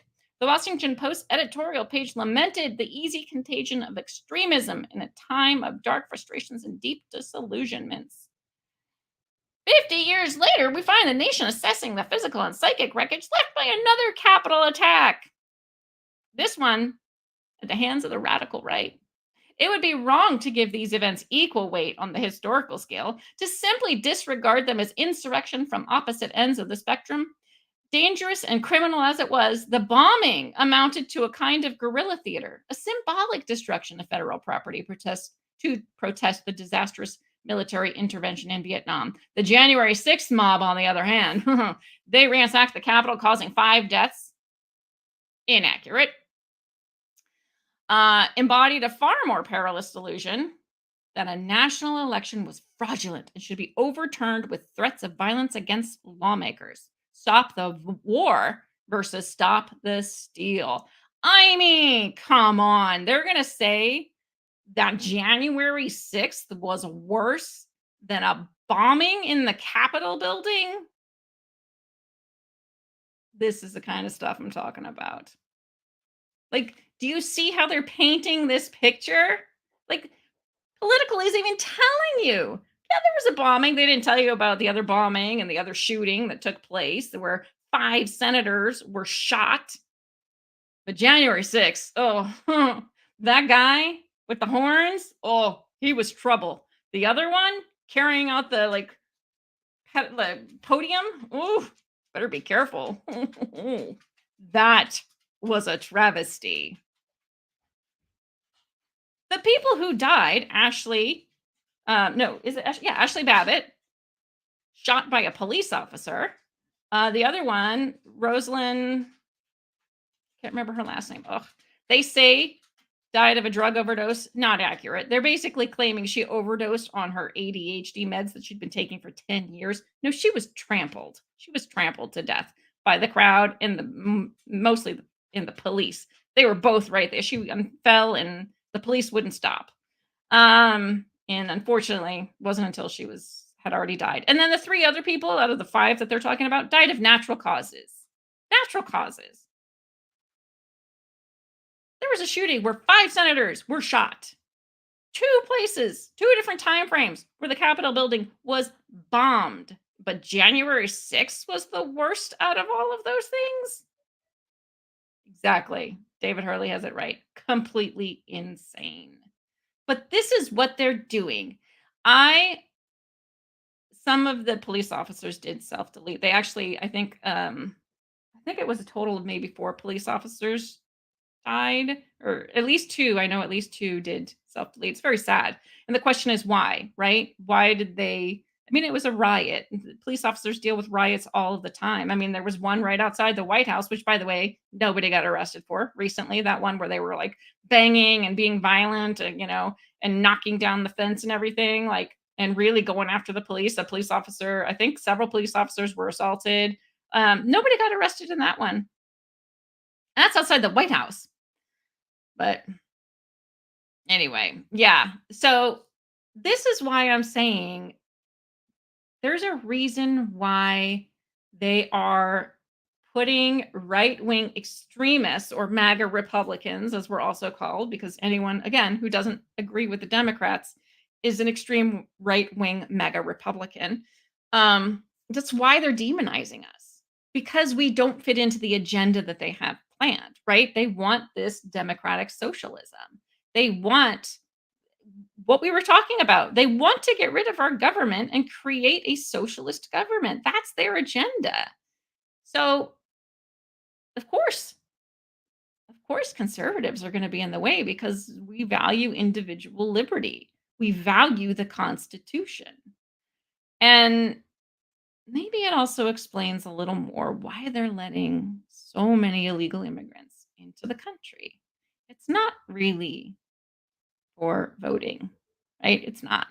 And I know a lot of people have gone with that, and that just never, I was like, okay, I can see a little bit, but still, I can't see why they would be letting it happen to the extent that they are.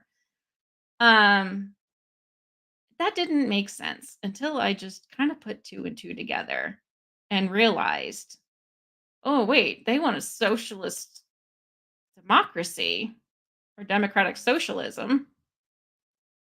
They need a big welfare state for that. And guess who's really in charge of it? It's not the people. It's the people who pay for everything, which is the government.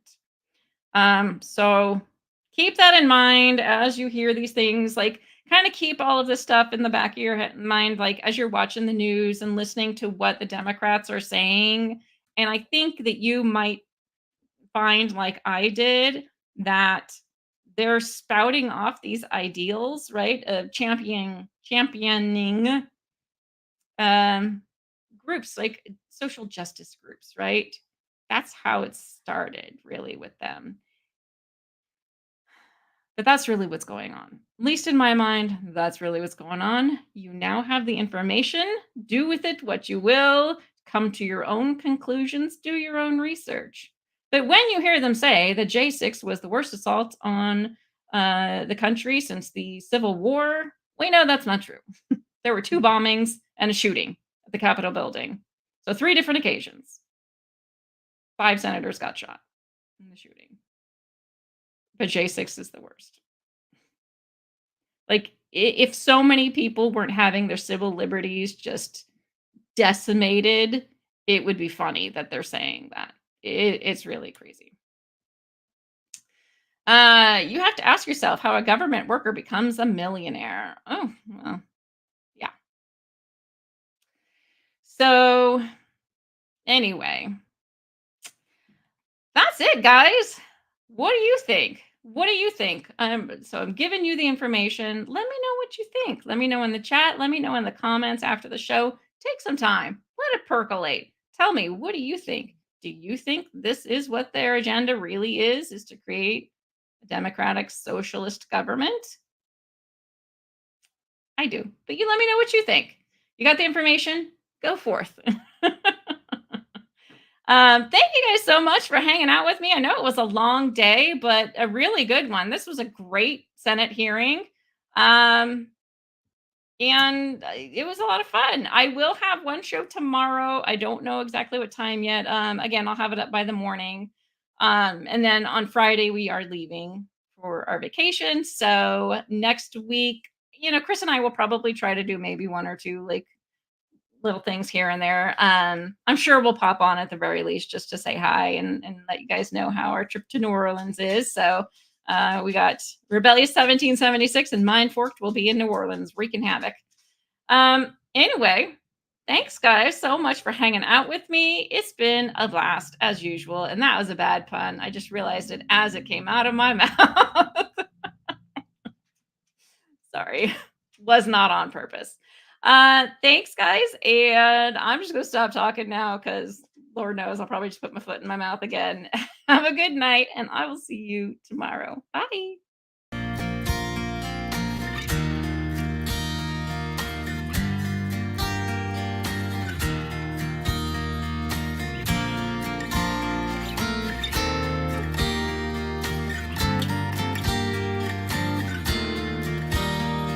Scatteringly as the days go, dragging us along like ragdolls.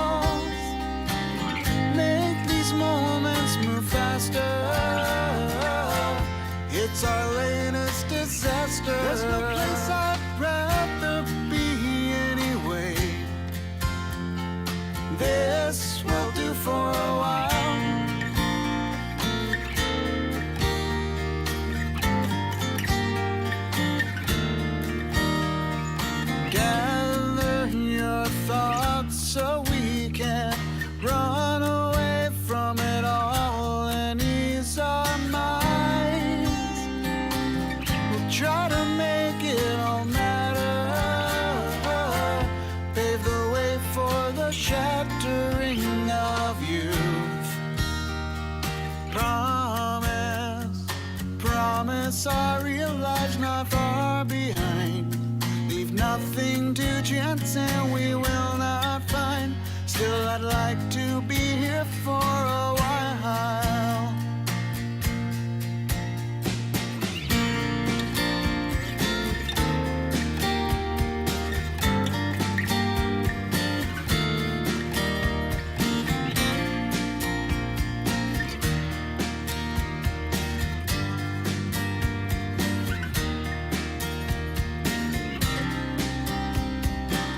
Try to make it all matter.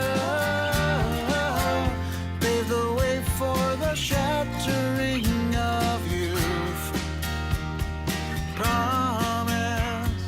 Promise our real lives not far behind. Leave nothing to chance and we will not find. Still, I'd like to be here for a while. Still, I'd like to be here for a while. Scatteringly as the days go, dragging us along.